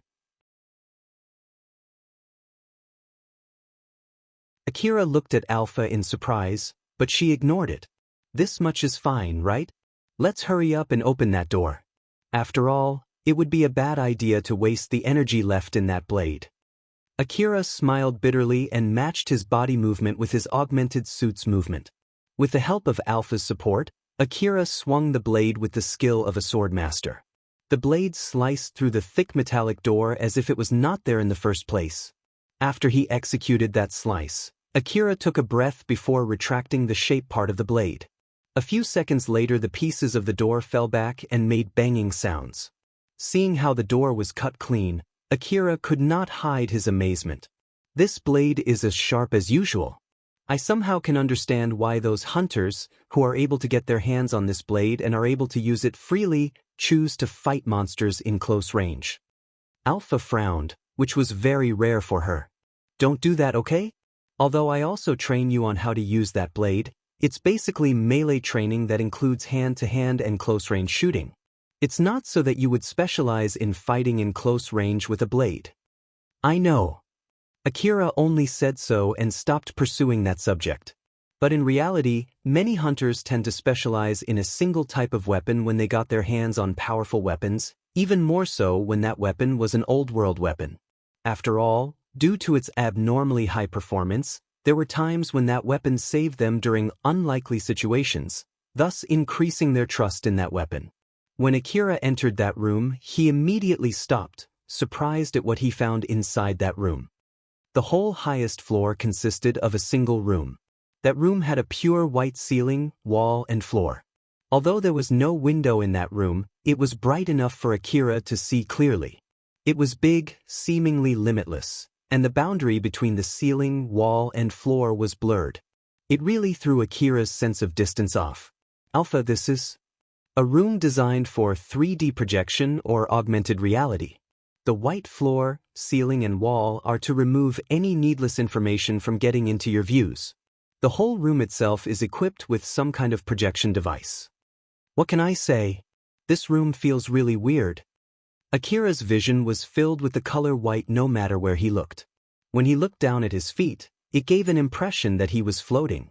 The same conclusion could be seen from the data gathered by his information-gathering device as if it was malfunctioning. The moment Akira noticed the reading of his information-gathering device, he tensed up since he understood that he was in a situation where he could not rely on his information-gathering device. It was as if he was in the middle of a thick colorless mist. Alpha, though I should have done this sooner, let's end the training here. help me get a better reading of this room. Oh, are you giving up? Yeah, I'm giving up. Akira replied firmly as if he was not bothered by that light provocation from Alpha. He understood that it would be difficult for him to search that room on his own. Alpha smiled happily at him and said, "Not holding back is sometimes a good thing. All right then." Alpha then enhanced Akira's vision. He could see lines drawn on the white spaces in front of him. Those lines formed squares in regular intervals, helping him regain his sense of space. The room no longer seemed to be limitless, and he could recognize the real width of that room.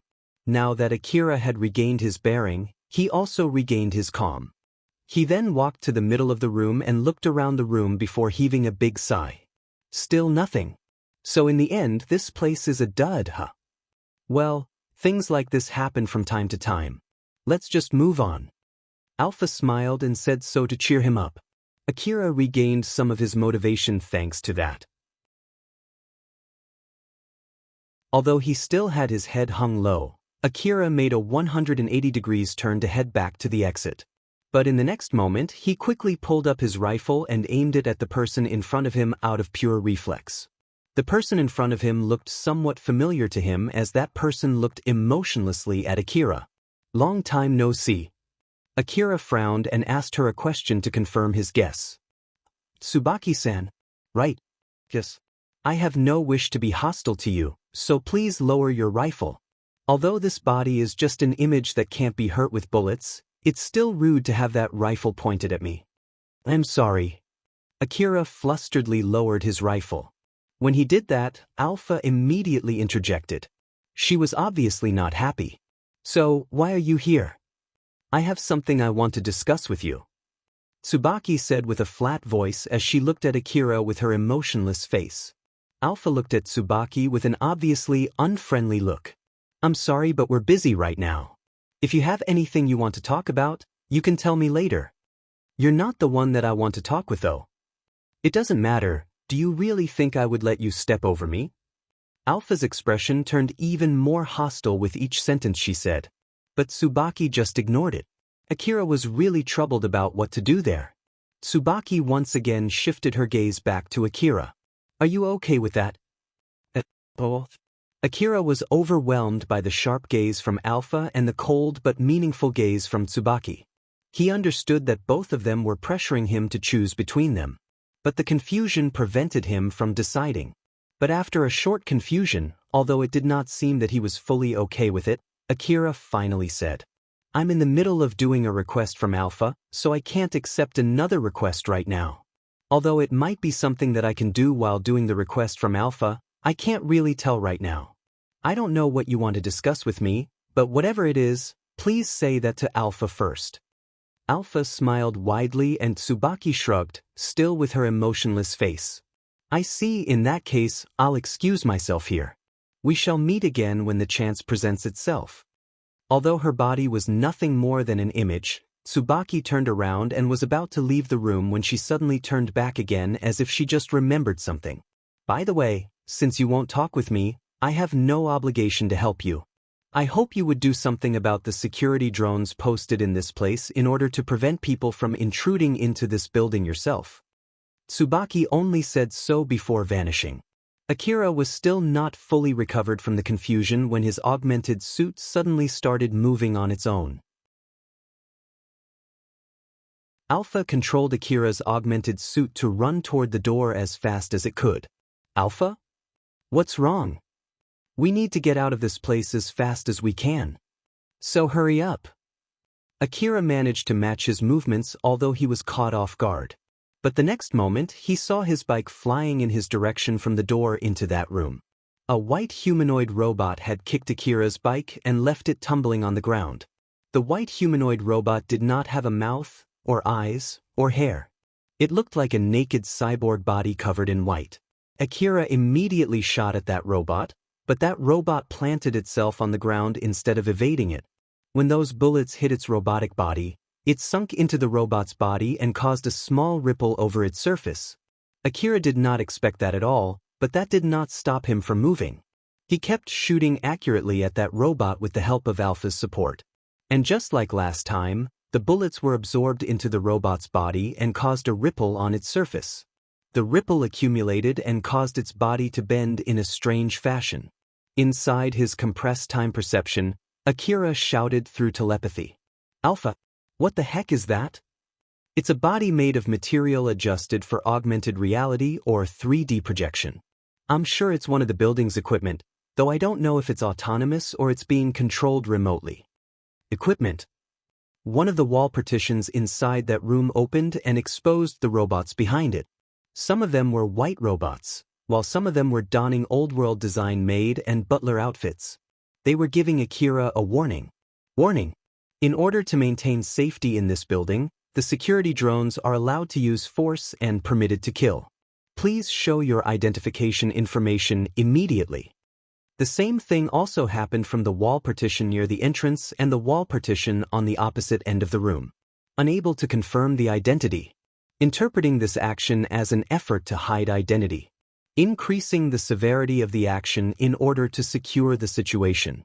We will not be responsible for any injuries during the suppression. Surrender is advised.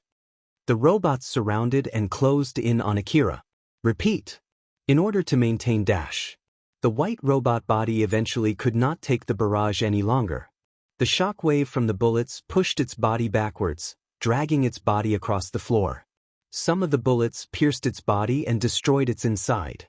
Its white outer body mixed with the pieces of its mechanical innards as they were scattered on the ground. Finally, got one. Why are they that durable when their bodies seem so soft? That's also a kind of force field armor. It basically has the same mechanism as the snail's shell. The same? Although its body is that strong. I'm sure that difference comes from the fact that those snails are sapping energy from this building while that robot is one of the building's equipment right from the start. But putting that aside for now, the robots started to swarm Akira. Some of them were coming at him from the direction of the door. It was already impossible for him to break through them. "Akira, get yourself ready, we need to do something reckless." "All right." Now that Alpha had control of his augmented suit again, Akira's movements improved. He was more precise, faster, and much more powerful. Akira himself desperately matched the movement of his body with his augmented suit in the middle of the slow-moving world of his compressed time perception. Akira ejected the magazine from his rifle in his right hand and threw it into the air. While it was still in the air, he quickly pulled back his right hand and pulled out a magazine filled with a mix of anti-force field armor rounds and high-powered armor-piercing ammo and threw it into the air too. With both his rifle and the new magazine in the air, Akira grabbed his rifle again and reloaded that new magazine in one smooth swipe. While at the same time his left hand reached back to his 5 million aurum per box medicine, opened its lid with the gripping power of his augmented suit. He quickly brought some pills to his mouth while making sure not to let the pills fall off his hand. Then he reached for his blade's handle and detracted its blade. Akira's left and right hands moved together at the same time. After that, he kicked the robot in front of him and started shooting with his right hand and slashing with his left hand to carve a way towards the door. The anti-force field armor bullets that were shot from close range had enough firepower to blow the robot's torso clean off its limbs, while the blade on his left hand that he swung with such power and speed was able to cleanly cut off the robots even after they braced themselves for the incoming blade. Akira cut them in half, throwing its upper half up in the air while its lower body rolled over on the ground. But his blade did not stop there as it sought for its second target. But unfortunately, it was not able to break through the second robot's force field armor. It was only enough to throw it off balance. After that single strike, the blade could not handle the burden and crumbled into dust. The robot in front of Akira received his kick with both arms. Although it was able to push the robot slightly back, it was not enough to damage the robot's body. Akira was momentarily stopped in place. The robot behind him immediately took that chance to swing a chop from behind while the robot in front of him also shifted its posture to deliver a counter. Akira used the robot in front of him as a support to jump up and rolled on the air to evade the chop from behind him before landing both of his feet on the ceiling.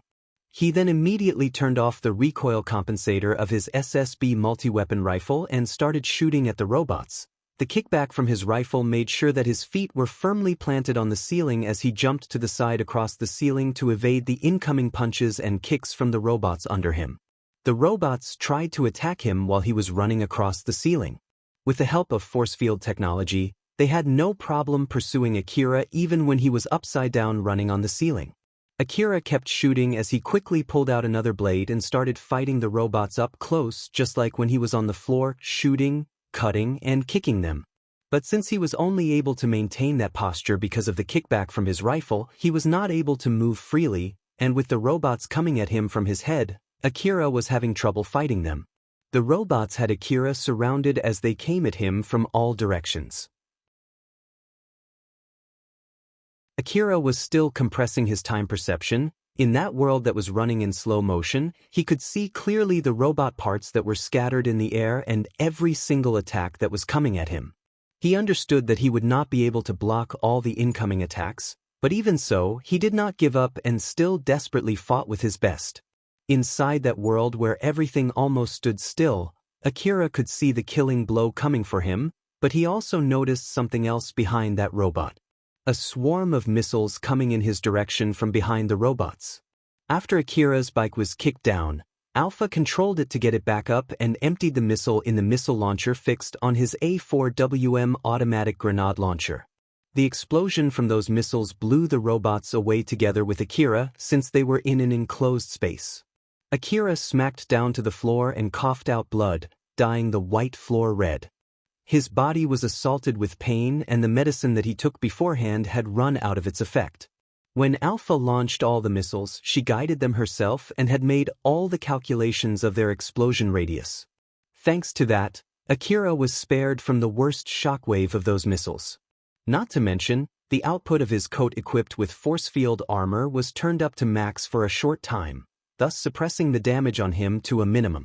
Since Akira could not even lift his finger on his own, Alpha controlled his augmented suit to take out some medicines and shove them into his mouth. He swallowed that medicine together with some metallic-tasting blood that was left in his mouth. Akira swayed left and right as he pushed himself back up. The robots that were still functional also did the same. Even some of the robots that had lost their head could still stand back up. Akira, who saw that, smiled wryly and said, "Good grief, just how robust can these guys be? You guys should just stay on the ground after losing your head, you know? I believe that they're controlled remotely from somewhere close by. I bet they're partially autonomous and remotely controllable. I see, I also fought against similar monsters before. So they're basically based on the same mechanism, huh? Just a little more before we can escape this building, so hang on." "Got it." Akira got a little desperate as he grabbed his rifle back. After that, Akira was able to maintain the upper hand.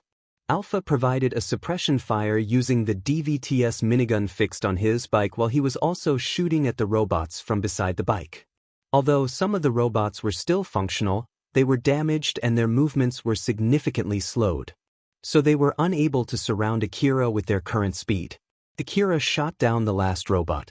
Its head and body were pierced with the bullet as it got blown back into the pile of its dead comrades. The empty magazine was automatically ejected from his SSB multi-weapon rifle. Akira crouched and picked that empty magazine up, imagining how much money he had used in that fight, and smiled bitterly. He then threw that empty magazine up to the air. Alpha had a big smile on her face and praised Akira. "Good work there. Although I did give you some help, you have become pretty strong." "Thanks for the compliment." "Oh my, you don't sound happy." "It's not like I did that with my own power. Moreover, even after I almost got killed just now, I still don't have any expensive relics to carry back. This is not good at all." "What are you talking about? There's a pile of relics just over there, no?" "Where?" Akira tilted his head and frowned. Alpha was pointing at the pile of dead robots. "Although they're already destroyed, it doesn't change the fact that they're old-world relics. They're pretty strong, although they're not battle robots, so I'm sure they can at least get you some money." Akira raised his eyebrows, but it was not because Alpha told him that they could fetch him some money. They are not battle robots. If my guess is correct, they're just for serving guests. Although, I believe being able to peacefully secure a rampaging guest is also an important functionality for such robots. You do know that I almost got killed fighting those robots, right? I think they also said something along the line, permitted to kill me, or something. And you say they're not battle robots. They basically said that to let you know that even if they get you killed in the process of securing you, they won't be held responsible for it. So it's just to warn the guests that even with the technology of the old world, such cases are not impossible. Moreover, if they're really designed for battle, they would have carried more weapons. Since they came at you unarmed, it basically means that they're not made for combat. I see. Akira was reminded of how abnormal the old world things were, thus deepening his misunderstanding about the old world. After that, Akira stuffed the dead robots into his rucksack and returned to the forward base. When he emptied his rucksack in the forward base, the receptionist winced back and was wide-eyed. Akira sighed as he thought that he should have left that building sooner.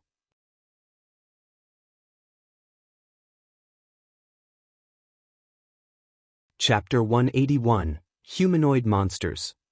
After Akira sold the robots that he destroyed in the forward base, he took a break in the base's cafeteria. Thanks to the medicines that he had taken, his wound had already been fully healed and he was not physically exhausted, but the medicines did not help with his mental stress at all. He had decided to end his day, so he was sitting there looking absent-minded. That was when Kobayashi appeared. Kobayashi happily took the seat in front of Akira without asking Akira's permission and smiled at him. Akira frowned, knowing that it would be nothing but more trouble. What now? Don't be so cold. It's just that since I see you haven't returned back home yet, there's something I want to ask you here, you see. Ask me?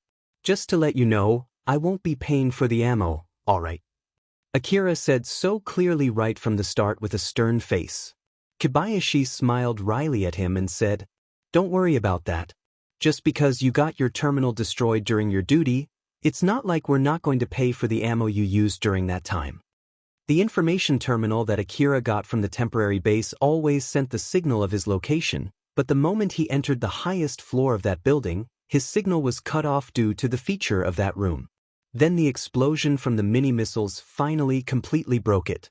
Because of that, the temporary base did not know anything about his encounter with Tsubaki, and of course, Akira had no plans to tell Kobayashi about that at all. It's nothing complicated. The robots that you brought in are all completely destroyed though, couldn't you bring them in a better state? No. I see. Got it. That's all I wanted to ask you. Akira looked surprised. He did not expect Kobayashi to back down that quickly. Is that all? Yeah, that's all. Like I said, I do like you. I have no plans to keep pursuing that subject just to sour your mood, alright? Not to mention, you've entertained me enough. You crushed a swarm of monsters on your own on the first day, and today, not only you brought back a lot of old world relics, you even secured a whole building too. Just so you know, normally speaking, you've done splendidly up until now. Like hell if I care about that. In the first place, it's nothing normal the moment you offer to pay all of my consumables. I said so with that considered too. But that's just so you. Kobayashi smiled amusedly at Akira's abnormal reaction. After that, Akira and Kobayashi talked for a bit more about the request and the situation around the road. Akira's current request did not have a clear finish line. It would continue until Akira's hunter rank reached the point where it was suitable for his strength, while the request itself did not clearly state what that hunter rank would be. But Kobayashi already told Akira that he had entertained him enough, so Akira thought it should be fine to end the request there. But when he asked Kobayashi about that, Kobayashi said that it was not up for him to decide and he had no idea either what was the opinion of the people from the upper echelons about that matter. Akira did find that a little surprising as he thought of using as much ammo as he wanted without caring about effectiveness since someone else was paying for it. That way, he would be able to quickly rank up until his request was deemed finished regardless of the opinions of the others. Taial was eating the wreckage of humanoid monsters inside a dilapidated building in Kusuhara ruin. But those were not the humanoid monsters that Akira destroyed. Taial destroyed those monsters in another building. The white room was filled with the echo of metallic wreckage getting crushed. Taial himself was badly injured from the fighting, but his injuries were slowly healing as he was feasting on the dead monsters. Suddenly Tsubaki appeared in front of Taiol. "Good afternoon." Taiol immediately stood up and took a fighting stance as he swung his right arm to rip off Tsubaki's head. Unfortunately, Tsubaki was no more than an image, so Taiol's hand went through her effortlessly. That was rude. Tsubaki immediately vanished. Taiol quickly turned and lunged in a direction where there was nothing at all. But from his point of view, he could see Tsubaki standing there. But from Tsubaki's point of view, the world was running so slowly as if it was completely paused. Inside that slow-moving world, Tsubaki looked closely at Taiol and mumbled, "He can recognize me both through augmented reality and through network image too." "I see." Tsubaki then said with a flat emotion, "Stop." Right at the next moment, Taiol's body suddenly froze in the middle of lunging at Tsubaki. The inertia allowed his body to proceed forward, but the gravity prevented him from staying afloat. So, he just crashed down to the ground and rolled over as if his whole body was petrified into stone. Safety leash command number 721 works as intended, which means that it's based on the nanomachine inside one of those biological monsters. I don't know who did this, but it's pretty impressive. Unfortunately, that person was not able to override the control command. Wait, no, it might be some kind of mutation because of the nanomachine put inside his body in order to trick the friend or foe identification system. With too many conflicting nanomachines in his body, it instead might have caused a system failure. There was no one else other than Taiol in that room, but he could see all kinds of information displayed in his views as Tsubaki walked toward him.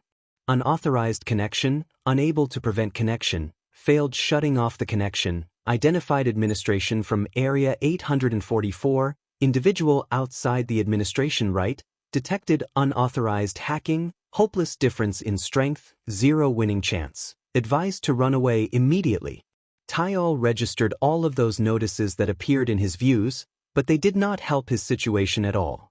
Tsubaki suddenly vanished again from his view. She then reappeared again as an image as she extended her hand to his head. "He wouldn't even listen to what I have to say. So I'll ask you instead.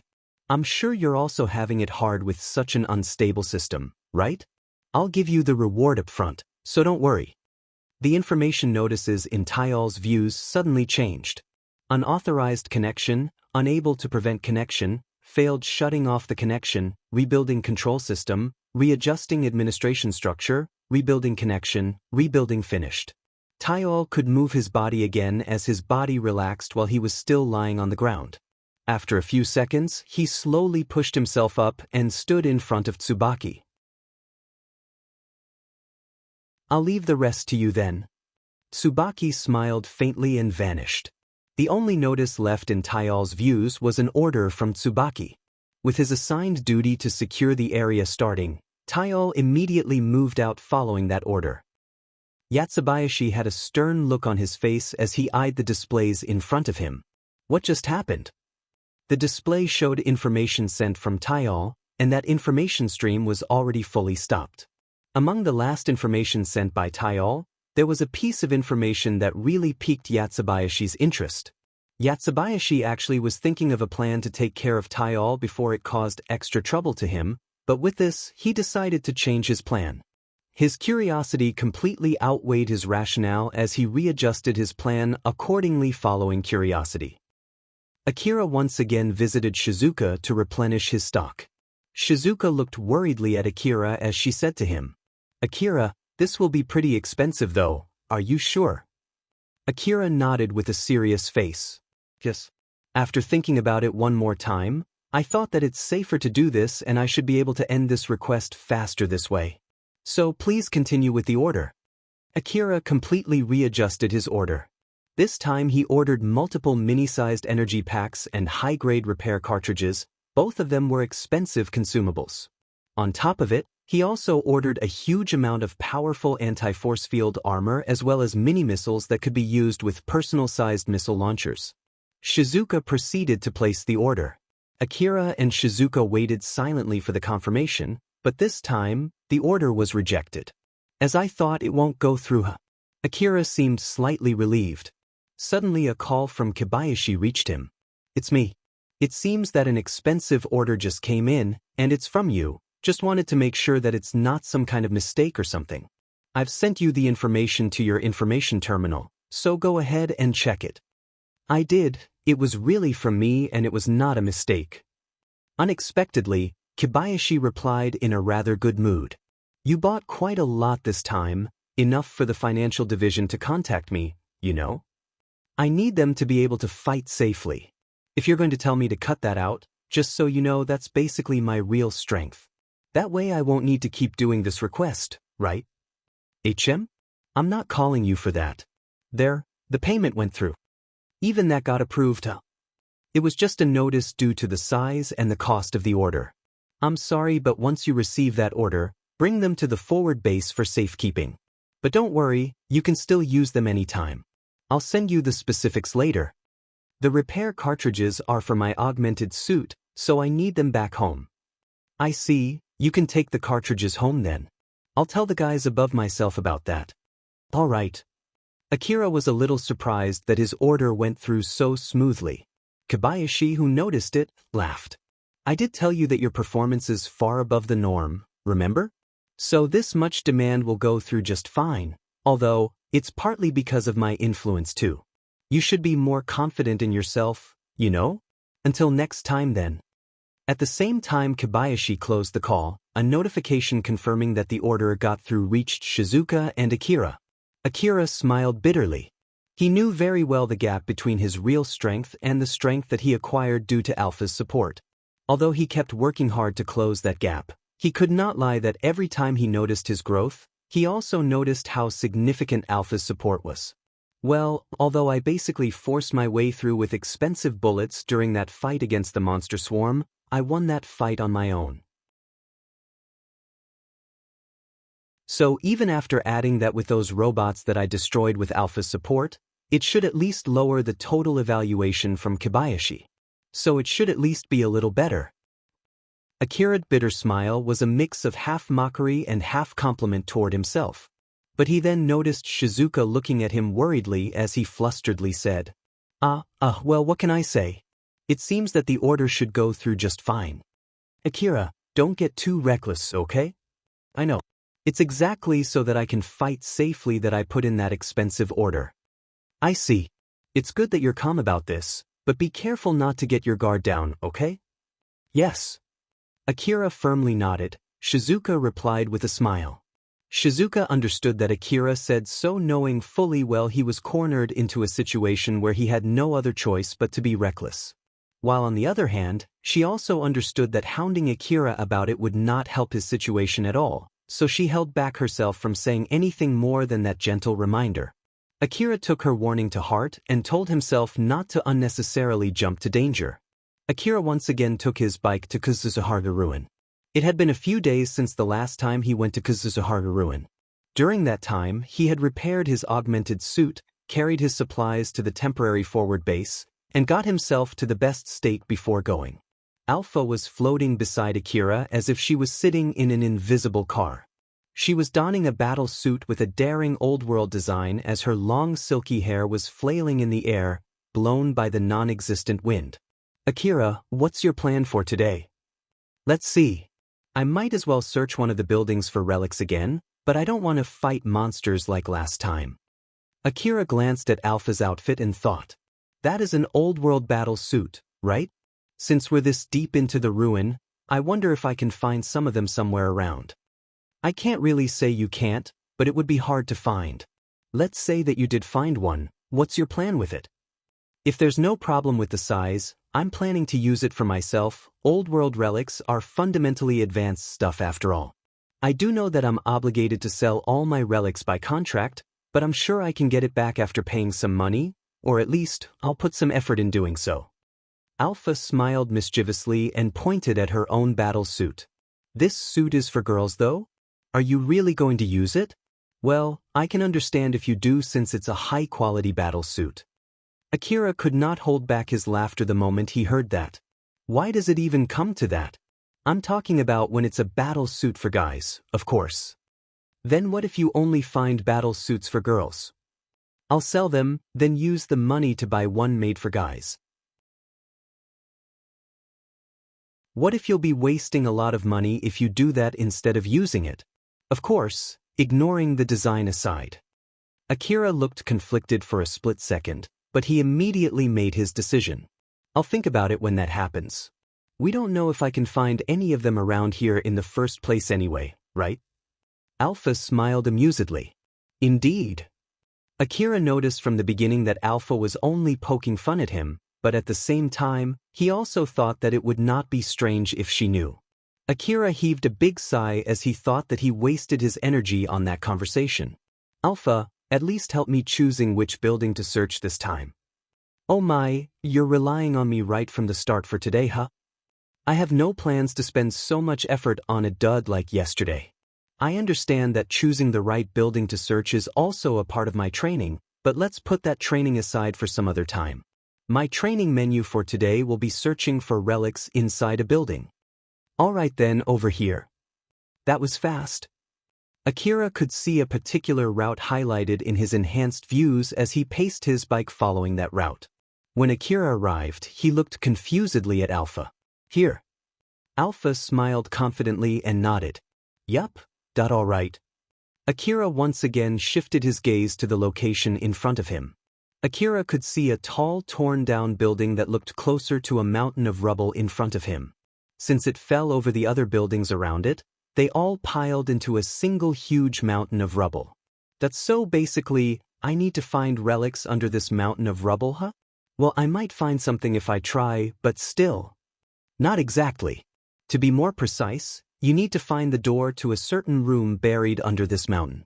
Some buildings usually have their important rooms built extremely strong, as if they're safe boxes, strong enough to keep intact even when the building itself falls over. We'll be looking for that room. I'll help you find the entrance. After all, you're technically outside the building until then. Akira used his high-performance bike to climb the rubble mountain. He then stepped off from his bike where she pointed out and put a camouflaging sheet on top of his bike. Once he was done hiding his bike, he used his information-gathering device to check the area around him. Due to the layers of rubble preventing his information-gathering device from scanning further down, it was difficult for Akira to find the hole into the mentioned room. Thankfully, besides his information-gathering device, he also had Alpha. Akira used his augmented suit to move aside the rubbles under him as he eventually found a door and wall that seemed to be from a hallway of some sort. He went down to that door and forced it open before peeking inside the room. The room was pitch black when he peeked in with a light. As he looked down to the base of that room, which was originally a part of the sidewall, he could see all kinds of things scattered there. He then carefully proceeded into that room. The room itself was pretty wide. Since it was laid sideways, that width was translated directly to depth. Akira used tables and other furniture fixed to the floor of that room to slowly climb down. What can I say? It feels weird when the inside of the room is oriented differently than it should. Alpha was floating around in the air freely as she smiled amusedly and said, "Oh my, you've been climbing up and down so many rooms up until now, you should have gotten used to it at this point, no?" Akira looked back to his experience. Like hell I would get used to that. Oh, but you should. Be careful with your footing. Right at the next moment, the table that Akira was using as his footing swayed before it was sent tumbling down to the base of the room. He was only barely able to jump to the next table. You could have told me sooner. Weren't you doing this on your own right now? That's true, but... All right. Akira decided to stop himself from throwing any complaint at Alpha, who was smiling amusedly at him as he moved to the next footing. When Akira reached the base of the building, his eyes were wide open. The base of the building was filled with piles of old-world relics. Though some of them were already destroyed, others were strong and durable relics. Akira started stuffing his rucksack with any expensive-looking relics that caught his eyes. When he finished filling his rucksack, Akira looked up. The exit seemed to be located far away from him now. That I know it's already obvious, but I have to climb back up now, right? I should have at least brought a rope with me. You can just get one and return back here again later. Again, you should have told me sooner. But you're on your own this time, right? Alpha smiled amusedly. He replied with a conflicted, bitter smile. Akira had climbed down the building with his augmented suit and climbed up a building with his bike, so somewhere in the back of his mind, he thought that he should be able to figure out something when the time came.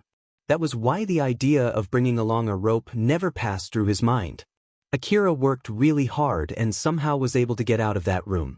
Sometimes he used 2 blades, one for each hand, to scale up the room. Sometimes he had to heavily-heartedly leave some relics behind since he could not go through with his backpack full. He basically paid in full for his mistake of not bringing a rope with him that day. After that, Akira returned back to the forward base and sold his relics there.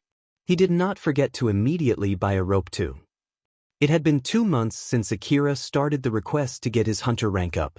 But his request had still not ended. Even after he kept ordering bigger and better supplies, all of the payments for his orders went through just fine. Originally, Akira thought that at most it would last for about a month. So that day, he was venting his frustration in Shizuka's shop. Elena and Sarah, who saw that, could only smile bitterly at him. To be more precise, Akira was venting his frustration there because Elena and Sarah encouraged him to. They tried to prod him to share his situation and, if possible, to offer him their help in order to mend their relationship back.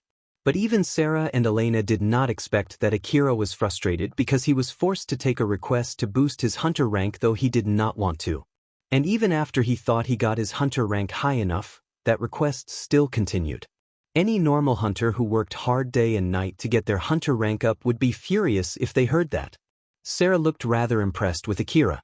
But still, a request to increase hunter rank, huh? Although I've heard about it before, this is the first time I see someone actually get one. Although it's to be expected considering how strong you are, it's still pretty impressive. Although Sarah was giving him an honest compliment, Akira felt a bit guilty. He knew that the impression of how strong he was probably came from Alpha's support and not his own skill. Because of that, rather than looking honestly happy about it, Akira made a conflicted expression. Thank you very much. But depending on how you look at it, it might be because they put too much faith in me. Right now, they're forcing me into places that are originally too dangerous for a hunter like me. Elena noticed that and changed the subject. Getting not too excited and staying vigilant is a good thing. In my case, if I ever get such a request, I feel like I would get too excited and make a blunder instead, but it seems that's not the case for you. That in itself is pretty impressive, you know. I guess I need to learn more from you about that. Akira slightly blushed from that compliment. Sarah pouted a bit at how Akira reacted differently to her compliment. But in order to distract herself from that feeling, she quickly circled behind Akira and rubbed his head while sticking close to him from behind. Sarah-san? I'll do that too. Though I don't think that I'll ever get such a request. Being too humble might annoy people instead, you know? I didn't mean it. I know. It's just a silly talk from a narrow-hearted girl. But I just want you to be careful since there are a lot of people like that out there. Of course. Though Akira was surprised, he did not resist. As a matter of fact, he enjoyed it. Seeing that reaction from Akira, Sarah smiled satisfied. Both Shizuka and Elena, who saw that, could not help but giggle. Of course, Sarah noticed them, but she only pouted a bit while trying to hide her embarrassment and enjoying Akira's reaction. They then talked about other things too. At some point, Akira found something that Elena said interesting. Humanoid monster, huh? Yes, it seems that there are more and more people getting attacked by a humanoid monster near Kuzusuhara ruin lately. To be more precise, the location is around that highway. Ugh, is it one of those things? That one where the city management treats a strong criminal as a monster. I don't know the details. That might be the case or not.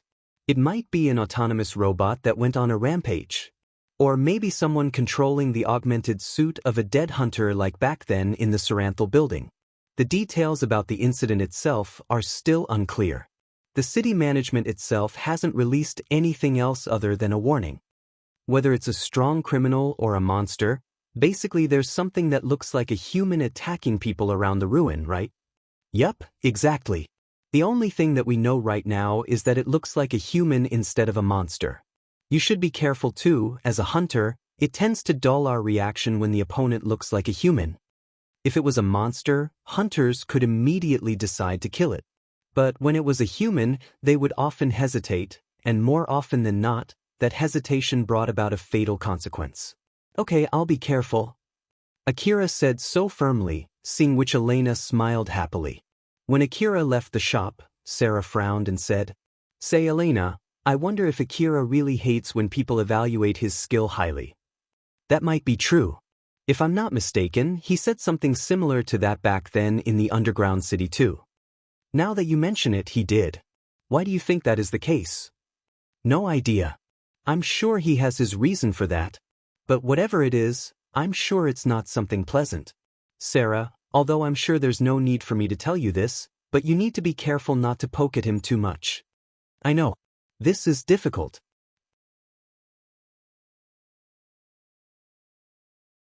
Although the other day Akira saved them despite there being nothing that he could get out of it, he also did not hesitate in cutting off their ties.